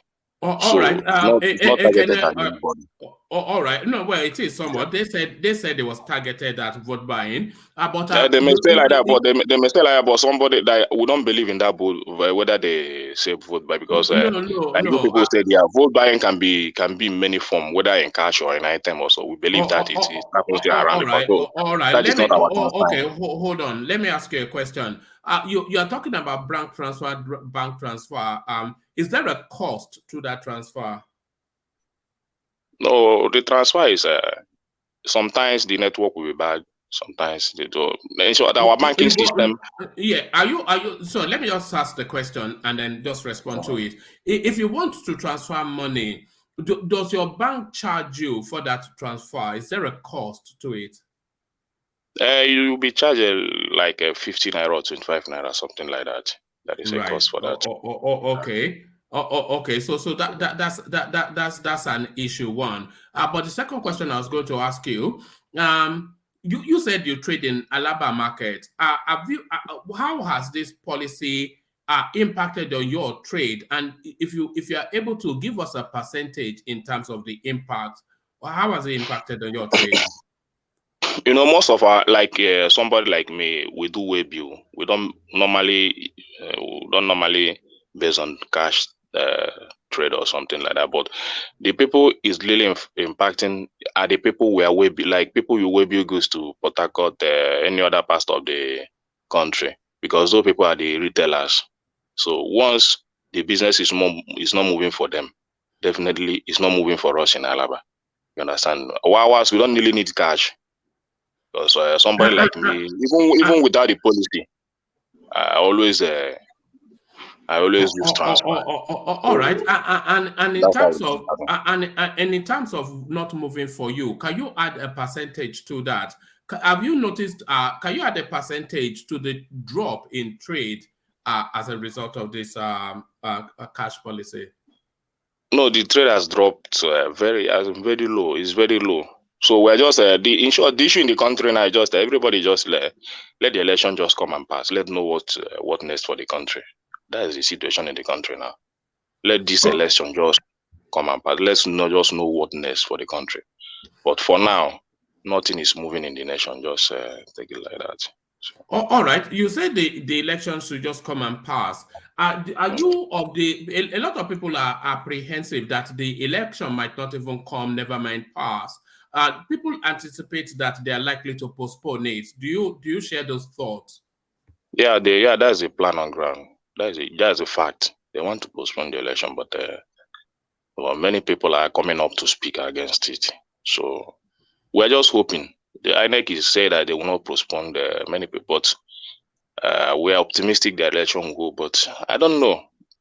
They might postpone it a day to the election. That is the nation we are. That is the country we are in. So until that day, we'll know whether the election will go. But for the postponing of the election, yes, there is a fact, and there is an ongoing talk about that. There is a discussion to postpone the election. So that's a fact. Woman, can you get him to expand on your first question? Which what percentage? The first one that you say, how has sales dropped now? Yes. And what percentage of it can you attribute to this cashless thing? We know Nigeria is having problem and things are going down, but how down has it gone between the time this cashless thing came up and now? You understand? So that we can know that okay, this drop might be as a result of the cashless policy. I just said that the drop to the sales has just gone down, and it's as a result of this cashless policy. There is no doubt about that. No, he's asking you to put a percentage to it. Maybe maybe drop to maybe 20 or 10%. If you used to sell like 10,000 naira a day, you cannot get up to 2,000 naira or 1,000 naira. Like an 80% drop in trade. Yes. All Yes, right. yes. So there it is. So are you anticipating a peaceful election in Lagos? You are Lagos based. So what's the temperature in Lagos? Are you anticipating a peaceful election in Lagos? Yeah, Showore will come to Alaba tomorrow. He will come to address Alaba Showore? tomorrow. I mean, Sanwo-Olu, Lagos State. Sanwo-Olu, oh yeah. Sanwo-Olu, Lagos State governor. So everywhere is peaceful for now. Peaceful, though there have been violent here and there. You know how our politics plays out. No party wants to ride against each other. This person don't want to be suppressed. So that's the politics in Nigeria. But we know that the election will come and there will be no violence. That's our hope. In short, everybody is excited about the election. So that's the thing. Which direction do you see it go in the election? Which direction who will be your president come May the 29th? Well, honestly speaking, everybody wants a very clear change in the country if it is very possible. In short, to vote out all the old order. So, but we don't, that is the challenge to get that is very difficult. But that's what everybody wants. I have many friends where everybody, in short, many people that has not been interested in politics before. Everybody, most of them are interested. Most of them just got their PVC, and everybody says, have you got yours? Have you got yours? I have got my. Okay, I've got my wife. I've got my family member has got. So, but so these are the situation. In as in many people, in short, this government has forced many people to wake up politically. That's what this government. My brother, sorry, are you obedient? No, forget whether I don't like to talk whether. No, I don't like to talk whether I'm obedient or not. I discuss about Nigeria entirely, what is going on. I don't want to talk whether I'm obedient or not. No, so you're not obliged to. I'm a Nigerian, so whatever happens in the country, we'll take it like that. That's the belief. So whether obedient, whether article, but everybody must vote. Yes. What change are you? What change are you anticipating that this election will bring? What are you hopeful for this election? What change are you anticipating?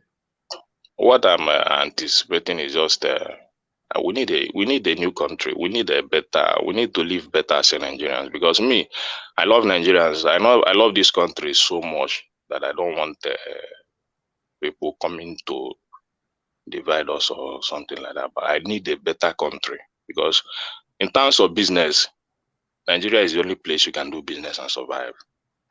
But since this government, it has been somehow many business collapse this time. So we don't want such a situation. Everybody wants this a country that when you build it very well, business will be thriving. Just imagine the many people, just like people like us in Alaba, during the time of good luck, the people, how Ghanaians used to take us there as their own China. Togo, it's very close to them. They don't go to China, they don't go to everything they want to buy. But the reverse has been the case. It has not been like that since all this while. Price has gone up, many things has changed. They have learned to go to their own China. They have located China since all this while. So it really affects many people. So we want to come back to that system that Nigeria used to be before this government came back. Before this government came in. All right. You said Sanwo-Olu is coming to speak to you in Alaba. So he's been 4 years. He's coming to speak to you, no doubt, to ask you to stay with him again. So what has been your assessment of Sanwo-Olu's first term? What has Sanwo-Olu's first term been like for you? We don't have problem with Sanwo-Olu. In terms of a Lagos state government, Sanwo-Olu is a nice guy. He's a very calm, in short, he's a very calm guy. So nobody has problem with Sanwo-Olu. The problem we are, in short, the election is not even centering on him, or the election is centered on the federal for now. It's not about Sanwo-Olu. Sanwo-Olu comes to Alaba every time he wants to come. So even the last time there was problem in Alaba, his deputy came. It was his deputy that came. Everything was addressed the way it's supposed to be. So in terms of development, have you seen any significant developments in Lagos that you approve of, that you feel that this is the direction this city should go? Has there been any significant development in Lagos to your notice? You know, Alaba is somehow different, because Alaba, if you know how Lagos is, Alaba is a different part compared to maybe Lagos Island, maybe from that might to up. So Alaba is not experiencing government the way it's supposed to be. But the only thing we are happy with the government of Lagos is that in terms of Alaba, they give us maximum security that we need. So that security apparatus that they used to give to the market is a welcome. It's very enough for us to say that the government is doing well for us. But in terms of infrastructure, many road that Fashola built during his time inside Imude, all those inside the remote area, those roads are spoiled and nobody cares. So that's the issue. So you said about security. How safe is Lagos? No, Lagos is safe. Maybe normal day doing business, Lagos is safe. But during this election period, in fact, they even want us not to talk about politics inside market. So that's how the situation is in terms of this politics. And who has come to campaign with you in terms of the presidential space or any space? Who has come to campaign in Alaba? Because Alaba is where the money is in Lagos. So who has come to attack your wallet to say, come and vote for me? In terms of presidential, nobody has come. The only person that has come Alaba is this Zandor. And he's trying to get Igbo attention, Igbo people or business people attention. The guy is trying, sure. So, but in terms of presidential, nobody has come. Maybe when someone will come tomorrow, we'll hear what he wants to offer, what he wants to say. Who do you think is going to take Lagos? Is it going to be retained by APC?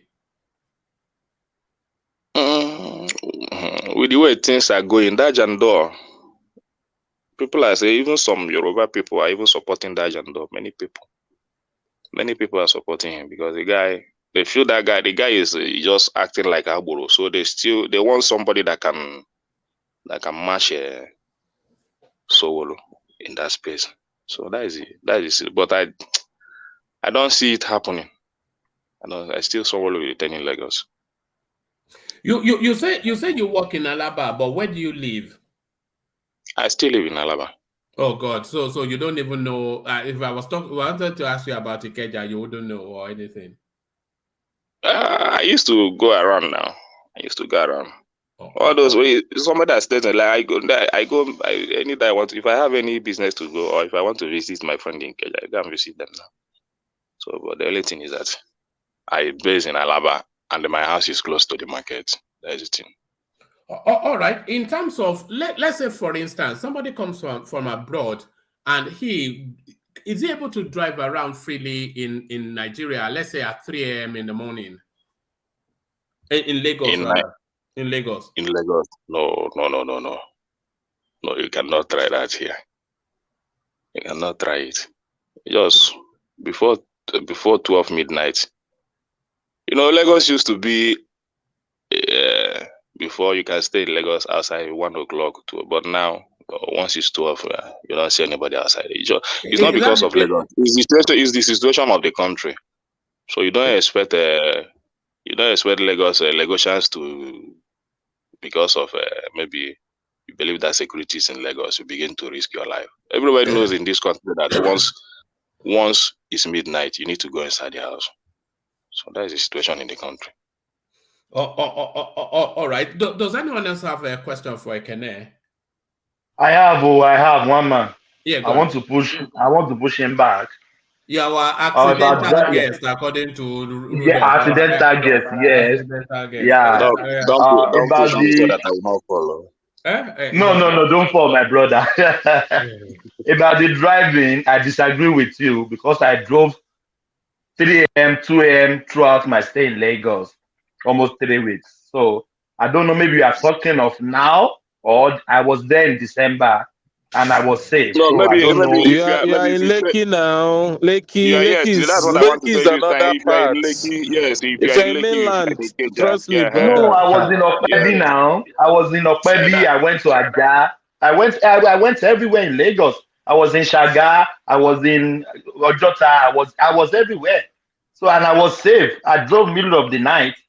So you I don't know remember what you are talking. you remember I said the security in the country is not just because of Lagos.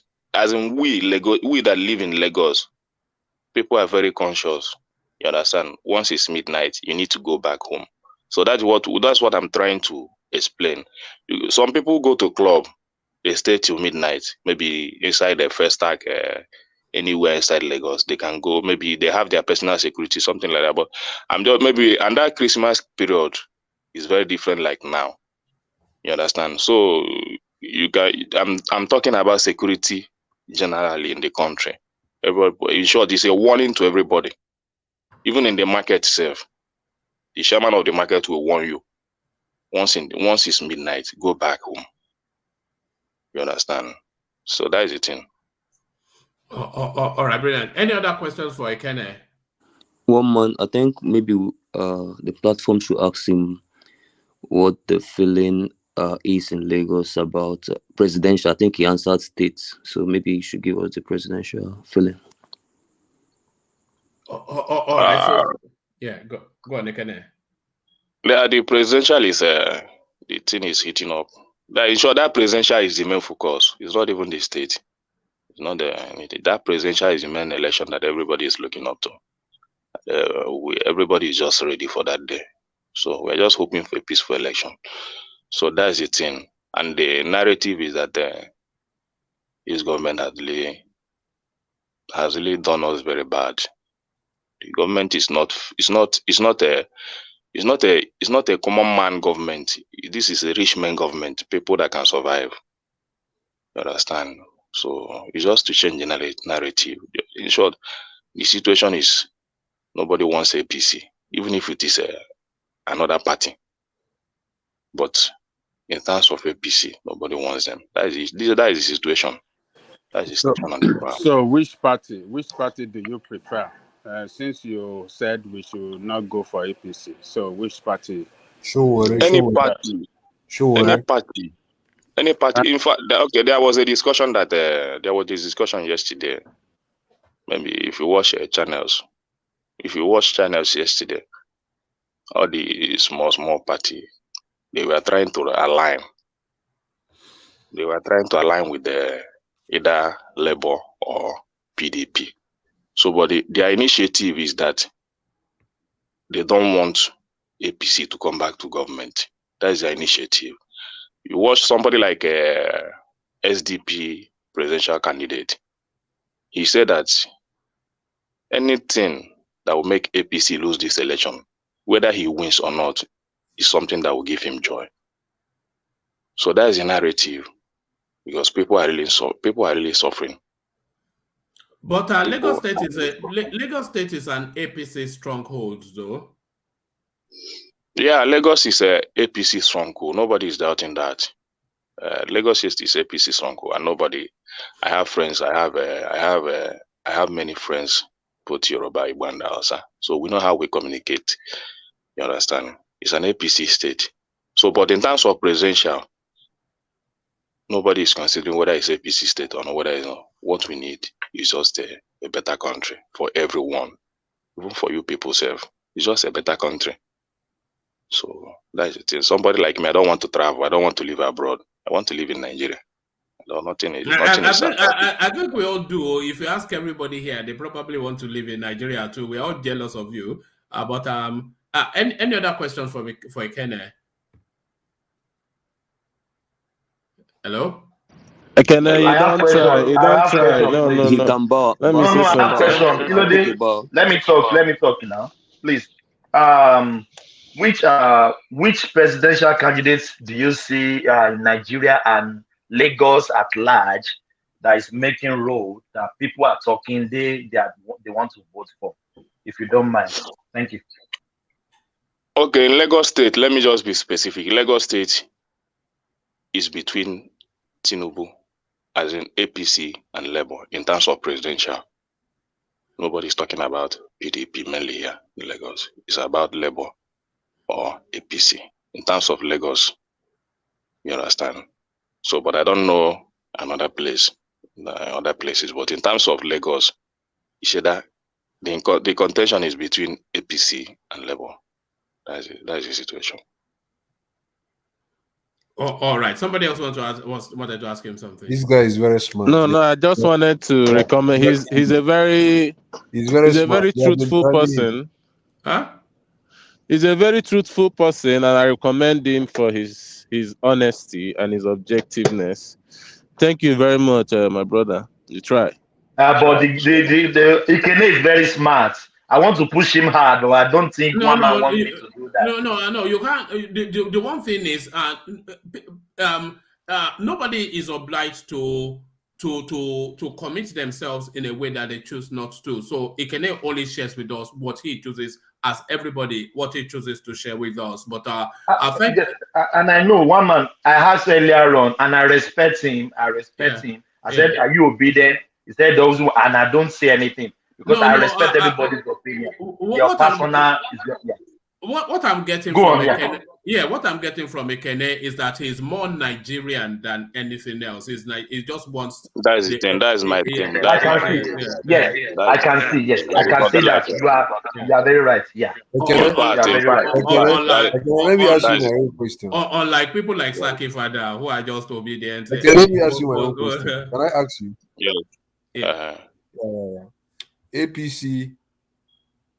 APC and others. Would you want others to win this election, or would you want APC to win this election? No, don't answer that, because it's already indicated that he doesn't want to go in that direction. No. I will not go in that direction. The reason is this. The reason why I will not go in that direction is this. Let me tell you. Whether APC, PDP, Labour, LMPP, whatever. The reason I will not go, because the only thing is that everybody wants to be involved in this election. Many people, in short, anybody that has PVC wants to be involved in this. Just unlike before, many people feel reluctant in the election of Nigeria. But Nigeria of today, everybody wants to be involved, unless if you don't have PVC.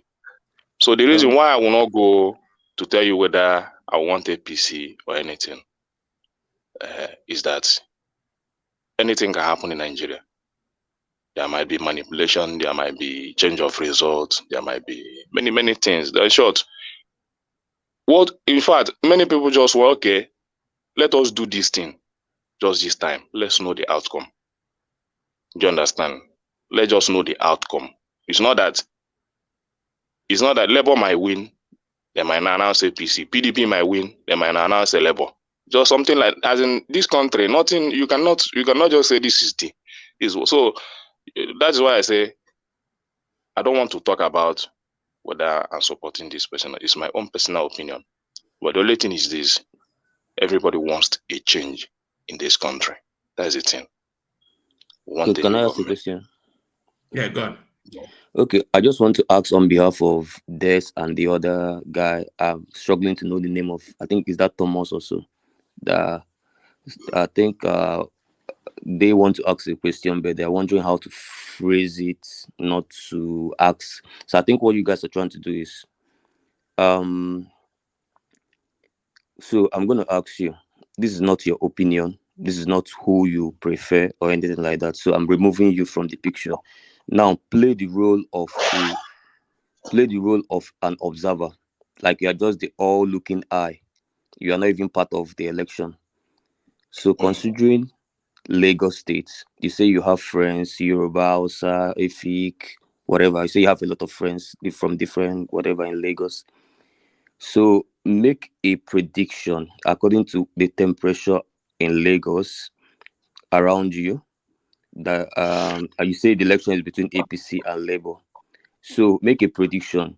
If you are to predict according to what you are seeing around you, which of these two parties in the ground of a free and fair election do you think is going to take Lagos on the presidential? Not who you're going to vote for, according to what you're seeing around you.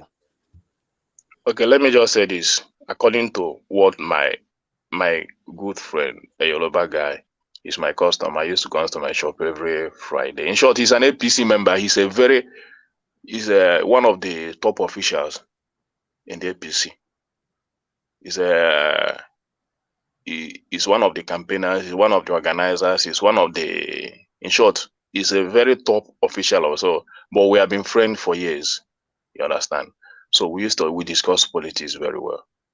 And we discuss it on a normal ground with a very happy mood. We don't fight about it. So the last time he came, I asked him, what is going on? He said, many things are going on, but if Tinubu is not careful, Labour will take Lagos State from him. I said, why? Why did you say so? He said, because he has friends around. Even his friends don't want to align with his own idea. So, but I still object. I said, it's not possible for Tinubu to lose Lagos. Highest, Obi will score some number of votes. And he said, yes, but the situation is somehow. And the election is not. But what we know is that it is between Labour and the APC. That's the argument. You understand? So that is the thing. That is the situation on the ground. But in terms of PDP in Lagos, I've not seen anybody talk about PDP with strong conviction in Lagos. Just APC Labour. That's it. That's the situation on the ground in Lagos. All right, thank you. All right, brilliant. Well done. So stay with us, Ekene, and as the conversation goes on, you can just interject if you have a thought to share. So that's Ekene who joins us from Alaba. At last, an authentic person in Lagos, unlike somebody like Uptown, who's just from diet coke. I water boy in Victoria Island. But one man, the last time I checked, there is no opinion he shared now that is different from mine. So no, but he shared it with elegance. Oh, nice. Yes. I think I agree as well. So yeah. All right, brilliant.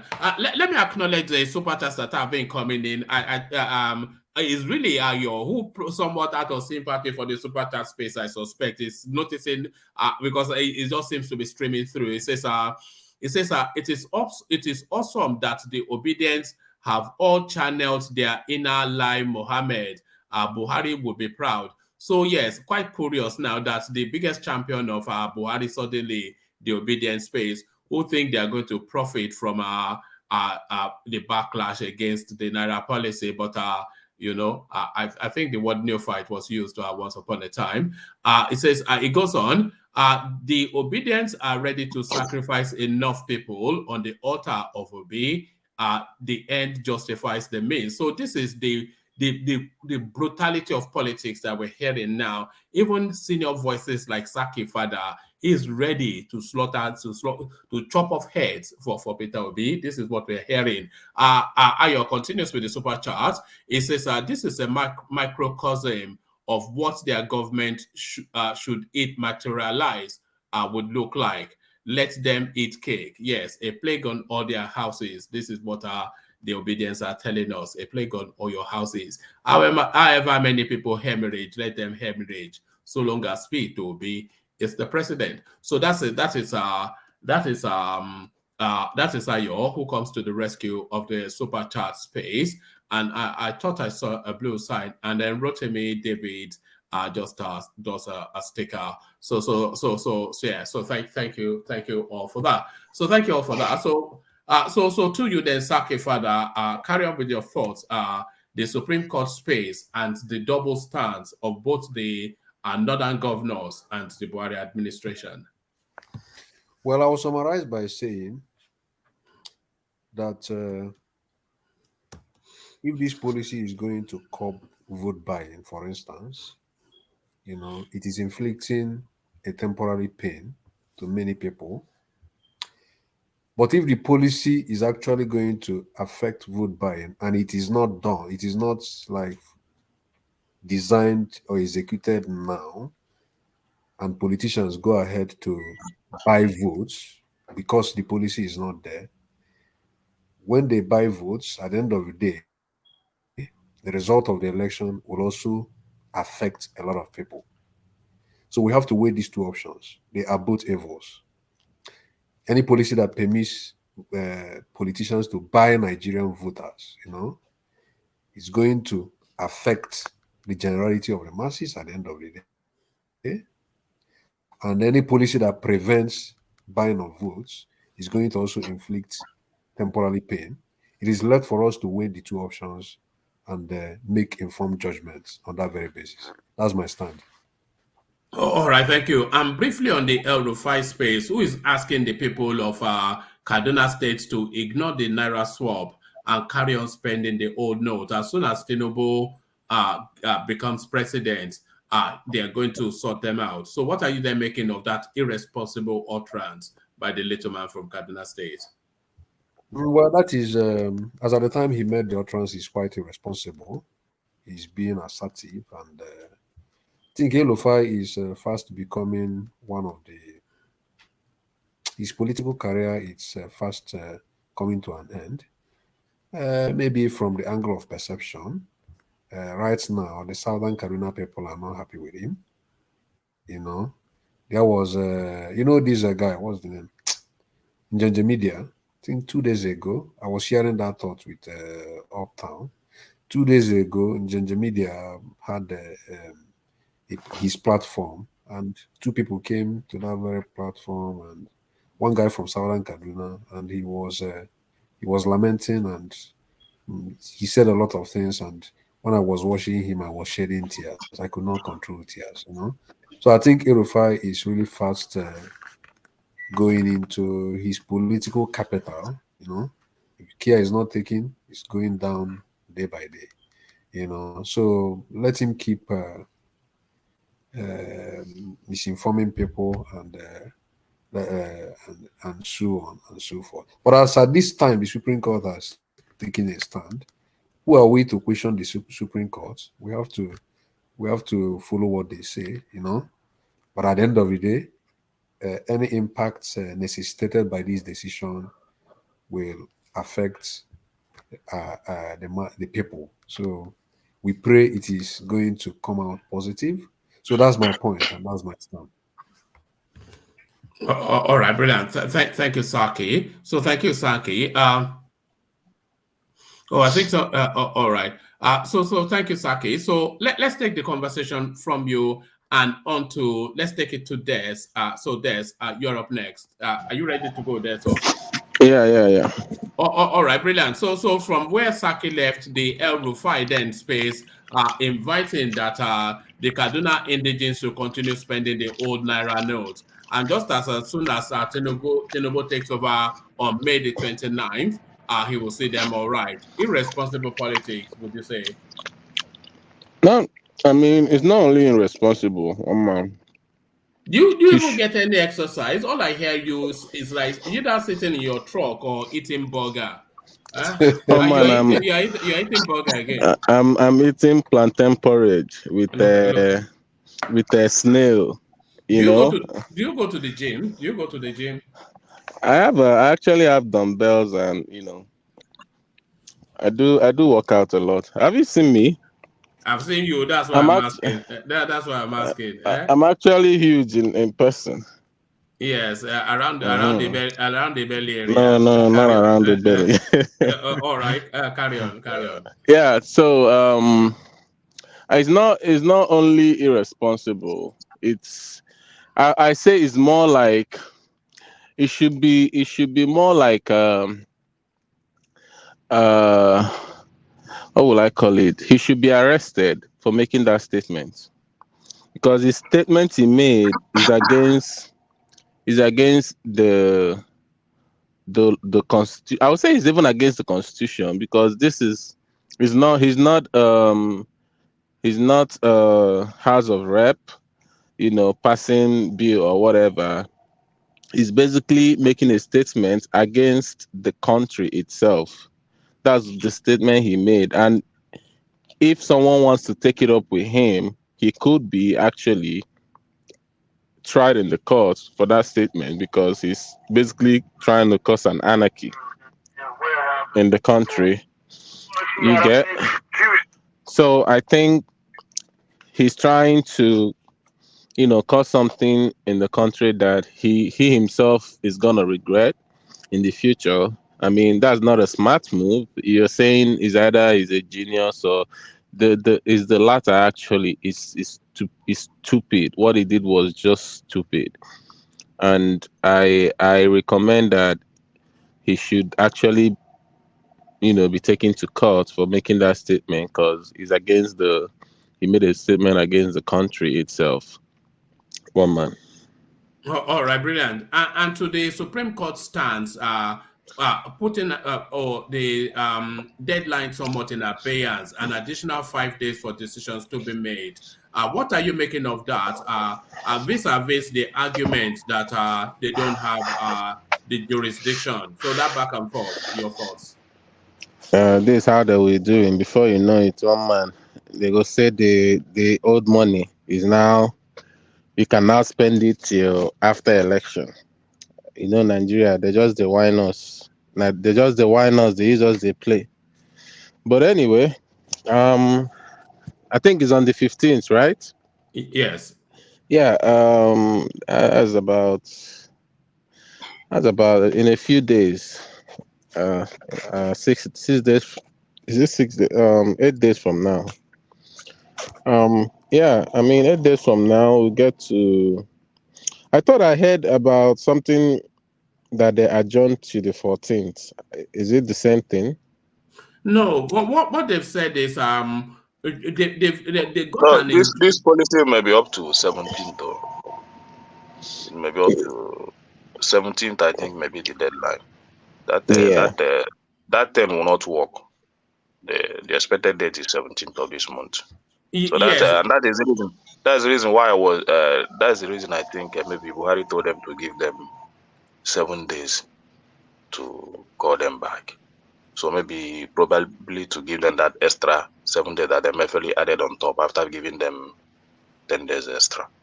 So we are expecting everything maybe 17th of this month. That's the actual fact. Yes. Well, man, whatever happens, I've always said it. The politicians are now waking up because of they have something to lose, and I actually have an information about it. You might be thinking it's vote buying. It's not necessarily vote buying. Yes, they might not have enough to buy votes, but the main reason is the money they have packed. Even we KSF pack money. Most of them pack naira full. Why Tinubu is complaining?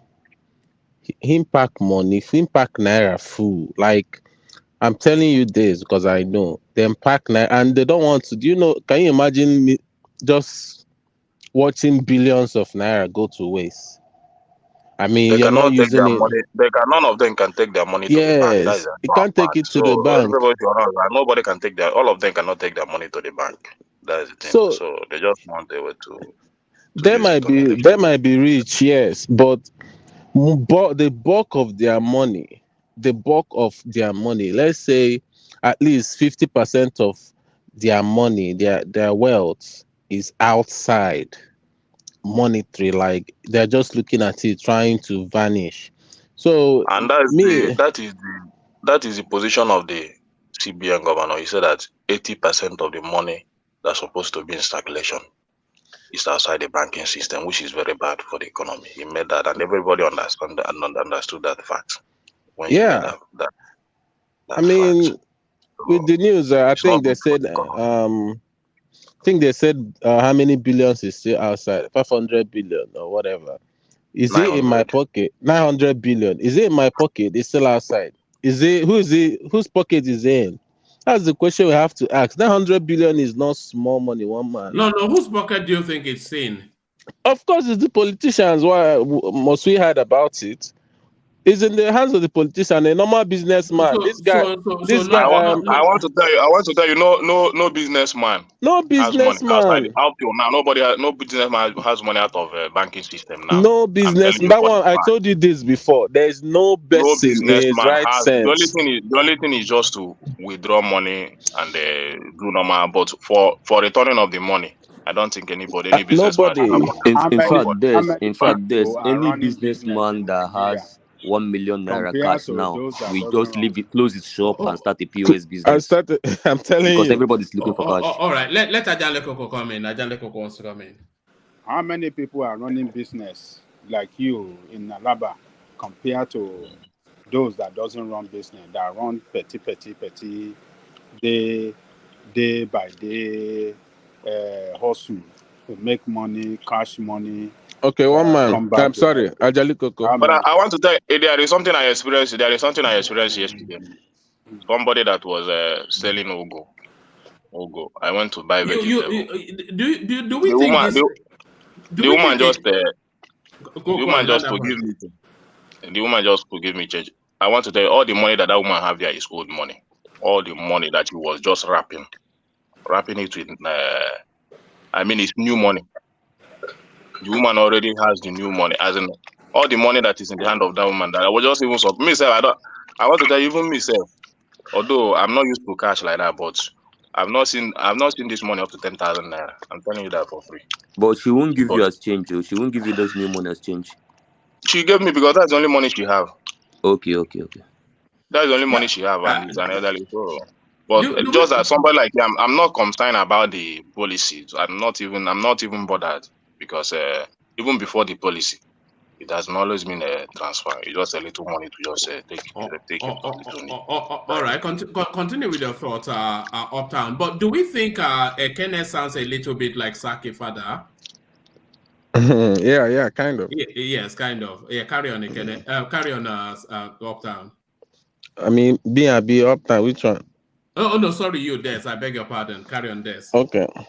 Yeah, so one man, like I said, I think a report came out that more than 83 million Nigerians have less than 500,000 in their accounts. So now, where are all this money? That's the question we have to be asking. Nigeria is a poor country. We all know that, right? 800 billion is outside. So that's why Yes, I said it's not 83 million Nigerians, 83% of Nigerians. 83%. Sorry, 83%. 83% of Nigerians have less than 500 in their account. So that 800 billion, my brother, is in the billion vans, is in warehouse, is in all the whole holes they have been digging and hiding it. Even the one where the UK now, where they want arrest, that one need to come back and dig his own out. He's still there. His money is gonna vanish when he's in prison. What I'm saying is that this policy, why they're running around, both Aerofile, most of the politicians, why they're running helter skelter, is because they have so much outside that they can't just afford to lose. Even if you have 1 billion, you can't even afford to lose that 1 billion because it's a lot of money. You can do a lot of things. So they're just running helter skelter. I need this money. So let's not think it's just vote buying or whatever. Yes, it's gonna affect the vote buying in a way, but it's not really about it. It's about the money they have outside. And yes, people are suffering. People are people are adjusting, like my brother said. Like the thing he said is just exactly the way my mom put it today. It's like, waiting, anybody who wants to pay, waiting one is 20,000 do a day.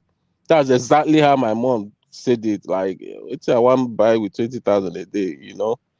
It's exactly how my mom put it. So what I'm saying is, if people can adapt to this situation, if you notice all this rioting happening around Nigeria, it's mostly APC states. They're all APC states. You now wonder, is this something that is orchestrated by all these governors trying to induce some kind of fear, in the system so that they can achieve their goals? Nigeria is a very tough country. We have passed through a lot, and I think this shouldn't be something that will break us. It's not. We have passed through hell and out of it. And this, because it's affecting the politicians, they are trying to escalate the whole thing and make it be like all the things that we have been passing through for over 8 years. I mean, it's nothing compared to this. No, it's not. It's not. This is still another policy that we can adapt to gradually. Like my friend said, that they have been adapting to it. The problem Yes, they had can I last week. interject? Yeah, sure. Yeah. You see, if the motivation is to catch people who have stabbed their cash, then it shouldn't be now. It should have been earlier. Because no matter who comes in now, they are going to reverse it. Just go and write I don't think so. Obi will not no matter reverse if it anyway. wait Obi will now, not reverse if it. if Atiku comes in, he will reverse it. If Tinubu comes in, he will reverse it. Reverse The it other how? guy, Listen. If they you will think tell it's easy, people, listen. wait now, let This me money finish is now. already out in circulation. Okay, you said I should interject now. Yeah, sure. You see, if Tinubu comes in, he will reverse it. And I believe you agree with me. If No, I agree Atiku with that comes one. in, I agree. There might be a if reversal. Atiku comes in, he will reverse it. If Obi comes You in, mean, he might not they reverse would it. go back to use of footnotes? No, They will continue to use both. Just to give you some time. For They some will time. continue to use both and gradually face it out. They will not Yes, even yes. decline. They will They will just tell you continue continue to spend it. So sorry, Patrick. Just to add to that, your reverse. I agree that if both Atiku and Tinubu come in, they will reverse it. But that reversal will only mean that they will extend it to the end of the year to say that that because there's still so much. Yes, so that's the reversal. So No, that's not what I mean. That's not what I mean by reversal. CBN governor said. There is something that CBN governor said. Which is what? There is something that CBN governor said. CBN governor said even after the deadline, maybe if you still have the money, you can bring it to the central bank. That window is still So open. you want politicians to take his money to central bank? It's not even the CBN. Wait, it's not even the CBN governor that says that. It's the law that says it's the that. law. Yes, Yes, it's the law. It's the law. So there is no way your money will. There is no way. There is This no one way your is- money will spoil. Yeah, hold on, There is Ekene. no way your money will spoil. Hold on, Ekene. Let's hear what Patrick means by they will reverse it. Yeah, This Patrick. what I mean reversal is that if Atiku comes in, go and write it down. I know one of them will come in. If Atiku comes in or Tinubu comes in, they will tell you to continue to spend both. But it's just that the old note that goes into the bank will not come out as old notes. That's just all. They will continue to spend both. Without a time We live in limit. the West. Without a time Yes. limit. Yes, we live in the West now. There was a time you have, I don't know if it is in the UK. I know in Canada here or in the US, they've had times where you have old $100 bill, new $100 bill. They continue to spend both, but by the time the old one circles around and go into the system, they withdraw it. You understand? So it's that's what's going to happen. Okay, Patrick, let me answer you. So I expected him to have done that in his first term. Let me answer by you. doing that, you would have blocked people. Okay, you are in the territory. What you're in the territory where you are in is the territory of uncertainty. That's the territory you're in now. Because when you're saying if we're talking about the present situation and you're saying if, These people But it is cannot certain that they are going now. listen. It is certain You're that not the. I Buhari is don't going know. now. It's certain I that don't know if Buhari Buhari is is leaving. going, but now Yes. So when I say you're in the territory of uncertainty, is that you don't know who is entering. That's what I'm saying. Now these people cannot afford to rely on if. Do you get what I mean? You can't just watch billions of naira trying to vanish away with the process of with the mindset of if I get there it won't vanish. No, it's a lot of money to be hoping on. If election can go anyway, and if Obi comes there's no if for you then. Yeah, but it's unlikely that Obi will come there, though. That's for you now. That's not Yeah. what most But Nigerians are if people saying. are aware of what we're discussing now, I think they want to keep will prefer to be there. Why? So now, even if let's even say Atiku comes in, we don't even know if your if will work because you don't know Atiku's mind. No, we know Atiku's. No, we know Atiku's You mind. don't know Atiku's mind. No, we do. Atiku already come out and said, "Let the policy hold." That is his mind for now. That's for the politics of now. What Patrick was speaking to was the reality of after the elections. No, like I said, Patrick is talking on basically speculation and if. I'm saying according to what is on ground, what we know. Patrick is saying under what he doesn't know and what he's thinking that would happen. That's what I'm talking about. Atiku is all about the moneyed and the privileged, the rich and the wealthy, and that's why he will open up that space. Tinubu also about that space. The only unknown quantity might be Peter Obi, who might want to start acting, in a manner. But I think Patrick may well be right. If Tinubu or Atiku come in, they will simply just reopen the old Naira notes because too much of it will still be out there. Yeah. Too much of it is not out there now, except the ones that are in the hands of the politicians. And that's the truth on ground. No, that's not the truth now. That's your speculation. Do you know where no, the money is for you to? No, don't be saying what your opinions.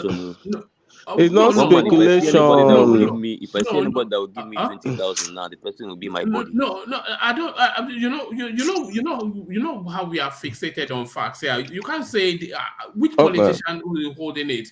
Don't just. This is not one of those. No. I'm saying no. I'm not saying about it. I'm saying no ordinary person has it because this. How do you know that? How do you know that? Our friend now just gave you an example of the woman selling no go. All she has is a new Naira.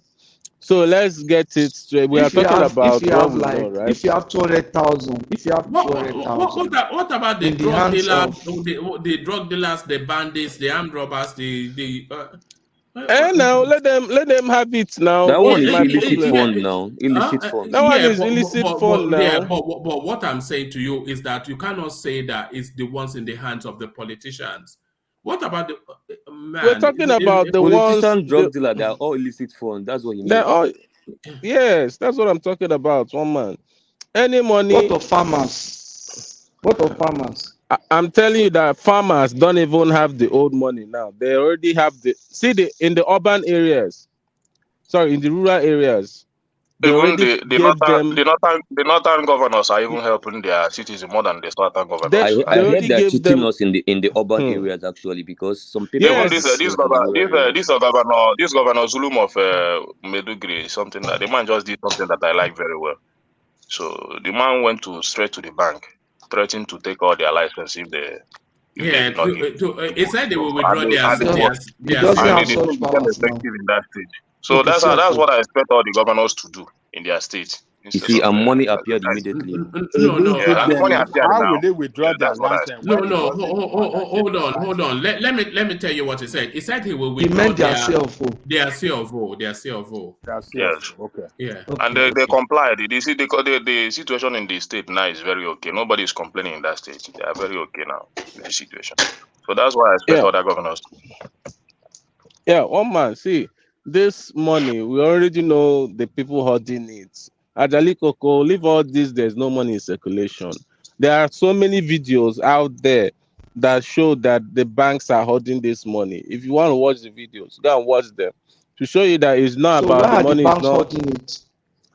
Oh, for No, their they're own making personal, profit. they're They're making making profits profits now. now. That's the thing. So, They got But we are blaming it's a business politicians now. now. They are making people profit now from it. That's the thing. You It's want to not a big blame the deal. bank, you want to blame the yes. politician, Yes, the but you don't bank want has to to be see blamed. anything wrong in the poor implementation of that policy by No, the central listen, bank. listen. The implementation, see Eh, what the problem eh, is in the implementation is the monitoring of the whole bank system. The CBN should do better job in monitoring how they disperse this money. That's the only problem. If So they who see, who it's are not you about putting the whole who are you putting Ajali the Coco. better It's blame? not about the time frame of this policy. To be honest, even if they give 1 year, even if they give 1 year, you will still see some people. The same thing. The same thing. The One same year. The same thing is thing. gonna happen in that That's minute. what I said. You know Nigeria now. Let the date just come and go. So you will see this policy will just come on board immediately.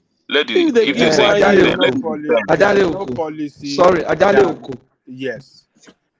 Do you know that if this policy had happened like 3 years ago, these people that are supporting CBN and supporting Buhari and blaming the bankers would have been blaming Buhari. Oh yeah, that's what they would have been doing. They would have been saying I Buhari have took and always the way supported any good inflicting policy of the Buhari. people. I'm not talking of you. I say these people, if you think you're among them good, they would have blamed Buhari and say Yes. you're inflicting pain on people. This one, that one, how can you go and change money and you give short notice? Patrick, Yeah. you That's what said they if would it's have done. among them. When did they, for the first time, For the I'm first hearing them time. supporting No, Buhari this is not Supporting the, Buhari no, for this the is not for the first for first. time. weeks now. This is For not the weeks now, first time that I've been the only one supporting Buhari on this platform. They this is Yes. not the So they this is not the supported the first time Des being electoral can act. supported support I believe Buhari. Buhari. everybody supported the electoral act. This is not the first time that Everybody. everybody supported Buhari. They This is not the believe first that time. that The time he signed the that electoral pain act. will Hold force on, Nigerians. Ekene. Hold on, Ekene. Yeah. They believe Okay, that no problem, they no thought problem. that pain will force Nigeria to go and vote for. I mean, in anger against APC, and we go and vote for Obi. That is not true. Don't You worry guys are now. taking away our Election day power is of around the patriotism. corner. You guys are We fighting will our see power of results. patriotism. We all know it is. Don't worry. We all know that's the see, reason. it's not. Let me say, it's not about Buhari. Buhari have sometimes Buhari will fuck up. Sometimes he'll do something good. Even when he built the Niger bridge, second Niger bridge, I praised him. It's a good thing. When he No, signed the we praise him very uh well for that one. No, so so there's it's not nothing. about. Nobody. Niger We should do Bridge, some. Petroleum Industry Act, Electoral Act. These are all It, wonderful Des, policies of Buhari. did you praise him for building second Niger Bridge? Didn't yes, you say I it was did. Jonathan? It was No, no, Jonathan. He no, was no, this no. one. Listen, Oh my no, God. no. Say what Anyway, God, I listen. Yoruba man say, sit down and rest. God knows One the man thought is of your there. heart. One man has a very retentive memory. One man can clear me in this thing. I've never said anything. Don't change story now. Look at that. This is now. This is now. But Say Buhari. Say Buhari. Eh? no, one man. The thing is that Sai every Baba now. government, you criticize some stuff and you praise some. And the only You bad people thing have is always criticized this government. You have no, never no, praised him. no. Okay, apart from this Naira and the electoral act and the second Niger bridge, what else did he do that is So good? what else did they do right What then? Maybe you else? should help us to list. Help me now. Help us. Tell us. Apart Apart from from second Niger bridge, we have been electoral here. act and this Listen, Naira, we have been those here three, how many? Tell us praising all other the things. infrastructure, right? We've praised the infrastructure Buhari has done.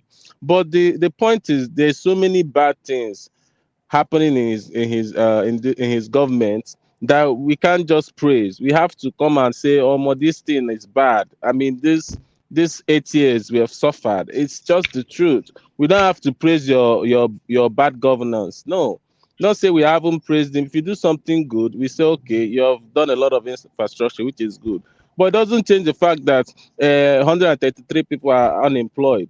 It doesn't change the fact that 30 something percent of people are unemployed.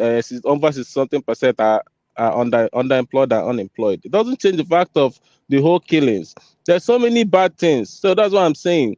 If you do bad, wait, let me finish. If you do bad, we criticize you. If you do good, we praise you. There's nothing there. Not saying that because of this is because of election and we don't want APC to win. That's why we are praising Buhari. No, it's not it. The only thing is that. But wait, how is it a crime if you don't want APC to win? Have they done well? My brother, it's not even a crime. So why making it sound like it's a crime? It's not even a crime. All right. Let Ekene come in, and then we'll move the conversation on to.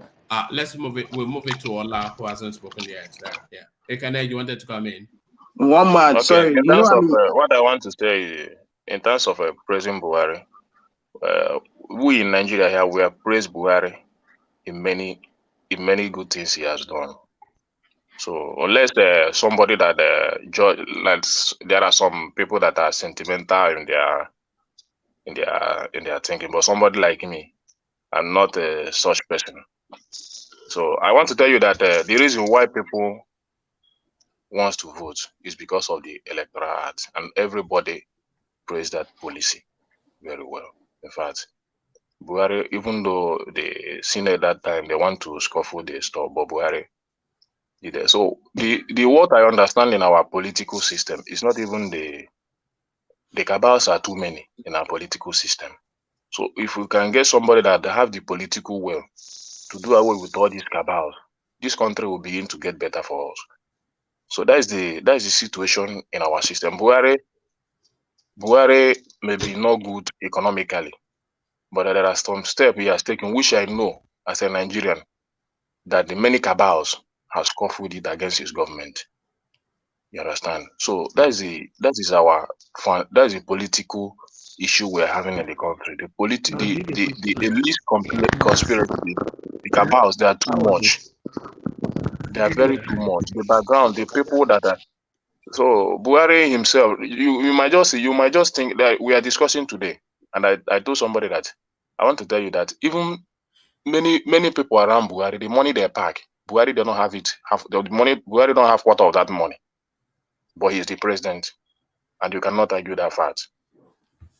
The cabals around Buhari, the money that they have packed in this regime, Buhari don't have quarter of it, and that is his own personal principle. But maybe he didn't have the political will to enforce those policies against those cabals. And that is why it is affecting the country. So what we need in the country is somebody that has the political will to enforce things that will go against those cabals to move this nation forward. And that is the thing. So Ekene, before you finish, please, I feel Ekene needs a bottle of cold beer. Like for real, at last, a partner, someone that believes that Buhari actually meant well, but didn't have the political will. But if you say it outside, everybody will want to kill you. But it's fine. Sorry, can I interject? Yeah, Solomon, come in. Good morning, everybody. Uptown, don't you think that I'm not? You know me, I'm not an APC supporter, but like, if we are not being sentimental and biased, you see, Ekene has pointed out something now that it was the cabal that overtook Buhari's administration. And right now, Tinubu is trying to come in. I don't see that as a criteria for, like, to show now that there's still every reason for Nigerians to vote for Tinubu. I'm just asking a question here. No, Solomon, the difference between what I said and what I've been saying before and what Ekene is saying is because he decided to use the name cabal. Me, I don't. That name is not in my political lexicon. What I call it is political hangers on, and this is not the first time I will use that phrase in this platform. And I believe these are the people that will make it impossible for Jesus Christ, God forgive me, when even if we vote for Jesus Christ in this country, it's not gonna do anything because of these guys. And that is why this structure that has these hangers on can never deliver anything. That is why somebody as well-meaning as Buhari cannot do much. Why? Because he has the character, but his capacity has been lessened by probably age and health. Now, that creates a difference between the president and the presidency. So a presidency takes a life of its own because of the reduction in the capacity of the president himself. Now this hangers on. Wait, let me just hijack a say lot of the something so that policies. will not take time. Let me just ask this question. Don't you think? Yes, Okay, you see. Upton likes to speak in essays. He likes to speak in essays. Solomon, It's just, yeah. So don't you think now? Like you see the outburst between Tinubu's outburst in Abeokuta concerning the same cabal hitting. Don't you think that when he gets in there, he's going to go against these people? Like these people are afraid of this guy. Don't you see this thing as Solomon, that's exactly why they don't want to give it to him. That's exactly why. So that's why. You know, sorry, Solomon. You know, I've often said that for Tinubu to be president, he has to defeat Buhari. I think what you're talking about is exactly what I was meaning. No, Tinubu has his own cabals now. Exactly. This should be a reason why. Can you hear me, Uptown? This should be a reason why you should. This should be a reason why. If APC like Tinubu is campaigning, I always say, I'm not a Tinubu fan. It's Atiku, and I know Atiku is going to be the next president of Nigeria.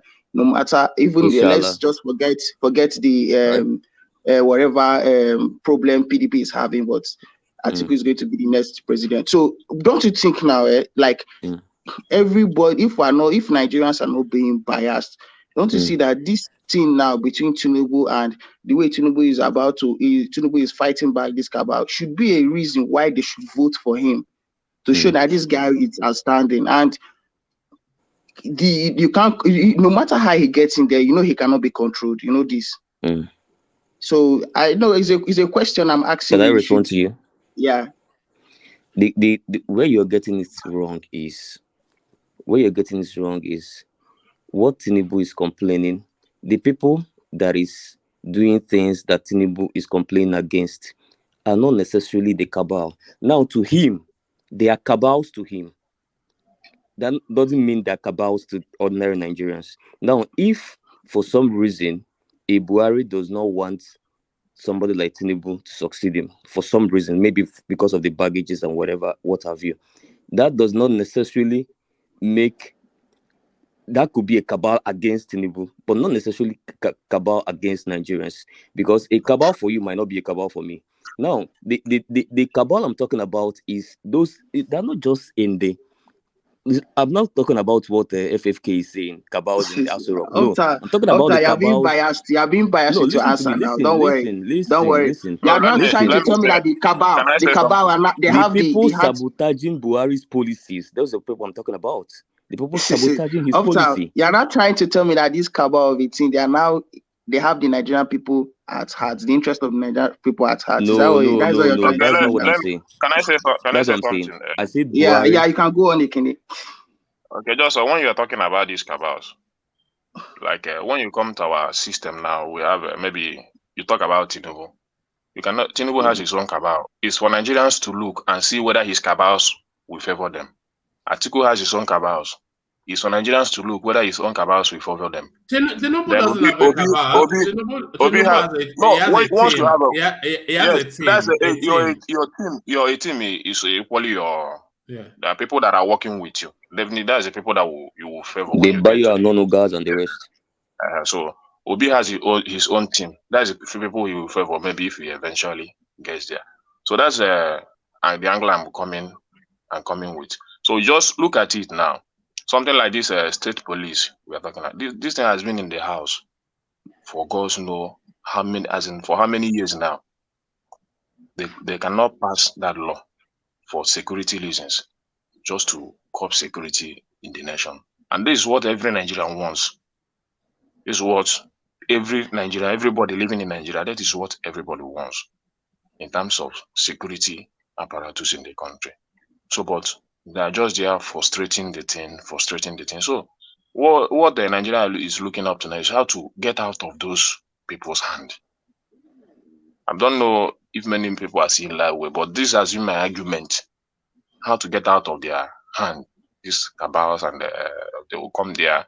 They will not look at the people just to frustrate policies here and there. I don't even know why they will not pass that law of that state police and many good laws they have good laws, they have good policies, but implementation is the problem we are facing in this country.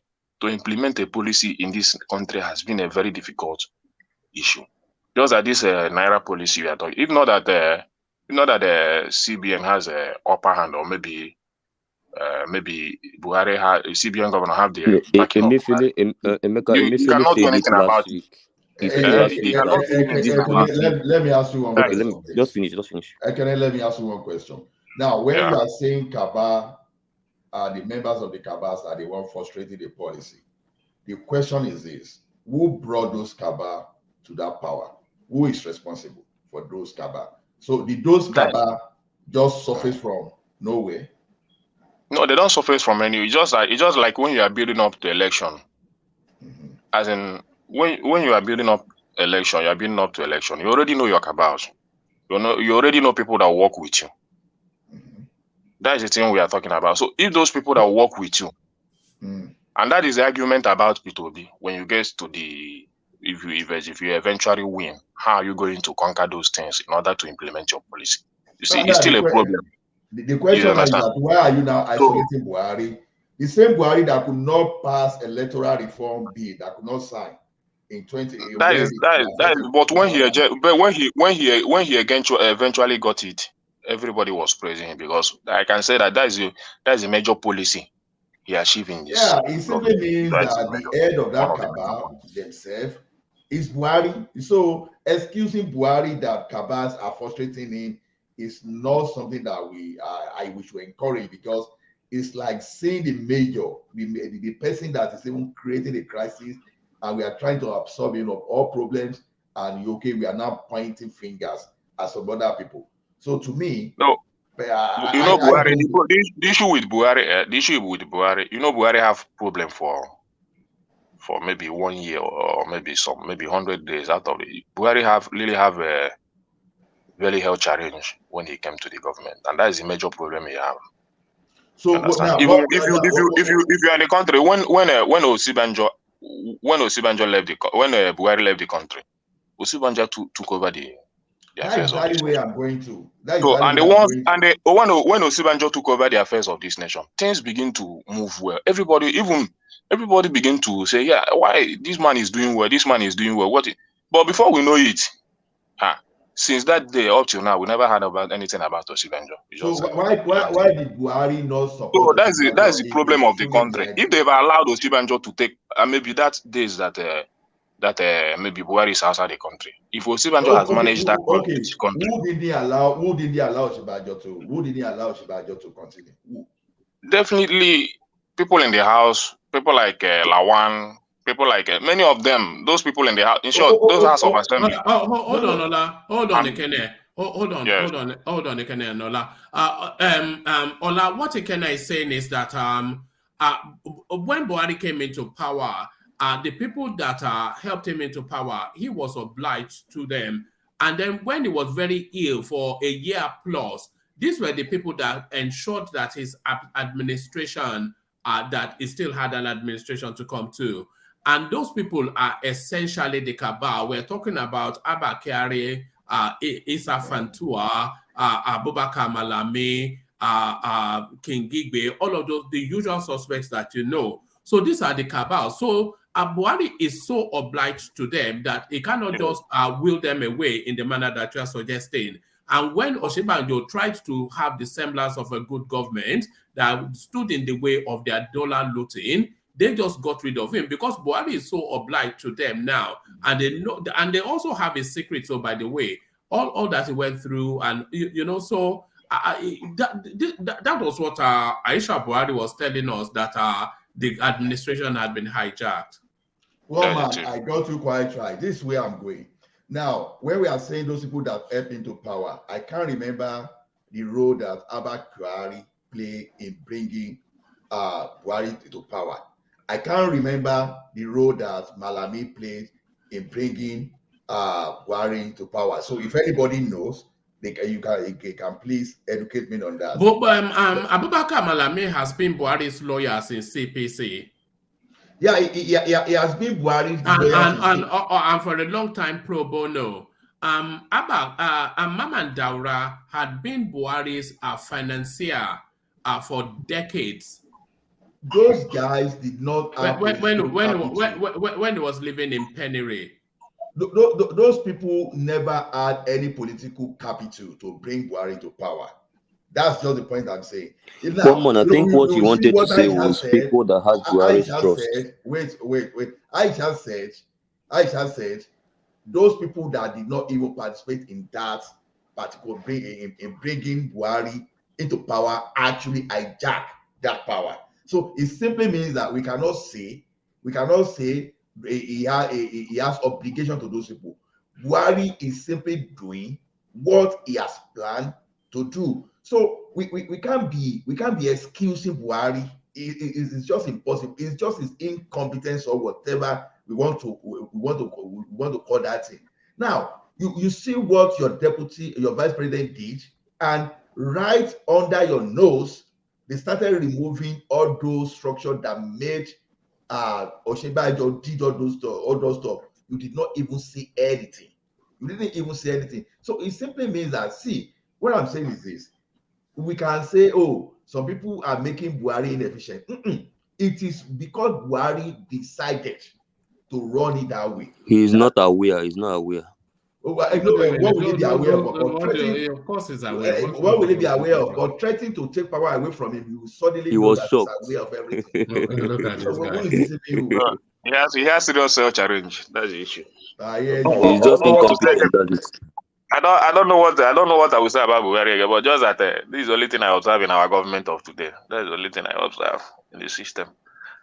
So the man is. I just feel that that his health could not at a point his health could not carry him, and many things begin to go wrong. It's not a function of health, because the same health that we make him. But you go, and that time, as sick as Buhari was, right? You go and talk to someone from his ethnic group, and you will see his anger immediately. And this is the person that we keep quiet for so long when you are doing it to others. So to me, it's just some kind of manipulation they did when they were bringing Buhari to power. All the lies they used to promote Buhari is the same lies they are using to defend Buhari now. The cabal we are talking about today were not the one that brought Buhari to power. Because when we are talking of those who that brought it to power, the like of Amechi that spent the money, the River State money, and the like of Tinubu, and those people I'm actually trying for that man. All right. Sorry. Ola, let's welcome Bugatti International, who joins us just to document his voice. Bugatti, good to have you. Bugatti. And look at that. And it disappeared. Look at that. He was too intimidated by the strength of my voice. One man, I'm ready though. So anytime you want to come to me. All right. Let's come to you then. Talk us through then the talking points, picking it up from the Supreme Court judgment, the pushback from the federal space, and then of course El Rufai's commentaries in Kaduna State. All right. So good morning, everybody. It's actually morning here already. Yes, it is everywhere. I'm afraid. Yeah, carry on. What we do for our nation, you know. But I believe Nigeria is gonna be great. It has all the potential to be. It has absolutely no reason not to be. And people like One Man, Baba Jali Koko, everybody will have to return here someday to a paradise, you know, the most powerful black nation on earth. So One Man, where am I going to begin? The Supreme Court judgment. Supreme Court on Naira's policy. Yes. Yeah. Okay. First of all, a side comments. Emeka. So because of you, Ekene, not Emeka. Ekene. Sorry.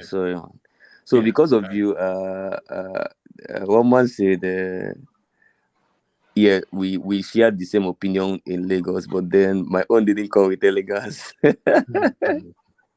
And So I want to inform you, my brother. Please, never you declare obedient. The day you declare obedient, you lose your elegance. You lose your elegance straight He's a up. very observant person. So what you are saying, Uptown. So what Yeah. you are saying is that Ene is hiding his obedience, right? No, it's not an No, no. obedient. He's a Nigerian. Oh, He's a come Nigerian. on, I man. said Come on, man. He's That an man is obedient, an please. obedient. Don't let him be telling us story. All those that's not what I stories they said. That's tell us. not. It is You're that we putting don't me out of understand. context, So the Baba. people uptown, Yeah. understood that game very well. That's why he's advising him. Never Yeah. you declare your obedience. Yes, that's why I'm advising him. Uptown, do you know what an oxymoron is? Yes, I do. What is it? And what is it actually? I forgot to know. Oxymoron. Jesus Eh, eh, Christ. well, it's essentially two words that do not go together. That's an oxymoron. So, Yeah, sure. like, let me give you an example: obedience, Beautiful elegance. nonsense. Beautiful nonsense, or obedience, elegance. Elegance. So, those two words don't go I, together. I, I like that. I You, like you, that. you cannot be obedient and You elegant. cannot be But evident and elegant. yes, You cannot go together. carry So, on. my brother, can please maintain your elegance. Yeah. Why you still can. So yeah, one man. The Supreme Court swap policy. First of all, it's an interim order. I think we've talked about it.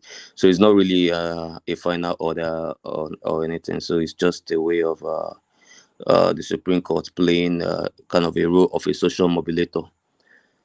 That is why they had to like expedite that order like very fast and like try to restrict the central bank. So it's a kind of a status quo order, and the policy. I think what is happening with let's talk about even what is happening with because I had a conversation yesterday at Okpanam First Bank branch with my auntie that works there. And we had a lengthy conversation, and it was from her that I even knew that as at yesterday, only in Edo State, 1 billion naira of the new note was shifted there. Only yesterday, only that yesterday, I was there when they were talking about it there with the other two ladies. It's 1 billion naira only in Edo State. So people telling you that central bank is not releasing money, that's not true. So according to her, she withheld for a long time, but then loosened up a little bit. So she said that central bank releases money in batches. So they created batches, batch by batch by batch. I think it is weekly, and they release those monies to all bank branches across the country. But for some reason that she wasn't really willing to expatiate on, these monies are being hoarded from the highest authorities. They are being hoarded. Most of their biggest customers, and this is not just politicians, so that's why I wanted to correct Dex when he was just saying politicians. This is just politicians make up a huge number of that space, yeah. But then there are also people that are biggest customers to these banks and all that. So these banks are playing the role of fifth columnist. So this is the idea. So when the monies were mopped up, right now we have about 800 billion naira that is yet to come back to the banks, and there is no cash anywhere. Whether I'm not talking about new cash, I'm saying there is no cash anywhere, new, old.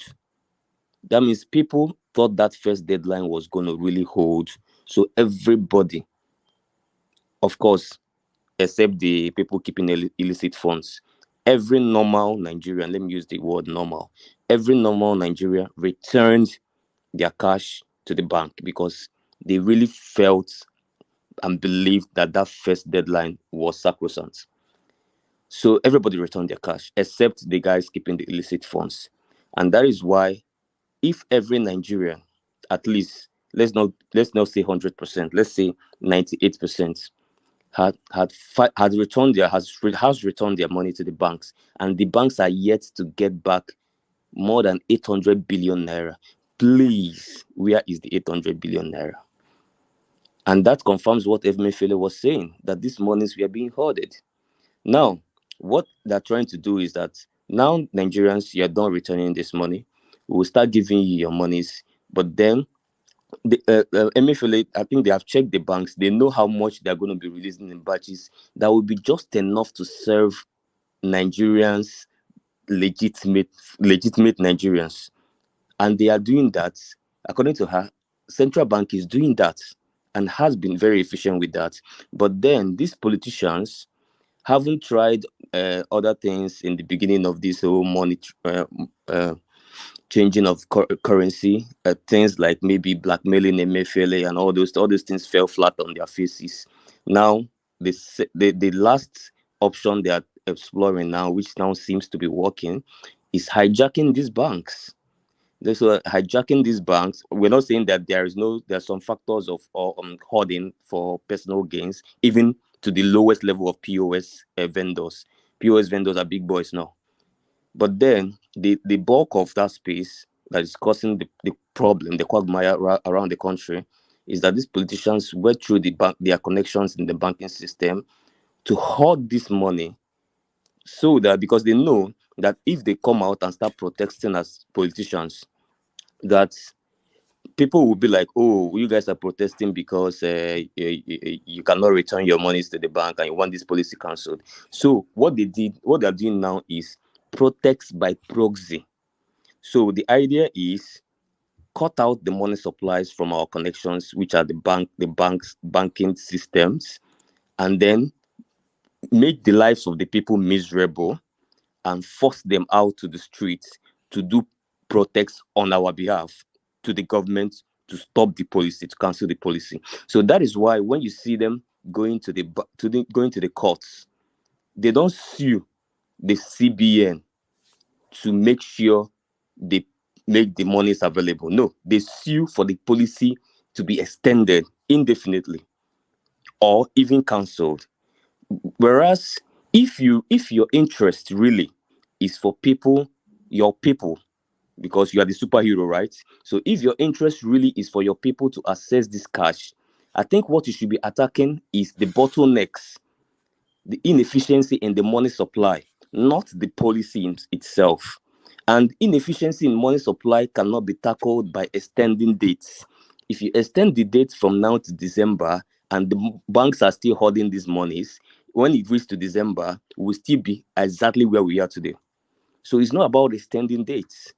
If the actual problem is being tackled, this problem will be solved in as less as even 4 days. If the money supply, because the only problem now is money supply, and the money supply not even from the CBN side, but from the bank sides.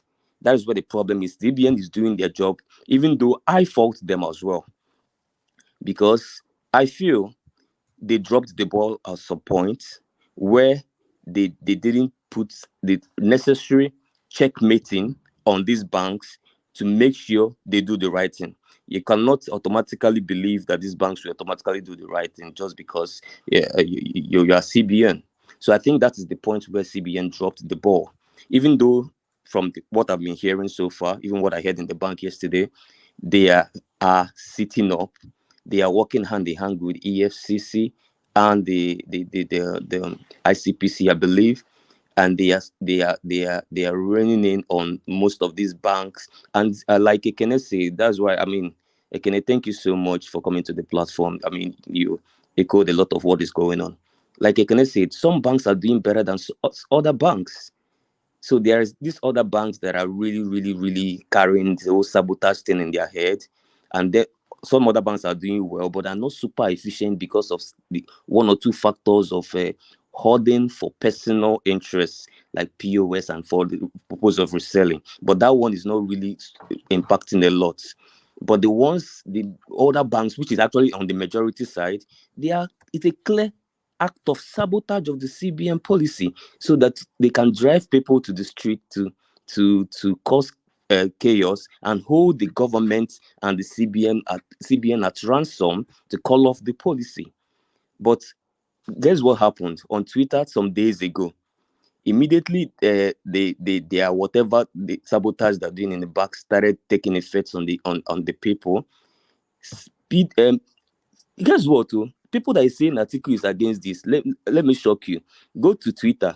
Most of PDP boys, Mikano boys, like they are called, most of them are calling for protest.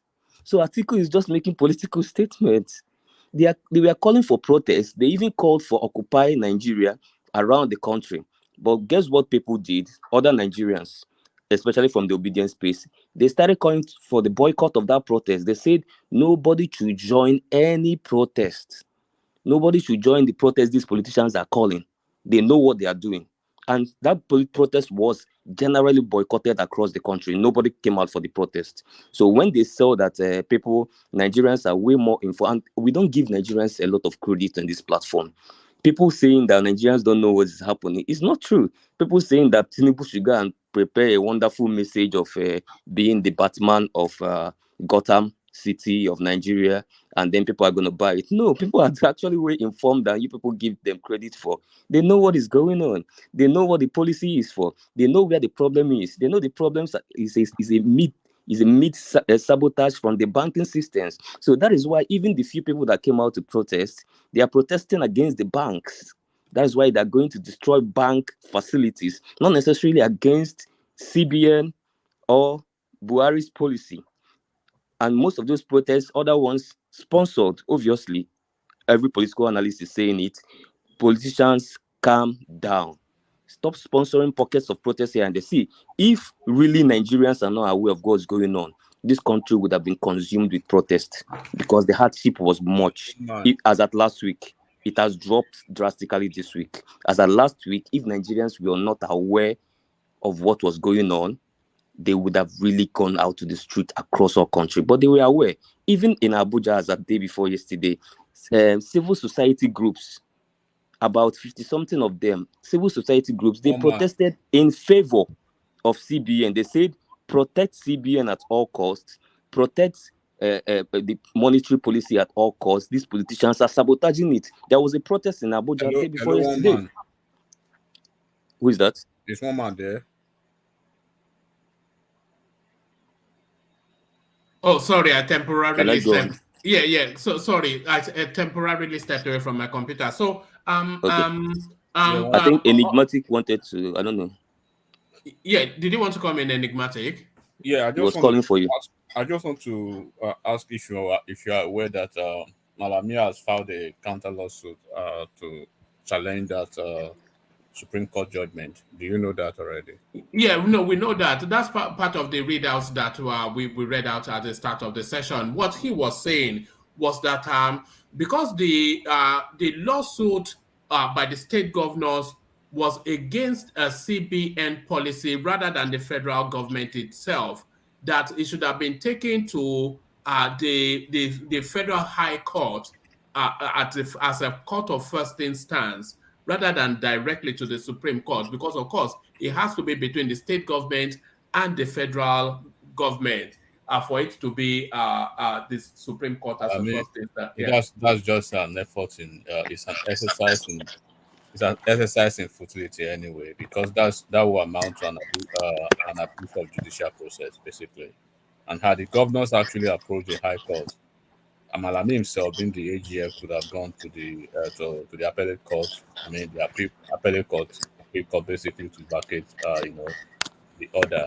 But Malami, as the Attorney General, asking the Supreme Court to rule against itself is absolutely it's laughable, and it's even a judicial vexatious of a case on its own. So. But we shall see. But Malami, he knows I believe he knows the rule, and he's just trying to. It's a delay tactic, isn't it? Yeah, I think today is 8 now. We're almost turning 9 in the US, and there's gonna be less than 2. I mean, they should be in the just one day now in Nigeria, right? They're on the 9th day, and then this extension is supposed to be lasting up until 10th. There's every possibility that there's going to be an extension to this. There is, because this is not feasible already. It's just one more day, and then the situation is still an existential threat in Nigeria. So regardless of how people want to spin it to be a political situation, this is not political anymore. This is basically affecting human life, and then But people. what about the delivery that we just heard from Kene, that business and society are they adapting to this policy? Mama, you need to understand that people will speak within the coloration of their tone and their political leanings to this conversation. I mean, I respect his opinion and his perspective, right? But he's speaking by virtue of what he believes and what he's talking within the confines of Alaba and its environs. But what about what is happening on those states in Ekiti State? That people are not actually are having issues with these funds. Regardless of how you want to paint it, one man, people are not being objective outrightly with this situation. They are basically glossing over the political advantage, how it, how it benefits their political understanding, basically. Ekene is a human, right? It's basically infallible of this subjective mindset too. So you can't say people are not suffering or because of the fact that you have a cushion wherever you are, right? And then one more day to this an extension, and situations are still not yet abated, and people in their we are talking to conscience now, but people in their right consciences too, they are basically saying no, government shouldn't extend it. People will be okay. Human being will be okay, and then yeah, come on, man, one man. It's just people are being politically correct, basically looking at the benefits and the advantages it plays, to their political leanings. Basically, nobody is being objective with this thing. People are not okay. People are suffering. In one breath of their statement, they say, "Yeah, people are suffering. People are not okay." But then in the other breath of their sufferings, you are standing by some certain politicians who are either sitting on the fence or supporting this draconian, situation that people are going through in Nigeria. People cannot access bank to get money. People cannot do basic things of life as it is now. And then we are still talking about politicians holding money, or the bankers holding money, or the banking proprietors holding money. That is a clueless idea. That is very pedestrian and very unforgivable for anybody who could be having that kind of a thought process. I mean, people are not okay with this situation. We have to stop being political. We have to look at the situation like human being. Who cares?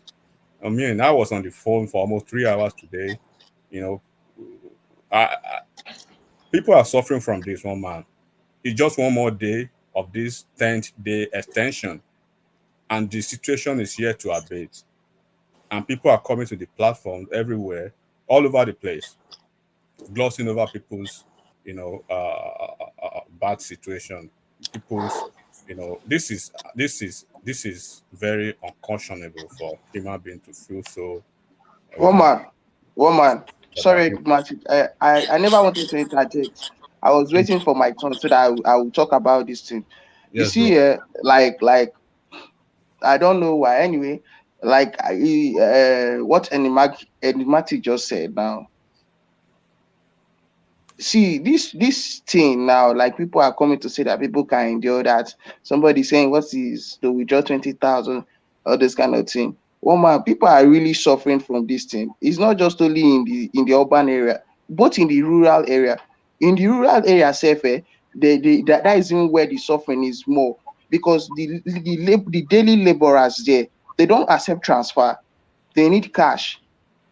My mom owns a block industry. Even her workers, she can't. They don't pay them with transfer. You have to. What she does now is she transfers to a filling station, a fuel station close, and this guy house will not bring money. And they will have to start paying this.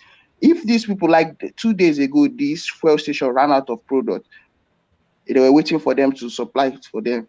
so that they would sell. They did not do this thing, and it was a very big problem. Even in the bank, she went to bank and they could not give her money. So this thing, people are coming here to say that people are enjoying. Nobody's enjoying anything. You see it, like what he said. Now it is because of their own from the political aspect that people are coming to say. Then from the person in Alaba, I have a friend in Alaba people, most of them, they don't accept cash. Is used, like he said, supply is the same kind of business that person does in Alaba there. They don't and this one, they're in furnitures. You don't come to pay with cash. All you do is you even go to the bank, because these are transaction of millions, from like 1,700,000, 500K and all that up. And you don't pay them with cash, you do transfer. So it will not affect these people. Let people not come and be with their own perspective and be judging for other people and saying that it's not enough. It's not even enough. You can't even go out from if you're not mobile, you can't go out from your house. You can't leave your house and go to anywhere if you're not somebody that is mobile. You must look for a way to get cash, and which is very difficult now. Even some POS people has already closed down. So when people come here and Solomon, say, why is the country not engulfed in protest yet? Can you answer me that question? guy, see, let me tell you, Is it with the not? protest they've held, EndSARS, don't you know EndSARS are really taught people lesson? Don't you know? I don't know why people come here. EndSARS has really taught people lesson that any protest, is it because Edo you are looking at, even the Edo they are saying it's because of money, and it's because of, well, it's not just because of, it's not because anybody that wants to do protest now, people that will have mind well come out the street. Okay, Nobody Solomon. is Okay, ready let's for forget that. about the street Guys, stop protest. this to people Let's by here forget doing it. It's not making sense Solomon. for Wait, real. let's forget about street protest. Why are people not protesting online as Online, expected? okay, Yes. so They are your not, as your but they parents are. are not, they will come online and start protesting. Oh, so the people Or online are not people affected by the money? see, guy, people are complaining about this thing online too, The but way it's they're not protesting about police brutality, why are they not protesting What like of that? the video they are showing everywhere? We are watching people Uptown, fighting at stop the this thing bank. you are doing. Stop it. It's not All the making video we sense. are watching at the bank, You, people you are fighting. not You see understanding people. my point. That's the issue. You are No, taking Okay, by if I may, maybe I Easy, should continue. So please hold maybe on. when it's your turn, you talk. uptown, Listen uptown. to what Ajani Koko is saying. Those people that are going nude in the bank, that are demonstrating. So what do you call that? Yes. Inside What the do you call parking that? lot. You Those don't What do people you get call we are that? watching, they are people still don't destroying get the banks. point. They are Nobody is saying people are not demonstrating. suffering. No, Because when we mentioned it earlier, you said, why is it only in the Western Nigeria? I Why didn't is it say that. only in the West? No, I that didn't was They are say that. Sake. That protesting. was Sake that says just Yoruba Why, people again. why only in Yoruba people? It was politically motivated. You supported it too.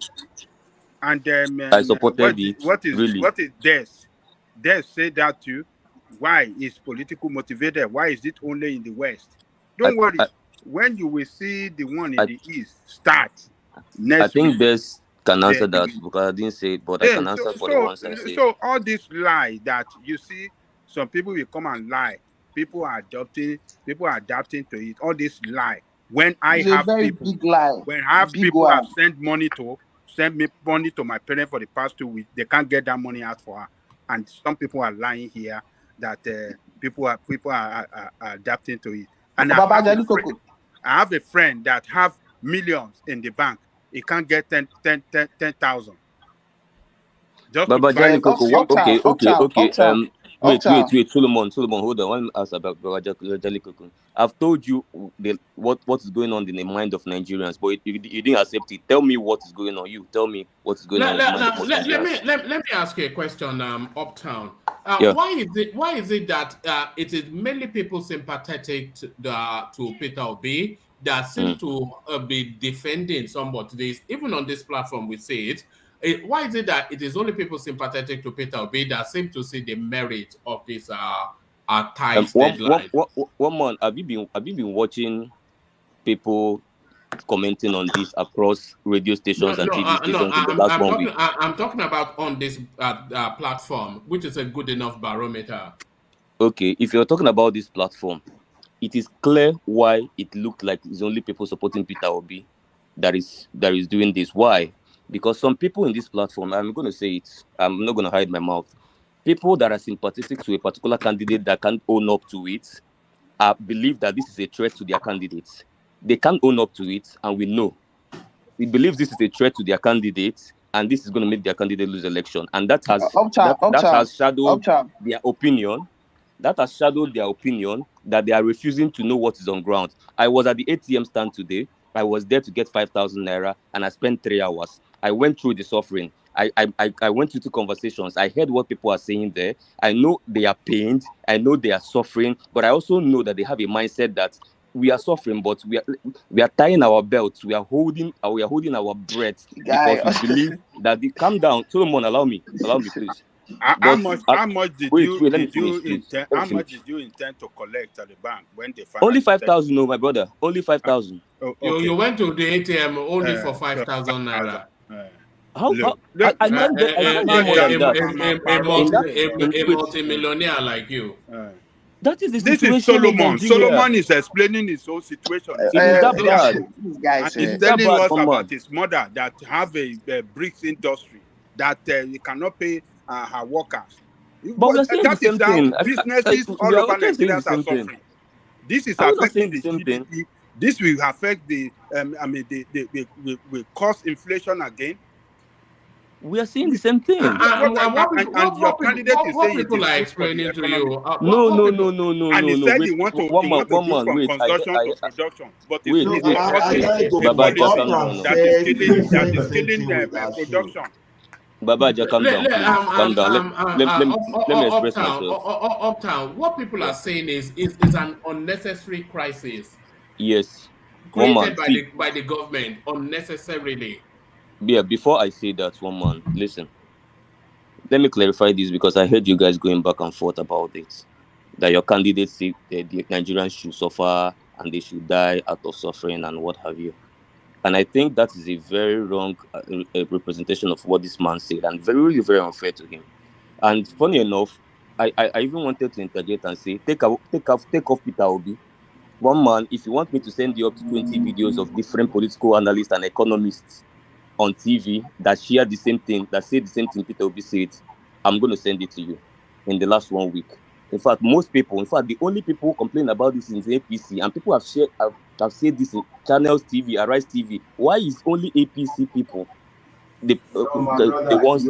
Every economist, listen to every economist that have come to the TV station in the last 1 week. Every professional, they are all saying the same thing, except from APC. Wait, listen. Sorry to interject. Let me just say something. No, let me land. See, No. Wait, let me just say I something want to you. I want to just say something to you, please. I will not take time. Don't say it. Wait, just wait. I am not going against. All the respect, please.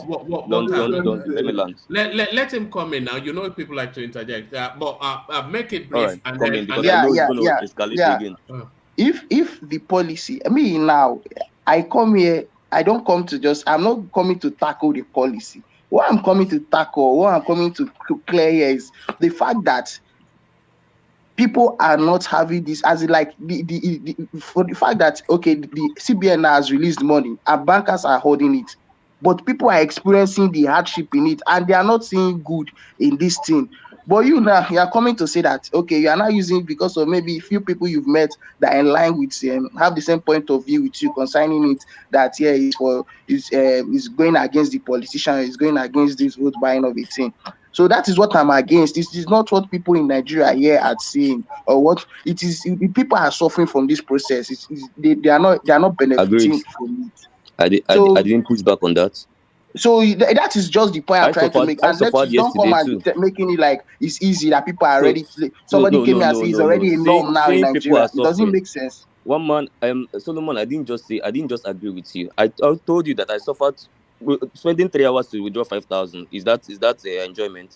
So and they are not using it. I'm one of the people. It is only the obedient. If at all that they want to say that they will have to tighten their belt, that are just saying that, and most of them say, I even still complaining. My mom is obedient, but she's still complaining about it. So you don't need to paint these things this way. I'm complaining too. I'm complaining, and that is why I believe. That is why.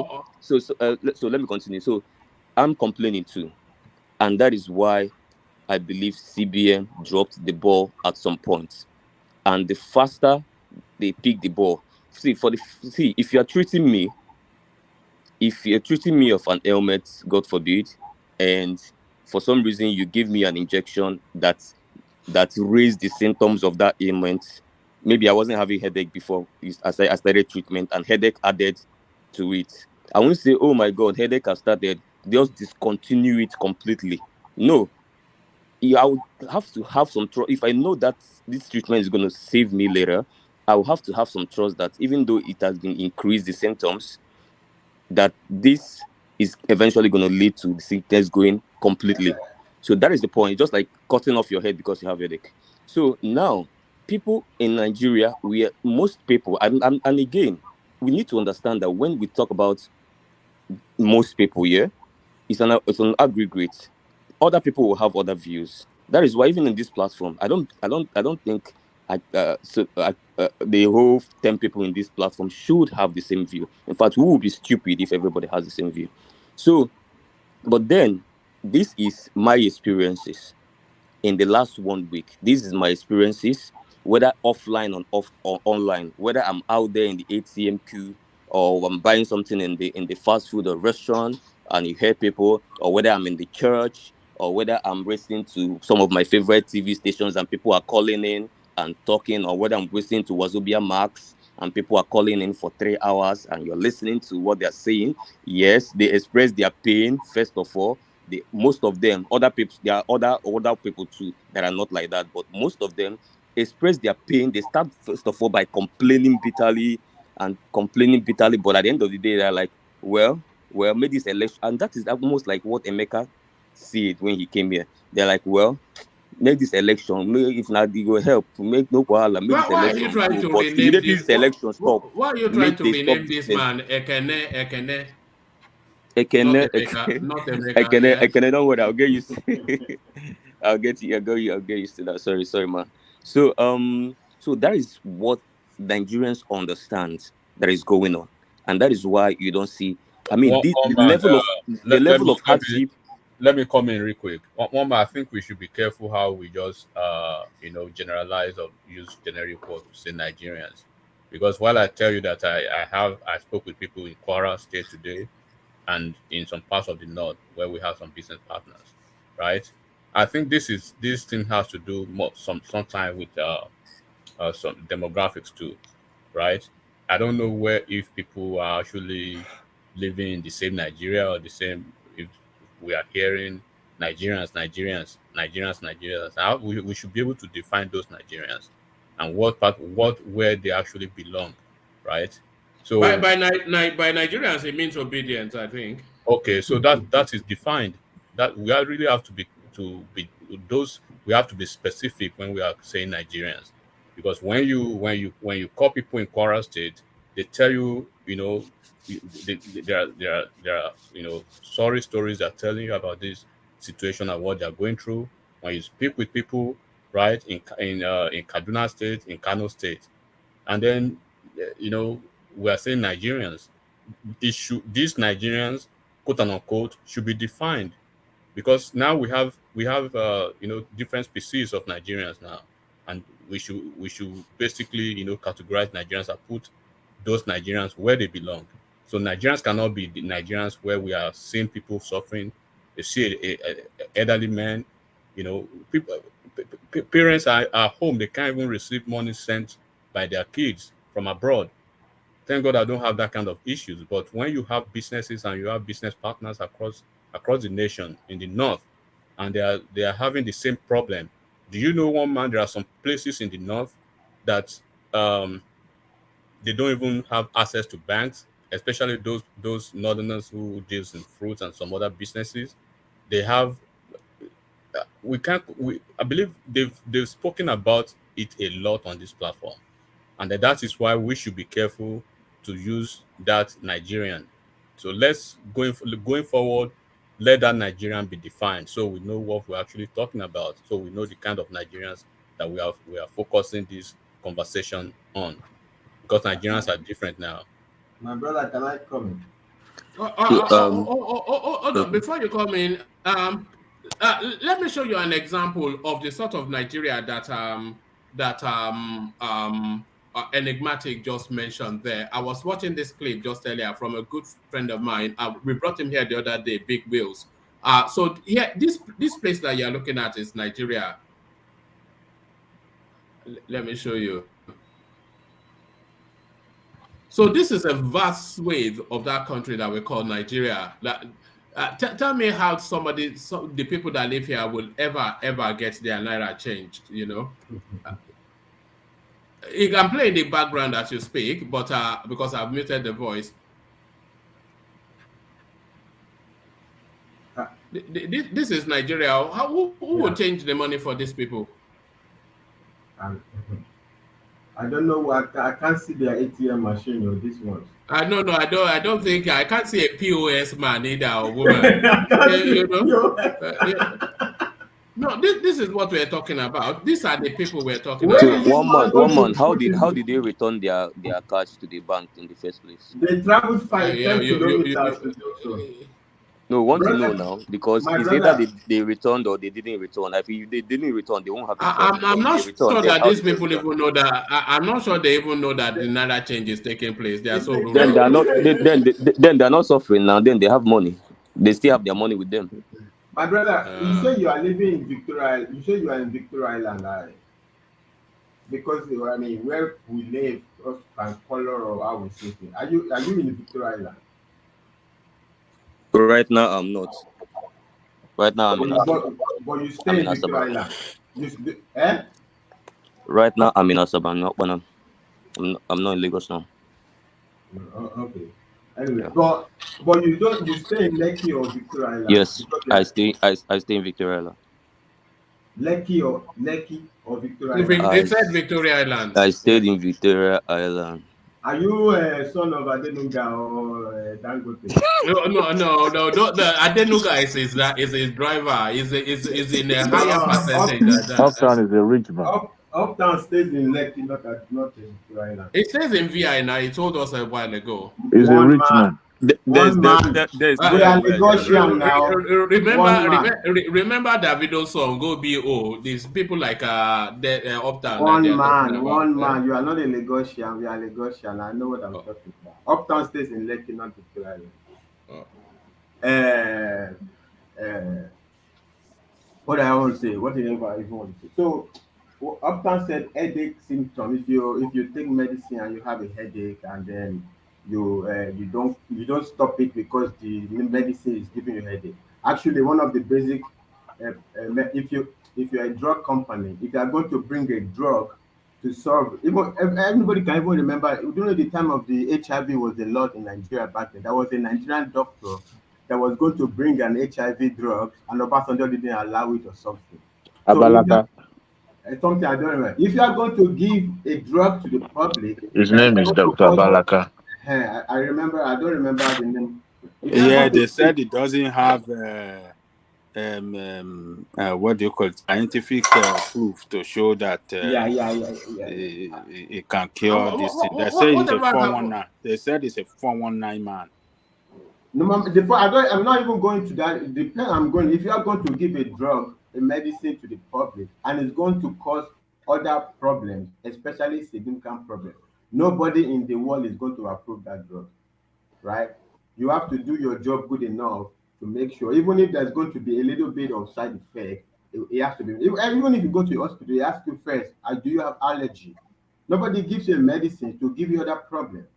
That is that professionalism. Do you know how malaria medicine works on most people? Do I know how malaria Do you medicine know works? that in the second day the symptoms get worse if you're taking Which malaria drug? medicine? Which malaria medicine? Before you take chloroquine, they ask you, are you allergic to Where are chloroquine? we going with this? I say some No, people. no. Maybe The we point should leave that the medical field and go back to our Yeah. politics. no, okay. Let's go back to the Supreme Court. Yeah. The parallel is this. He's saying that it's because this naira policy. You don't give this naira policy is like a medicine you give to the public. If you're going to cause this much pain to the public, right? It should never have come out in the first place. It's a shame that Buhari has not fired. I don't know. I don't maybe because the Senate is in recess. They have not fired. It's a shame in our country that Emefiele is still in office. We should not allow dumb people like that to be running a major. I mean, you listen to this guy, even when he speaks, even when the INEC, they went to visit, everywhere he speaks, I can, what? How did this guy get to become CBN governor? He said, it's good. How can you do this to a country? Do you know the implication of what is done? After a decade, we will still be suffering it in the Nigerian's economy relative to global economy.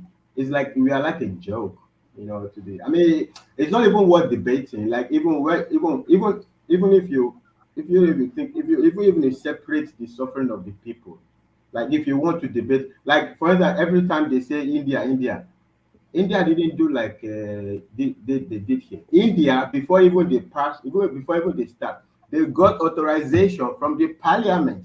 So this is what we have. So one man. So you want your country, a major policy in your country to be implemented by Buhari, who has no clue about 2 plus 2, and Emefiele, who took a one line from 2 hours in average. Two dumb people. So they are the one that will change the fortune of.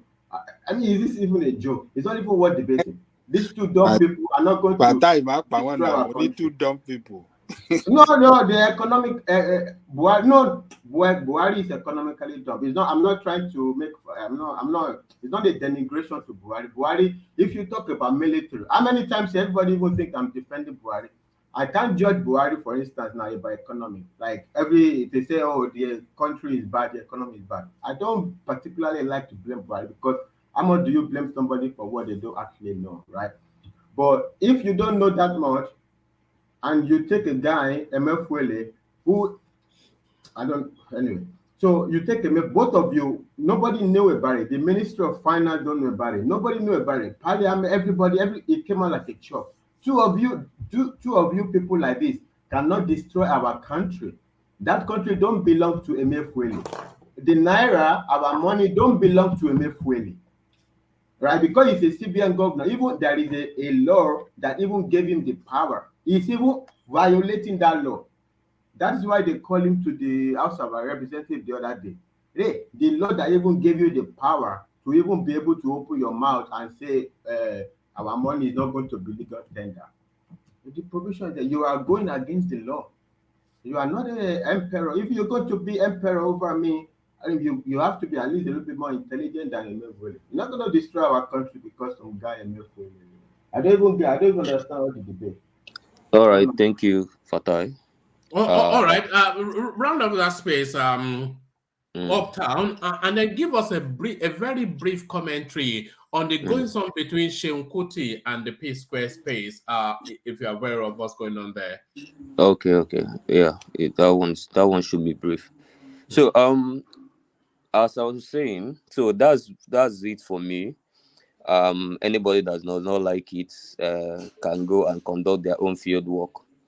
As far as I'm concerned, and I didn't say all Nigerians, I say most of the Nigerians I've interacted with across whether online and offline, everybody, what binds us all together is the pain that yes, we know this is very painful. This is very this it's crazy, it's more than painful. And but again, there's a disclaimer: this should not continue. If this lasts for another 1 week, even me, Uptown, I will rebel against CBN and Buhari. This should not last any further than 1 week. It is, we are holding onto our belts, but that can be a long time. So they should move in now. All those sabotage, I believe they shouldn't have dropped the ball in the first place. I mean, this should have come with just a slight pain, yeah, because of the kind of society we are in. A lot of people are unbanked, but then it shouldn't last more than a couple of days. That is how normally it should be. But this one is not a slight pain. So, yes, they dropped the ball, but CBN, please pick up the ball. We're not asking you to call off the policy. We understand it's important for our country, whether security wise, whether economic wise, and even corruption wise as well. So please move in, remove the bottlenecks, remove the sabotages. Do not listen to the politicians that want you to call it off. You started it. We have suffered. My suffer that I suffered for a couple of days, and the suffer of a lot of Nigerians cannot be in vain. Moving, raining on these banks, make sure all of these monies are available to the suffering masses of Nigeria. Our mothers in the village, our fathers in the village, those of us in the middle class people, people that need cash for every day running around. Please, please, please, in the next 48 hours, I expect CBN to do all of this and then shame all of these politicians because this is their last card. Do it. And all we want in this country, nobody is more Nigerian than anybody, and nobody loves Nigeria more than anybody. And if somebody is going to accuse me because I want a free and fair election, because I want a level playing field for democratic process to move on, for our democracies to be stronger, and somebody accuse me because I have declared obedience, somebody accuse me of being less patriotic, then that is very sad for our country. Because I am not asking for a playing field to be raised for my candidates. I'm not saying it should be favored. I am asking it should be plain. It should be level for everybody. No favor. I'm not asking for favor. So why should somebody accuse me or accuse somebody like Des or Saki Father for wanting a free and fair election in their country and then treat them as if they are less patriotic? We are not asking for any favor. We are asking for a free and fair election. We're asking for a less corrupt country. We don't want a country that's half of our...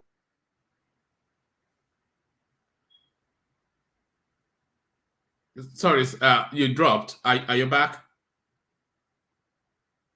Uptown. Can anyone hear me? Nigeria Yes, don't I can happen hear to you. the phone. Look at that. You see, you were Nigeria talking. don't happen to the phone. Yes, when you was talking, you see now. Nigeria don't have button uptown. One Nigeria man, never. Yes. have you seen the Seun Kuti's situation with the obedience and P Square? No, it's more P squared. And then I was hoping that Uptown will talk us through that, but his system dropped. It's not basically about P Square alone. It's about obedience, and then I think it's gonna be a long, long, long fight because he has already promised them that all the things that they... Is it similar to one artist like that they made to apologize that they were attacking his Yeah, definition? but they Yeah. shows the wrong one in Seun Kuti. They shows the very the The only wrong thing P Square did was calling Fela into this thing. I calling Yeah, his he called his father. his cousin, his nephew into this. That was just the normal one. The other ones were just normal banters, but calling Fela and his and Shokuti's nephew is very bad. Because I saw Mide Kuti also jumping into that fight. Uh, So Solomon, give us a brief summary because I've not been following it fully. Give us a brief summary to bring us up to date as you take the floor, Solomon. So what's been going on then between the Kuti family and P Square? Yeah, this election period now, politicking period, everybody will come up with whatever thing they have to say, and those who will be for and will be against would say their mind. So Seun Kuti was just like, if we really need a new Nigeria, we don't need people that have already been part of these politicians and been part of this government and part Solomon. of this system. Yeah. Hold on. Where you should start is your Seun was not basically targeting or focusing anybody, but he was making it was this Seun Okinbaloye's program, podcast. Yes, right? yes, yes. There were 4 panelists. Seun was one of them, and JJ Omojua was one of them. So they asked him some questions, just like when you ask questions, and then he was providing answers. And then it was more or less like a general answer, like people should Nigerians basically said Nigerians are the ones who will rescue Nigeria, not politicians, and no, they should not make any messiah out of any politician, no messiah, among all of them. That even Showore, his very close friend, his friend, that he knows he cannot rescue Nigeria, he cannot win election and stuff like that. Basically, what would be said about him. And then he was speaking to the fact that then he spoke about Obi, that even Obi that he's an opportunist.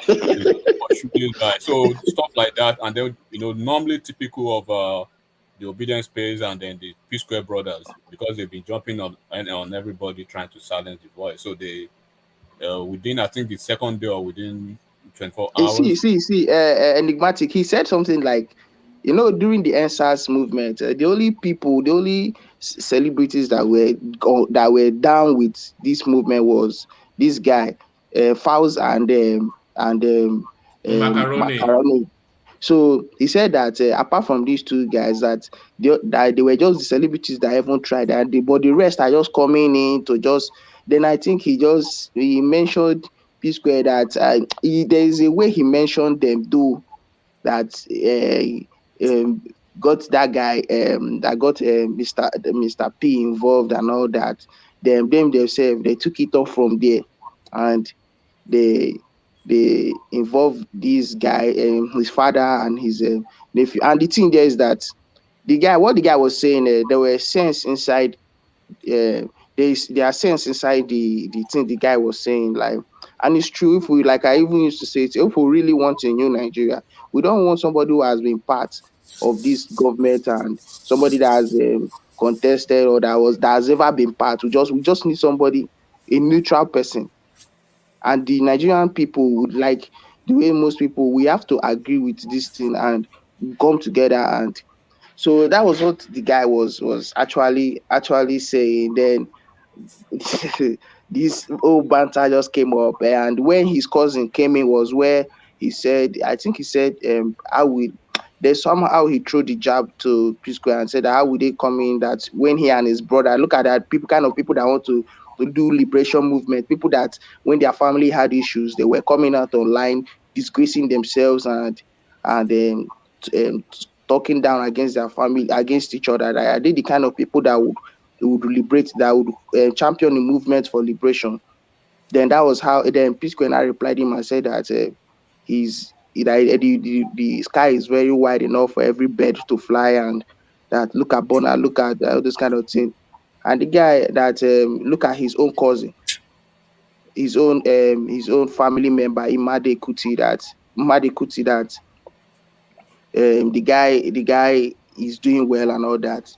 Then that Madikuti had to comment and tell him that he should take off he should not involve him with his uncle's with his any issues he's having with his uncle, that their family is very solid and all that.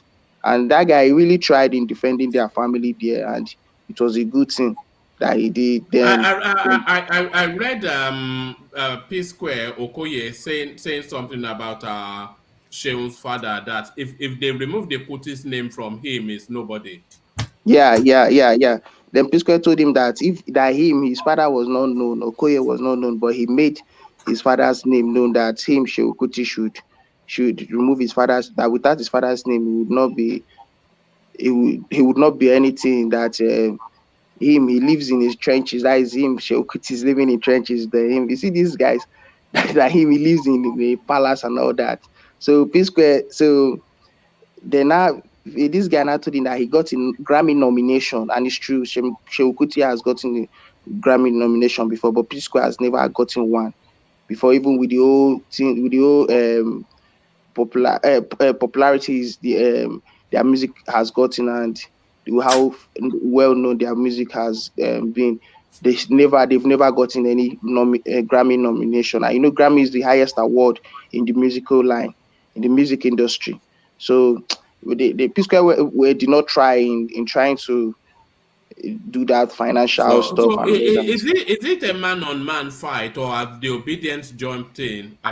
Yeah. But most obedience that are not most obedience are still coming up for Shinkuti, like on IG. I forget they're supposed to be, but what this guy is still saying is true. But as it stands now, it's only Obi that they can follow and all that, because they feel like Obi is the fairest person. And but then I told him he would have not that's going to that route of music and all that this guy has gotten a Grammy nomination. Even one guy they call Uche Madrago is a filmmaker and all that. Even though they don't take the guy serious like that, he still came up for P Square, that P Square did not try that. He can't compare himself, even though they've done things, they've been held and they have this popularity. But Shehu Kuti has gotten a Grammy nomination. You can't just call him a common musician or all that. Yeah. All right. Is there anything going to come after it, or is it just handbags are done? Yeah, the thing there is just that they will just the thing will go for a long way, a long time, like this Solomon, mental. Yes. if they don't find a way to because if you look at, if you check what the P Square have been saying now, now he's now preaching every Nigerian has a right to support their political their choice of a Yeah. candidate and stuff like that. Yeah. Unlike before, people are reminding him now you are, because Shion is going on your ass. Now you Yes, are changing. do you know that AY life? This guy came. It was P Square that dragged AY online, Yes, that made AY grant that P2B interview. P Square exactly. AY was like, come, even though that we're not showing this. If somebody like me, one of the reasons why I'm not even going to support this would be movement, why I don't support it, because all these celebrities, I don't want all those.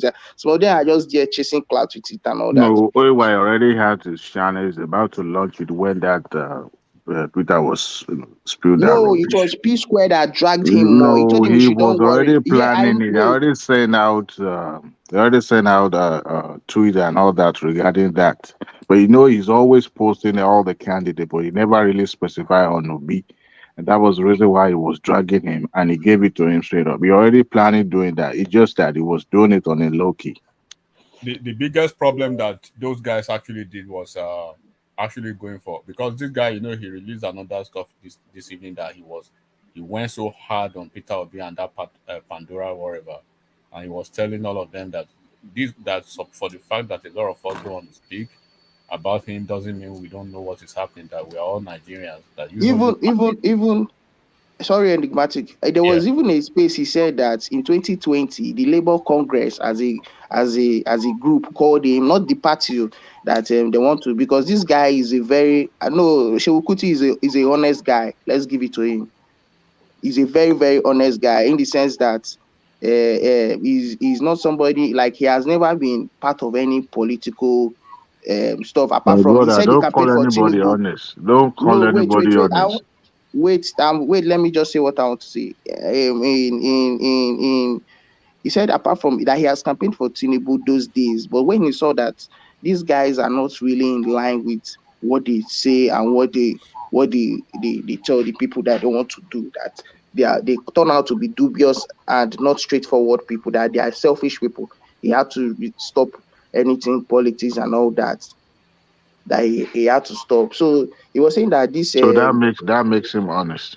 wait, now let me land where I'm going to. Let me go to where let me finish what I'm saying. So he said in 2020 the Labour Congress called him, that they want him to stage a protest, that he should join their protest and all that, and he told them no, that we need a political, that if they want to do anything like that, they need a political movement to back up the protest, because they can't just, there's a way he said it, that you can't achieve anything with just ordinary protests, that once you protest with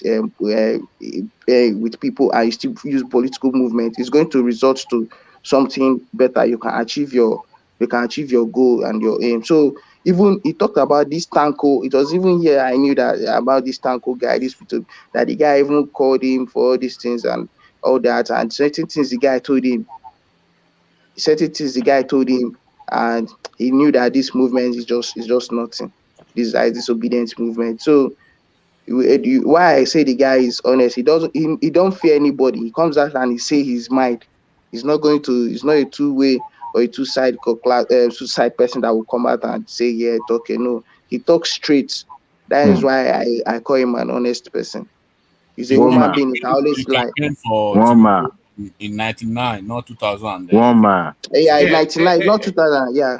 when he said he was let, barely 18. woman. yeah, let's hear from Adewale. Yeah, Old, Adewale. only Yeah, everybody, only, yeah. only. And Toba Mune Barao, yeah.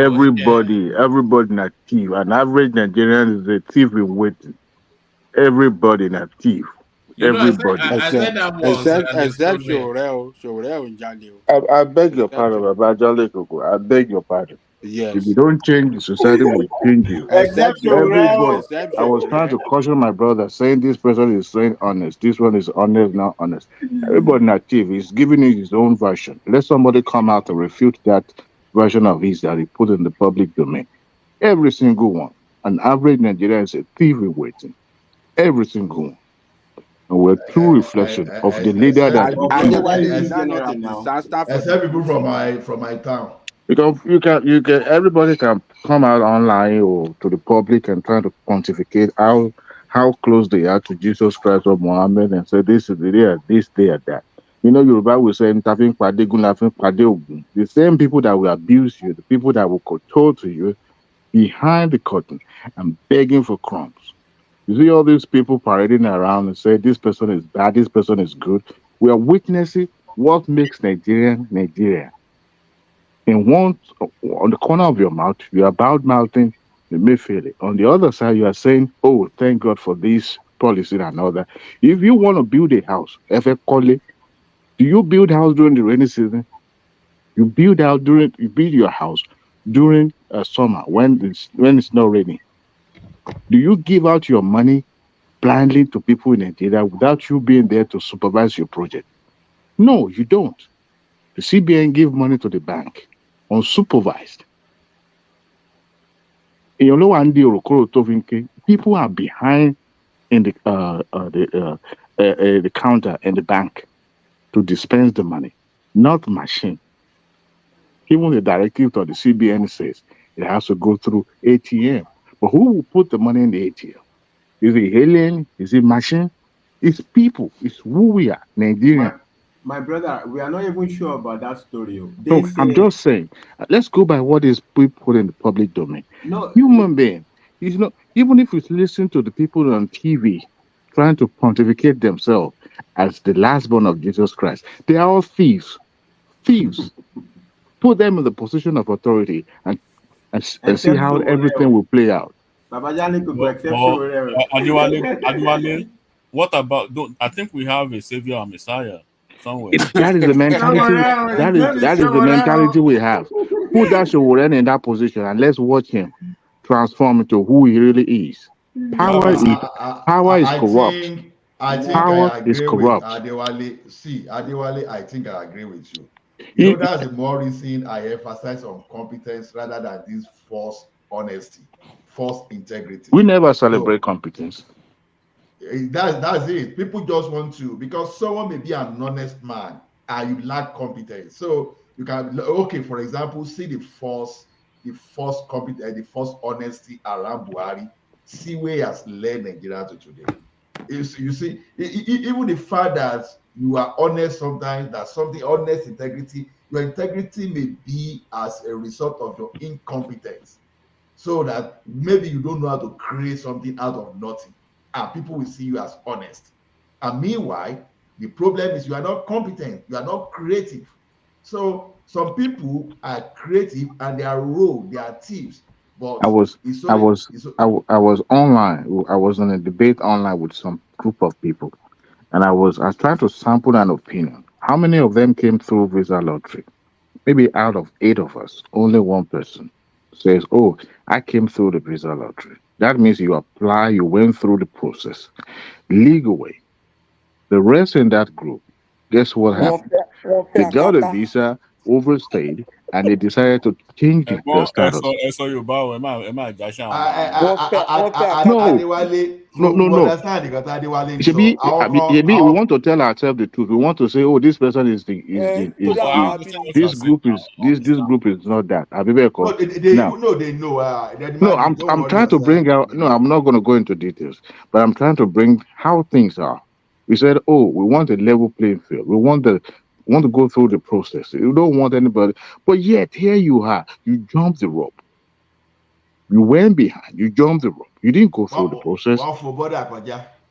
You know, but we like to pontificate and say, "Well, we got to do this the right way." Please tell me, in the system that we have in Nigeria, you're not going to rob somebody's palm. Please tell me in Nigeria that we are not, we are in Africa. We are not talking, we are not, because some of us are abroad when we don't think, well, we operate in the same society. Some of us are compelled, we are forced to toe that line. Even here we are in abroad, we are forced to. Even Adewale here in abroad, when you are into sales, sometimes they have their own tricks. It's only that when you don't know, you don't know. That's just it. I mean, I understand, but in hindsight, we still follow that line because we have to follow the line.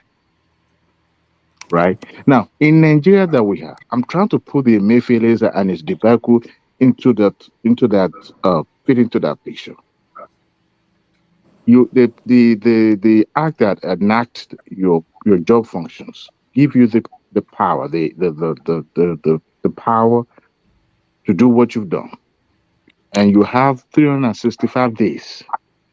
I think the law says 90 days, but then you have the entire year to say this is what he has done threatens our security. Is a national security issue, and now it has thrown up a constitutional issue because now we now have a court judgment that is challenging the law that enacted that is attacking what they've done. They're doing their legitimate job, but you're bringing out this policy towards the end, which is already causing chaos in the land, and yet we don't see that. I heard that they said Obi and Atiku said we should endure it. For crying out loud, these people don't go to bank, and yet our people should be enduring. I sent money home day before I sent it before yesterday.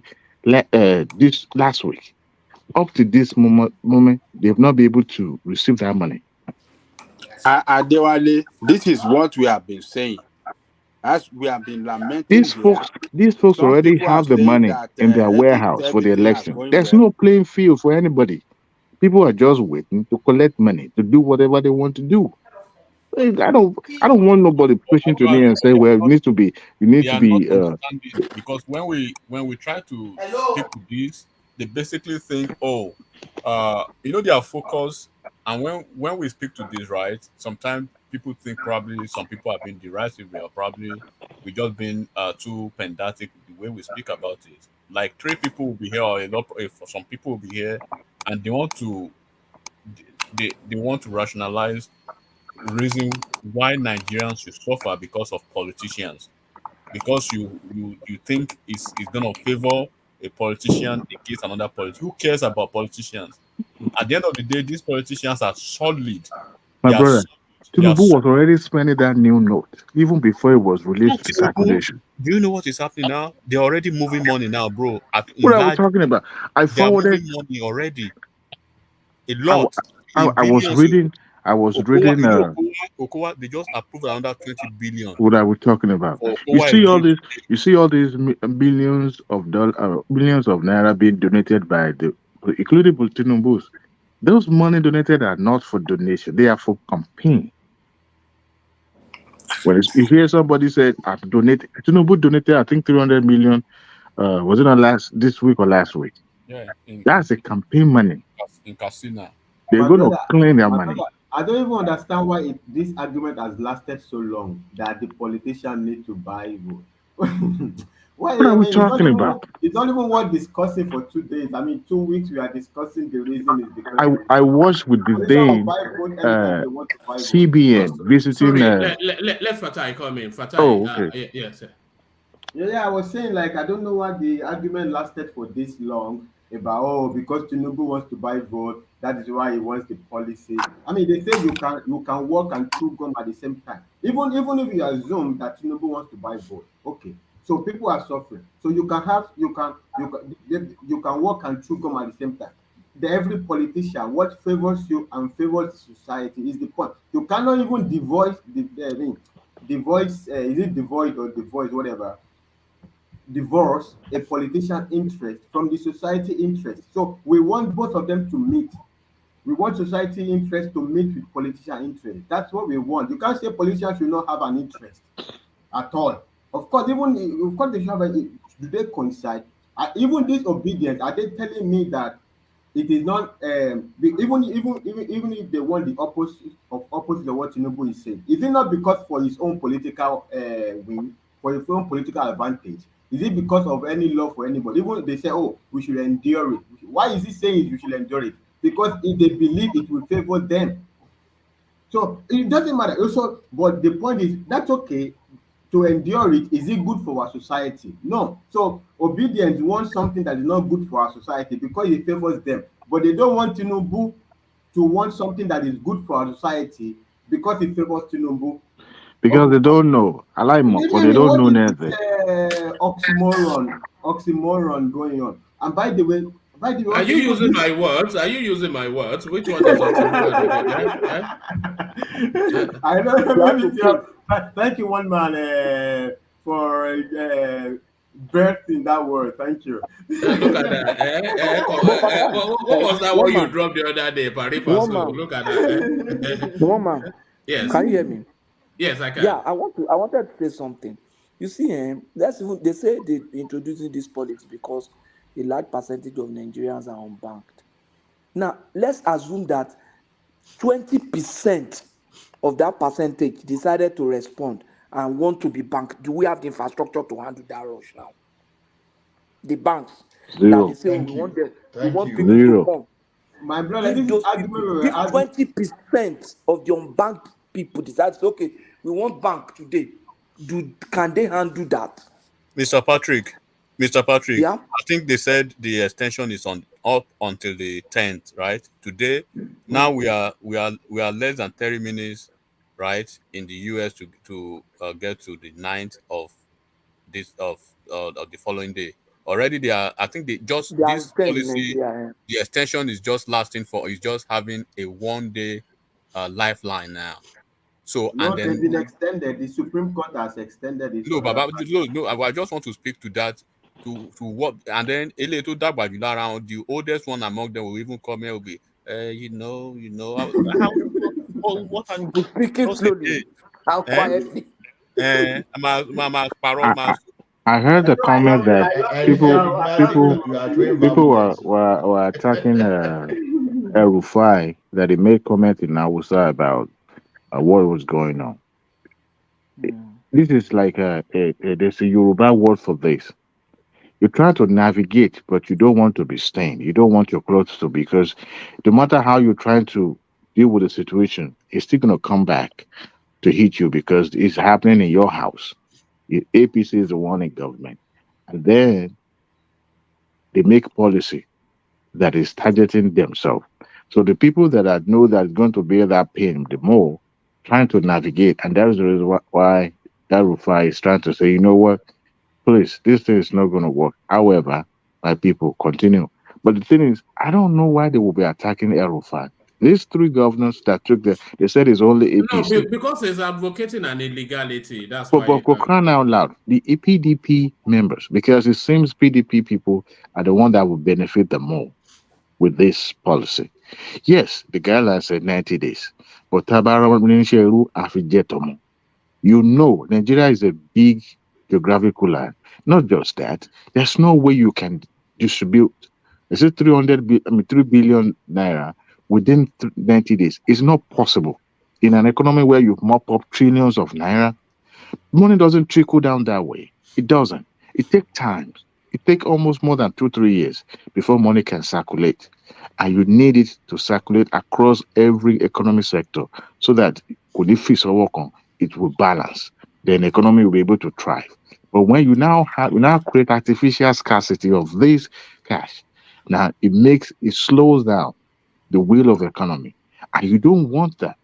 Now, at the end of the day, people that move goods and services across, since they've started this nonsense, none of these political parties have stopped or say, we are suspending their campaign because they could not pay contractor. No. Every day you see them with Agbada, be it APC, PDP, Labour, or Concoso, everybody jump and down because they pay their contractor. You saw the jamboree between the INEC. I see no correlation between INEC and CBN. They What have is no INEC going business to being seen do? together. I mean, that They, was so sickening. they The have INEC no chairman business. goes to beg, They both I don't reported know. to executive arms of government. They have no business. If he had, yes, he went to the security chiefs and police. That's fine. You need them to help with during the election. But with the CBN, you have no business. The CBN is neutral now. What is wrong with us? The CBN is My supposed to brother, pump money do you know the into the CBN is the country, one that not is to a going to particular. house Fatai, when you are saying the CBN, CBN my is house, neutral, ballot you are paper. not following the history. Is it the CBN that wanted to contest for that wanted to become the president of the country? No, I have So factored that. because And do you know that that the one CBN is alone, going to be the one I am in the talking that will like house in the the ballot paper? paradise, though. I understand, my brother, but I was in the talking history about. of do okay. you know there's a historical landmark in Nigeria now. It is now in the history of Nigeria that for the first time in Nigeria we are having a CBN governor who was involved in a primary election and now very very involved now in another electioneering He's process. going to jail. Can you imagine? I can assure you No, that. no, Why has it enigmatic. been Have you heard my? of it of I don't any understand why he's not economy been before fired that the CBN governor wanted to become a politician at the same time? I've not at the heard of same it time. before. The equivalent of CBN now, the equivalent of CBN in the US, Federal Reserve Bank, right? Federal Reserve Bank now. The Yeah. power, what the their CBN, Jerome Powell. yeah, Jerome Powell. Go and look at it. It's almost on a daily basis fighting with the executive here, Of course, now and that's we the talked way about another time. Trump and Jerome Powell You every saw day. what he went through with the Trump. with the Trump. That's Now how with it should Trump. be. You Yeah, should but be able to, you are right. That's exactly if there's not tension between the central bank yeah, Yeah, and now we talked about then another day. that economy is not working yeah. well. But There must be some people tension. they don't Now, understand it. They just focus on This one, if you want to pay, you it know. goes to Buhari's approval. I want to Buhari give me approval to pay. Give me Buhari what doesn't is One even going man, he Shemo, doesn't to even need want him Buhari's move hold approval. on, one man. Want they are moving no not naira, not I mean not million billions. They are moving all the states, the PDP and APC and one man actually they are solid ready for this. Want to move with Yala Yawo What are we talking all about? to the states. So any time I'm okay, one song Enigmatic, no. we've discussed that in here Uh-uh. over time I that mean, this thing Tinubu will is never already affect spending that new politicians. note even We said it before last he year. hit the bank. He's already spending it. You remember that video when he was giving out cash to somebody? I think during one of the Yeah, that was forum. what's it? Yeah, Kashim Yeah, Shettima gave him that money. yeah. But Kashim Shettima was a banker before. We know how this thing works. We want our society to work. It will take generations upon generations before that society, because our orientation is upside down. And one generation is coming, is passing that baton to another generation. You want to be the lone voice to say you want to be the Messiah? Go ahead, ride on. Majolo Monweye. Isn't it? Now that continent is just backward in a good way. Let me put it that way. I don't want to be preferential of negative stuff to us. There's nobody does the right thing in Nigeria. Nobody, even people in the authority. Anywhere Bele face me, anywhere Bele face. There's a power play. This power play is affecting people. It is affecting people. But do you You know have that there's a problem that is going to come? This same CBN is the one that is going to house all the ballot papers and sensitive electoral documents. that is true. And that is vision, he's my already brother. behaving like this, and he already My has Tinubu brother, money has in no you are Nigeria. chance. visionary. This Tinubu man has should no step chance. down No before the chance. But election. one man, do you see what is happening in Lagos now? Do you know INEC has commissioned MC Oluomo's to distribute ballot box? No, Unbelievable. Are you serious? Yes, they no, have. they disclaimed it though. They said they are No, not. I think I read it but somewhere. that's his industry, so there's nothing bad in there, though. No, it's It's in this. I mean, let me say, technically, right? They are not. It's not actually MC Oluomo, because MC Oluomo The is not a union. member of road transport workers again. So It it was is the suspended about a month, no, a year ago. of Yeah. yeah. Now it is the Ministry of Transport, Department of public transport, Public regain. Yeah, garages or but something like that. Garage That's going and to do that. park. And but garage. MC Oluomo But is MC an Oluomo expert in it. is the DG in that department. Yeah, man. He's an expert. So I yesterday have I this had the same premonition that issue with the that. federal government will flood Lagos State with military during the election. They already Oh, my have. good They one. already have. Come on, do the one, Baba. Oh, my good Baba, do one. you know what is happening? What people don't really understand is, Tinubu himself from ab initio, from day one, he knew he was playing a lone ranger game against Buhari. He has never relied or put his life on Buhari for his political, and that's why he's been working solo with his men. The only thing, gbogbo nǹkan àwọn tí mo sì bá sọ̀rọ̀ lé ní gbogbo north yẹn, the only thing tó ń bẹ̀rù ni pé their only fear is as long as the northern governors, do not break rank, everything is solid, because it's a big fight between those the northern My governors. brother, they can break rank. They can log back position lower article. Let them break rank now. They will be No, happy Tom, for they cannot break rank. They cannot break rank. as No, because Fatai, it's they a can't trust article. That's the problem. and That's what I'm saying now. That's what and I'm that's saying that's now. but that's Eh, what I people was, don't really understand, because that's what I'm Atiku and saying. Kwakwanso, right? Atiku and Kwakwanso, they've had 4 behind the scene meetings, and Kwakwanso was avoiding Atiku, but And now, because of some very big folks in the north who actually tacitly tried to speak with Kwakwanso to find a way to work with Atiku, and their it fear can't now. It their fear can't. is that Atiku does not have political capital. They can't trust him. He does not keep promises. And then Kwakwanso reminded them that, are you aware of the fact that he has betrayed me twice? So it's not going to happen the third time, and I'm going to listen. Right, I'm going to listen to point of voice of opinions and elders, but my mind is made up. How come So the Tinubu camp is not reaching out to Kwakwanso? no, it's not about reaching out to Kwakwanso. There's a possibility that Kwakwanso is seeing this game through, but with a caveat that it's not trying to show his hand like that. But there's One a man, one He's person. banking on a runoff, My though. brother, I think my brother, Kwankwaso is can banking I on a interject? runoff. Yeah. All right, gentlemen, we've reached the 7 hour mark. So what I'm going to do is I'm going to like a 5 minute slot to everybody to just have a monologue to the politics of it, and then we wrap it up. So let me kick it off with Solomon, who did have the floor. Solomon, so just have about 5 minutes or so of you just speaking to the politics of the day.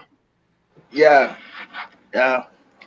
Good morning, everybody. Good morning, one man. Because it's already Good. morning. Yeah, it's almost Yeah. another day even. Carry on. Yeah. So today was very, very good. I missed to come on when Saki Father was alive because he's one of the obedience. I enjoy his talks here, the way he talks in this place. He Wait, talk tries. slow. Saki Father. And Opta is really trying. The rest of the obedience, they just come here to cry. These are the only 2 people that just come here to make point. The rest just come here be crying. But they don't know that those cry will not win election for them. And they are just hoping, putting their hope like these people just show that they don't even know the place they come from. Anyway, like the way Mr. Tony said the other day that some village people that they took to America, not America, that is that they took some people from village to America, not America. Yeah, so Saki Father, I really want to meet that guy again on this on platform. I like meeting him here. After he did well. And enigmatic, please, you need to reduce your volume the way you are hitting disobedience in the comment section, please. I'm really pitying them. Like it feels like you're bullying these people. I just say my own lane, but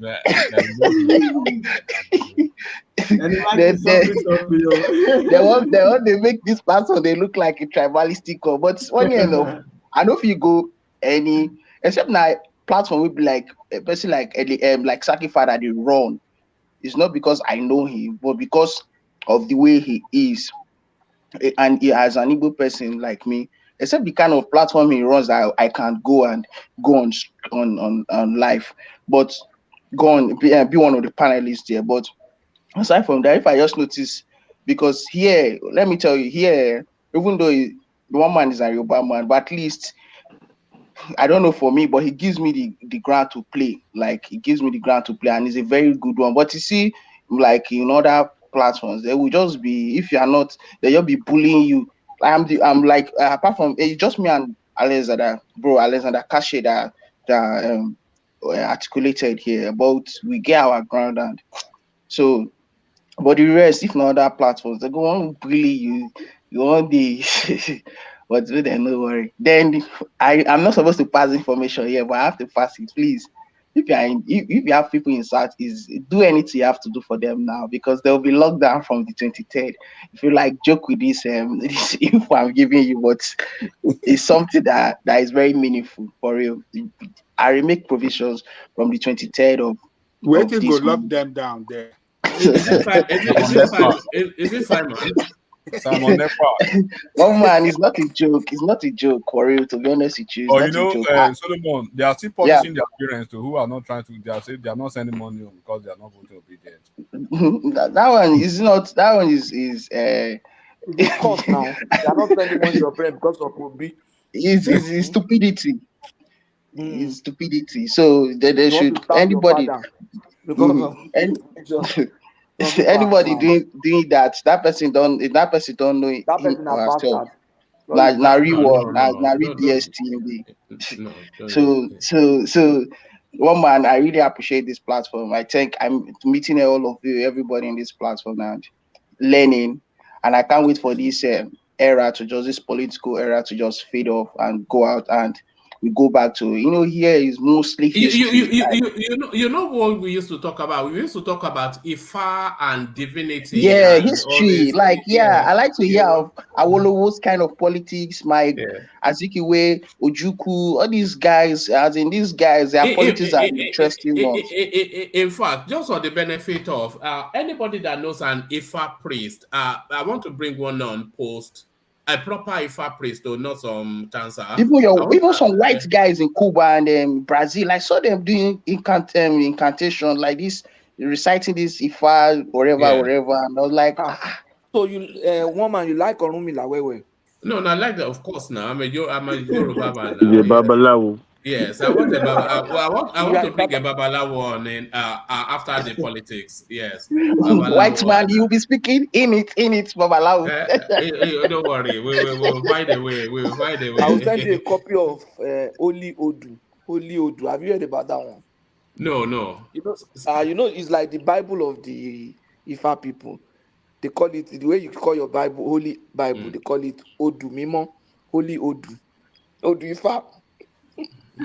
Yeah, let me just finish up. So I really appreciate it. So after this election era, I want my Igbo elders to please make up, as in to try and come here. People like a man of prestige, and I trust Taki Father who still know his Igbo history. So I want them to come up so that because I know after this era now we'll fall back to the normal ground of history. Yeah. History is just the as And another place I want to explore as well is Igbo culture because anybody that knows me knows that it's one of my favorite cultures. It's so rich. It's so rich.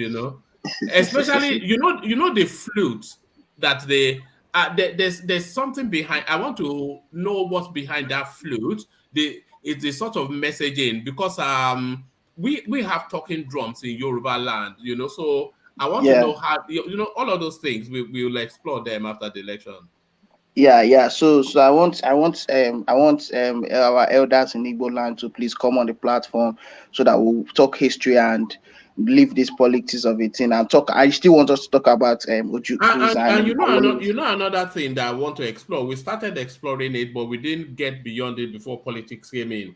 Why southeastern girls are light skinned, more so than anybody else. So that's another thing we have to explore. Yeah. One man. The way thank God you did not grow in Nigeria here because assuming you grew up in Nigeria, yeah, I don't know the way you like woman, one man. No, you know what they tell me? They told me that there was a Portuguese genetics that was infused into the southeast, and that is why you have all this. A lot of them they are even lighter skinned than mixed race children. So So I want to. So we want to explore all of that. So plenty to talk about. Don't worry. Yeah. So thank you, everybody. God bless. I appreciate. Good night. Good morning once again. Have a wonderful day ahead. Thank you. Good night. All right. Eze Falaye. Look at that. I'm giving Joel his name. Joel is Joel Ibrahim. Joel Ibrahim. No, Showore, because he's that. aggressive like Showore. He's always aggressive like Showore. So his name is Ibrahim Joel Showore. Ibrahim Solomon, I So, want to travel go east now for on the 20th. I have my ticket. Waiting I could. see, they don't even mention yesterday now. They mention where even for South where election no go hold. Election will not hold in Warri. I'm not supposed to be saying this, so I'm just coming. I'm just coming here to give my advice. Election will not be worried. In a no, there will be no. These places they are the key cities that in fact those ones I don't want to say anything, but there will be lockdown, total if lockdown. election is not holding in Southeast, now you want to kill obedience. So there will be that's true. You are saying election will not hold in Southwest and South. Where is Peter Obi going to get his votes now? He will get his votes from. He will clear. There will be sympathy from the Southwest. They will not sympathize with him and give him the whole votes in Southwest. Tinubu will lose the whole of Southwest. In North Central, they will sympathize and give it to him. So don't worry, Obi will still win the election in their dreams. So total lockdown for real. Total lockdown. The only person locked out of the Southeast is you, Solomon, because they don't no, put me and Joe Igbokwe, Ojizokalu, Emeka, who is this guy again? Joe Igbokwe, Ngige don't want to talk. So that no, Ngige is a big man. He never liked. He had a checkered history with Tinubu, so a long and time. Tinubu made him. Yeah, but it's just they don't even care about his because they know where he belongs. He's basically supporting him. So thank you everybody, and this guy Rochas Okorocha too. These people are the people, but me now I'm going back to Southeast, but these people are not going to come to Southeast again. Yeah, so thank you everybody. We'll meet again in the evening. All right, thank you, Solomon. So thank you, Solomon. From Solomon, let's go on to Moshood. Moshood, you're up next. Yeah, good evening, everyone. Good morning. Some people that live very close to Niger.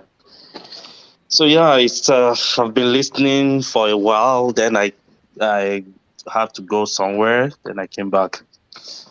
What everybody have been saying since morning, I think everybody that contributed, they've done a very wonderful job. And it's good. It's good that we have a platform like this where we can share our own ideas. And I believe as time goes on, everybody will start to see the reality. So I'll just say a little bit about what everybody have been like. The question that you were asking. Like Ajale Koko said earlier in the evening, he said what El Rufai said about Tinubu is a way of campaigning, which I strongly agree with. Because when you see what El Rufai did, it's a kind of campaign for Tinubu by saying that you can still spend your money when Tinubu comes, it's going to make things better.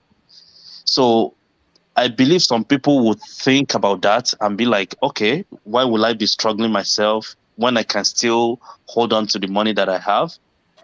And because of that, some people might be, even those people that doesn't want to vote for him before, might be leaning towards him like, okay, I believe he's going to change it for sure. So this stress that we're passing through will be gone. We won't have it. We won't have to do that anymore. And we know Nigerians in our nature, we don't want, if we are passing through any pain, we don't care about what might come after. We just want to get rid of it. So if other governors are doing the same thing, that El-Rufai is doing, like saying that, okay, when Tinubu comes, he's going to do this, going to do that. If other governors can do that in the north as well, or even in the south, I believe that will be a very good one for Tinubu, and majority of like people that are sovereign right now will be leaning towards him, because as we speak, this policy, I agree 100% that is just a way to to affect Tinubu's presidency. Because in my own personal space, I've called some people and asked them, "What's going on? Are you guys good? What are you voting for?" Majority of them that I know, they are likely to vote for Tinubu. They were just saying that, "Oh, I don't even think I'm going to vote anymore," just because of the stress they're passing through. So when you look at it, it will affect Tinubu's presidency for sure. But I believe as time goes on, because Tinubu is coming out now, is being on people's side, at the end of the day, people might rethink and be like, oh, it's like this person is fighting for us, and if he becomes president, things might get better. And looking at all his antecedents, that might help him as well. So I believe it's a very good thing that El-Rufai is actually helping him. And talk about Peter Obi. I think that one is already gone anyways, because I think majority of us on this platform agree that what Obi did by saying that people should just keep enduring, majority of us agree that is not a good way. And for a leadership, for somebody that wants to be a leader, you don't talk like that. It's not even, you're supposed to be on people's side. And the funniest thing that I see with people that are supporting Obi is that they are just blind. Majority of them are blind followers. Because if this money policy was not if Tinubu did not say anything about it, the people that said they are obedient, they are the one that will discredit this policy. The fact that it comes from Tinubu, they are the first person that would discredited it. Because I could remember when this money was first rolled out, majority of them were making fun of that money. They were even putting something to take out the color or God something. bless you. They were saying the money was fake. So they were saying it's a bad thing. Why would they change money? This, that. But immediately they discovered that Tinubu spoke about it. Then they go the other way around. So that is what is now surprising, like seeing all this obedience. And the thing is, Peter Obi, Atiku, they don't care what might happen. As long as it's Tinubu that says something, even if that thing is good for people, they will always want to go against it and make it look like what Tinubu is saying is bad. This currency, Tinubu will never have any problem with it. And like I said in the afternoon, majority of people that are talking about vote buying, they don't even know what vote buying is. They really don't know what vote buying is. Vote buying is something that they have been doing it even before the election day. Whatever they do on election day is just like a drop in the ocean. And those ones that they give money on the election day and vote for them, they are the one that doesn't even have anybody to vote for before. They just be like, okay, I can do whatever. I can vote for this or this. They have never made up their mind. But the real vote buying that people are doing is the one that they will mobilize people. They will keep giving them support. They will buy food for them. And money is not the only thing that people buy vote with. That's what they don't get. People buy votes with food. They buy votes with so many things. They can decide to buy cell phones or whatever and start giving it to them like, oh, support us, this, and people will vote for them.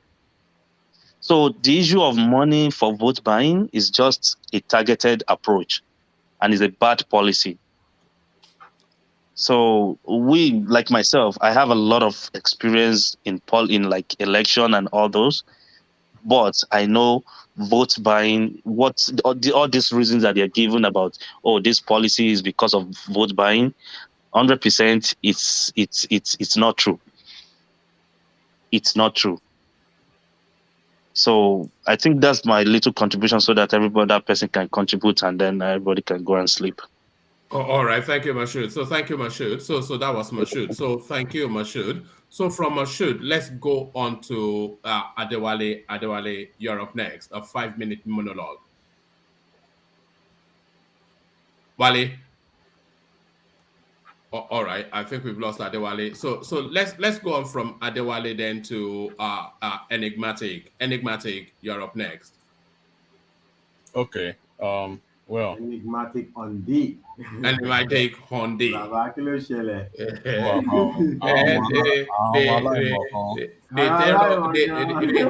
The terror of the comment section. So one man, it's enigmatic ọmọdédé àwọn ọmọ yẹn dà. Jagunjagun ló ń bọ̀ o, jagunjagun ló ń bọ̀. Wọ́n máa ń pòwe kan lẹ̀ Yorùbá tó bá sọ kíní kan sókè nígbàgbà ibi pẹlẹbẹ ló máa gbé nílẹ̀. Bá àtàdá sókè nígbàgbà bẹ́ẹ̀ ni ibi pẹlẹbẹ ló máa fi nílẹ̀ o. So either they like it or not, ìlérí Olúwa kò ní ṣe láìṣẹ. So what I would just say basically is, it's quite unfortunate that people want to ride on the situation going on in Nigeria, why that people are really suffering, and they are just having this prism of advantage out of it and believing, yes, it is their idea or the ideal way they can actually cash out on it, on people's emotion. And I wish other state governors will replicate what Sanwo-Olu is trying to do in Lagos State now to ameliorate the extent of this. That's another boot buying. Of course, so but people don't understand. So the public transport in Lagos State have been discounted by 50%, and then they are opening some food banks, and they're creating, a lot of palliatives for Lagosians to actually alleviate the situation on ground. This is what humanity. This is what I understand humanity to be. Not people saying, "Oh, just a day that is going to be the lifeline of an extension." Not even let's talk. Do not let us talk about the Supreme Court stuff now. But one day to an extension in a nationwide, situation, and then for political reasons, for the fact that you just hate viciously one political candidate, anything, the hell can freeze over. The everybody can go to blazing hell as long as everybody can go, can just go to sleep and care not to wake up, as long as it is not that person. What is the hatred for that? So we have to rechannel our efforts to, after this election, Nigeria needs a lot of cleansing. I mean, soul cleansing, and then reconciliation. A lot of reconciliation needs to happen because there's been so much division by virtue of this election. And then just 2 weeks from here, the politicians are solid. Atiku is solid, Tinubu is solid, Kakanso is solid, even their messiahs, Peter Obi, is solid. He has a bank, he has friends in high places. He's a big friend of Atiku, and they're all in PDP apparatchiks. So they're all big boys. So if people believe that Obi is gonna suffer, or Atiku is gonna suffer, or Tinubu is gonna suffer, or Kakanso is gonna suffer, they are making a big mistake. The people one of the candidates who probably going to suffer is going to be the likes of Shore, and you can see Shore's comment. Shore came out with a bold, direct statement to condemn this act. He even condemned Obi himself, condemned Atiku, but Obi was sitting on the fence until almost 7 days later, or how many days, or 5 days later, when he came out to actually come out with a statement. He was neither here or there, and he was basically siding. It was already an afterthought, and even we come with an afterthought of a statement, you still come up with a statement that is basically siding with the old order, the old guards. And when you want to tell us this is not an old guard guy, I mean, he's a guy man, and he has shown over and over again that he's a guy man. That's why I'm very happy that Sheon called them out today. He called them, he told them the Pandora paper that this guy kept money all over the places. He's not paying taxes in Nigeria, not paying taxes in Anambra. And that's why so he said a lot. And people can see, but unfortunately, they are so narrow minded that they can't even see. I mean, we can question the Gen Z among them, we can question, I mean, we can excuse the Gen Z among them, but those boomers and the millennials among them still acting in this, this delusional, way is quite unfortunate. Nigeria is gonna grow, nothing is gonna happen. This election will hold, and then the winner is gonna emerge, no matter what they do. Later, so I wish everybody luck, and then it's past time, way past a better. And then one man, everybody, good night. All right, brilliant. Thank you, Enigmatic. So that was Enigmatic on D. There's only one of him, and some will say thank God for that. So that's Enigmatic on D. From Enigmatic on D, you think you get respite, but here comes Fatai, the Quaran German with the Cypress Lilt. Fatai, you're up next. One man. Okay. One man. Àti ají adẹ̀ rí pé ohun ṣì ń dúró, a ní pé kí ló ń ṣẹlẹ̀. One man. Actually, one man, this few times before, I was starting to warm up to the obedience. So because I have come to like one spirit about them, the spirit of a fighter. They're a good fighter, right? But they have chosen the wrong fight in this space, right? There's no way you can turn yourself into a pretzel, right? In this situation, any way you look at it, if you look at it in terms of like they think that they are the one who know everything about economic consumption to how does this help your consumption to production? This situation we are in now, where if our currency is destroyed, because they have already downgraded us. One of some of the big Moody, I think Moody's or something. Everybody is looking at it as a joke. So how does this help your consumption to production? By the time all of this is settled, how does it help your consumption to production? Right? How does any way you look at it, how does it help the common man? How does it help anybody? So you are saying that as long as the only single factor in this situation is that Tinubu cannot buy vote, everybody else can go to hell. I mean, I mean, how do you even explain that? I mean, the whole thing is incredible. Or they form my hands much in this situation. You are Peter Obi is supposed to be a man of the people. How is this man of the people? So Peter Obi is just a man against Tinubu. Is that what it is, or a man against APC? Actually, I don't care about APC. I don't. I think the bunch of the coalition is too all over the place. Like there's no concise, there's no straight ideology there. It's made up of all over. That's why you still find an Emefiele still a CBN governor. Emefiele came from PDP, was appointed by a PDP government, right? His term finished, let him go, put another one in there, right? There's no way it's going to be totally good for you. Even with the way it used to be, it was not even the CBN probably, I think, died after Soludo. It was even Sanusi that started mixing politics and this with CBN. But at least Sanusi still understood economics. This one, because he was a banker and Zenith Bank, commercial. So if you bring your brain as a commercial banker to CBN, look, when you leave, even if you're a commercial banker, you have to leave that brain behind at Zenith Bank before you become a central bank. The central bank is not only looking at banking, it's looking at the bigger macroeconomics. You can't be implementing, because all of these things, okay, their issue, he wants to issue a card. Where is the US Reserve? Are they issuing cards like Visa or MasterCard? I mean, this guy is just. But I am actually sorry that I say Buhari was done, because he's our president. I don't want to.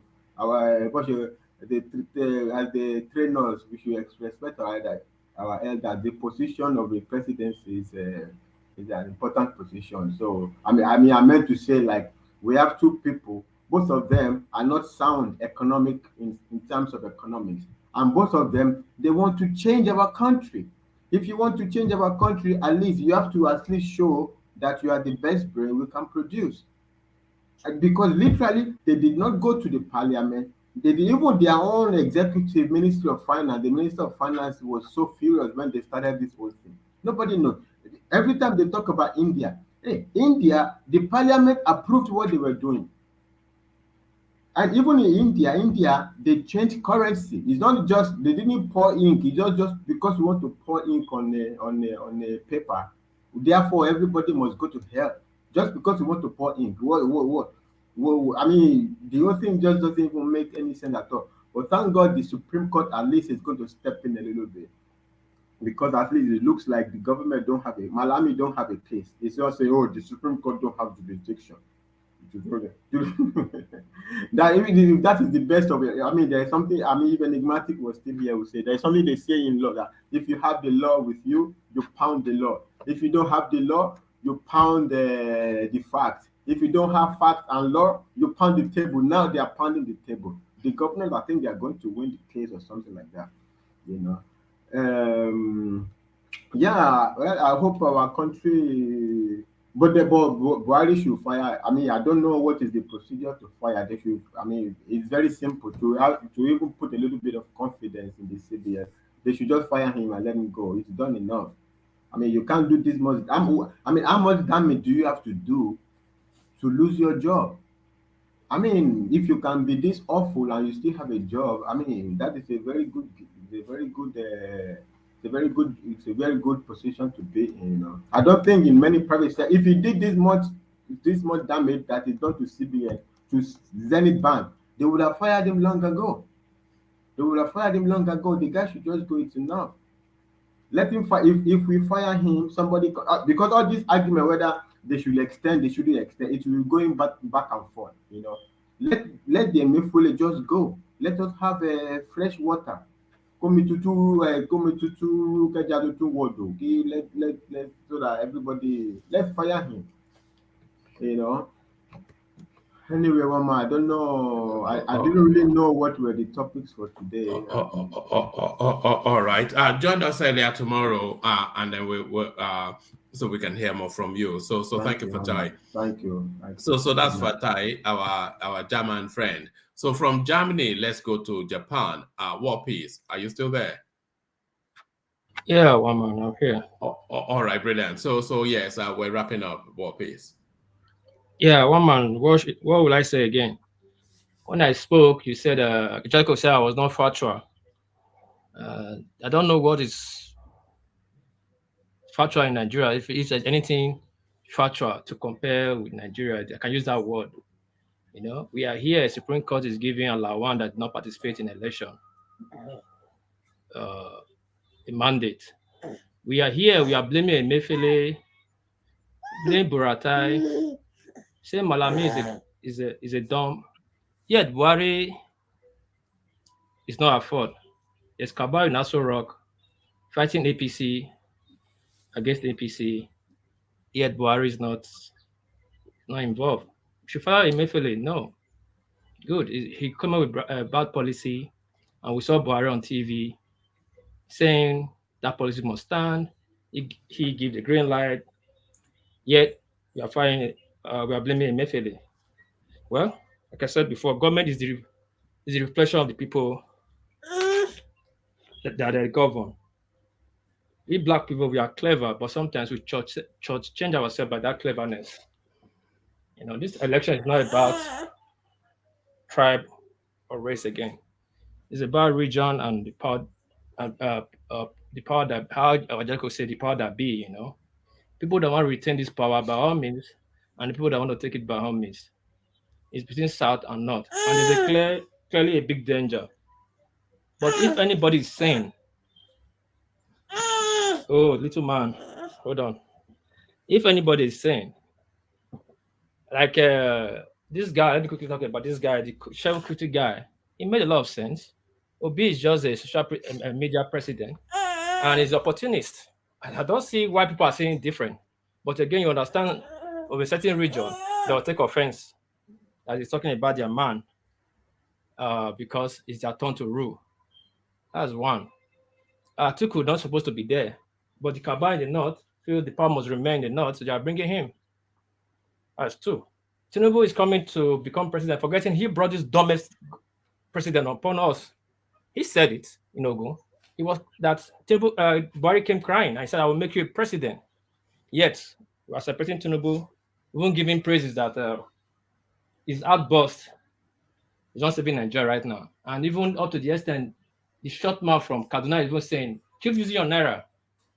If Tinubu come, he will change it. It's not a sympathy vote. That's not Tinubu not the Messiah. You have to look at it. These three people is not even qualified to run for. To run for president. But yeah, we are. Want to vote for them. I'm not in Nigeria, I cannot vote, but I will still say, get your PVC, go there, go vote your conscience, vote your candidate. The power must come to the South. When it comes to the South, we'll decide how we share it. People in the comment section, I greet you people. Mona, click like, share, thumbs up.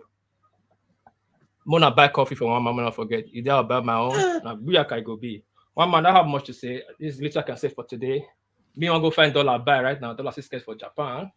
So I want to go find buy right now. So if I see buy, I've done my own. I've said my own. Thank you. Peace. I'm out. All right, brilliant. So that's world peace. That's world peace from Japan. So for world peace from Japan, let's go to Patrick in Canada. Patrick, you're up next. Yeah, thank you, woman. It's been a very, very wonderful day. Thank you, everybody. Click like and subscribe. What I have to say is that it's unfortunate that Buhari is ending this way. Some of us fought for him, and we still stand by some of our belief. But I think it's not closing well. It's not closing well at all with this. You don't do things that will eventually be something will eventually be cancelled or be reversed. So why do that? And you're not going to catch anybody. That's just the truth. You are really not. Since they've started now, how many people have they caught now? At least people, you expect it's 3 months now since they changed the money, and you expect people to bring money there, and they've not caught anybody. So it's very, very unfortunate, but it is what it is. The election is very close by. People already made up their mind on who they are going to vote for, and they stand strong in their conviction. I would like to appreciate Malam Nasir El-Rufai for always being there. He's always been speaking. People say he doesn't speak about security. He was the first guy to say that he was ready to go get mercenaries. As a governor, he said, look, if you don't do anything, some of us will start looking for mercenary ourselves. It was this same governor. People talk about crisis in South Kaduna. The year he came into office, he was on the streets in the night going to inspect places. He was the one that first of all warned the whole country that Boko Haram and some security people are moving to the northwest from northeast. If you all remember, he had done all that even as a state governor. He's always speaking the truth to power. He's always been firm. Nobody has ever accused him of stealing any money. Nobody has ever accused him of corruption. And if you go to Kaduna, the man has made dramatic impact on the Kaduna state economy. And I'm sure they will remember him. And with what he's doing in Kaduna, he's trying to build the Lagos model. The succession plan is already in place and is running. This man was the one to first of all introduce electronic voting in local government in Nigeria. And he did it. He won 17 local government. Is the opposition won the rest. He was not the kind of governor where you run the election in local government, the ruling party wins everything. And then you didn't even organize local government election in your state. You are talking when the man is talking. And people, your supporters are now criticizing that kind of a human being. It's very sad that maybe tribalism and bias will just make us think that I'm not a Fulani man, but I think Nasir El-Rufai has proven himself to be somebody that is credible and that has capacity to run this election, to run one day for the presidency of this country. And the man does not even seem to be showing interest. The man feels that the younger people could do it and could do better. That's why he chose the governor he chose in Kaduna State is about 52-year-old or 40 something. So he already have a lot of young people there. He has Yoruba people in his cabinet. He has people from other states and stuff like that. He has women in his cabinet. So the man is really trying. And people that their governors have not done 1/10 and they are coming here to criticize somebody like Nasir El-Rufai. It's very sad, but that it is what it is. The man is not even hearing you. He's focused. His mind is set like a flint. He's doing what he's going to do, and that's why he's speaking out. And definitely, they are going to win. They are going to overcome. No matter what it is. I thank you, everybody. Thank you, one man. Let me leave it now. I hope to join you tomorrow if I close early. All right, brilliant. Thank you. Thank you, Patrick. So thank you, Patrick. So Ajale Koko, at the final word, if you can just conduct this just as short as you can so that we can all go to bed. Ajale Koko, the final word. All right, thank you, woman. Thanks to all the panelists. And I thank our new man that came from Alaba. I want to encourage him to come back. He told us from his own perspective and from what he knows, what is going on in Alaba with regard to the political space in Lagos. So, and let me thank as well our people at the comment section. They are the strength of the platform. Please continue to do what you know to do best. I give kudos to you guys. And listeners around the world that are still listening to us, that have been with us from the beginning to this time. Thank you for being with us today. Come back tomorrow as well. And don't forget to click on the like button if you haven't done that now. Click, share, and subscribe if you haven't done so. So, and well, 20 election is on the way. 25 is around the corner. Politicians are playing the game the way they know to do best. My candidate is playing it the best way they can play it. He doesn't participate in jamboree campaign. He's going from one side of the country to the other, talking to professionals and interest group around the country. My candidate is Omoyele Sowore. So if you want to vote for a new leader, new direction for that country, new set of leadership, everything new for us to have the paradigm shift that you people talk about, Omoyele Sowore is the one. Vote for him and you will get a new direction that will give you the country of your dream today, and we have a country of a better country for future generation. So other than that, let me thank one man.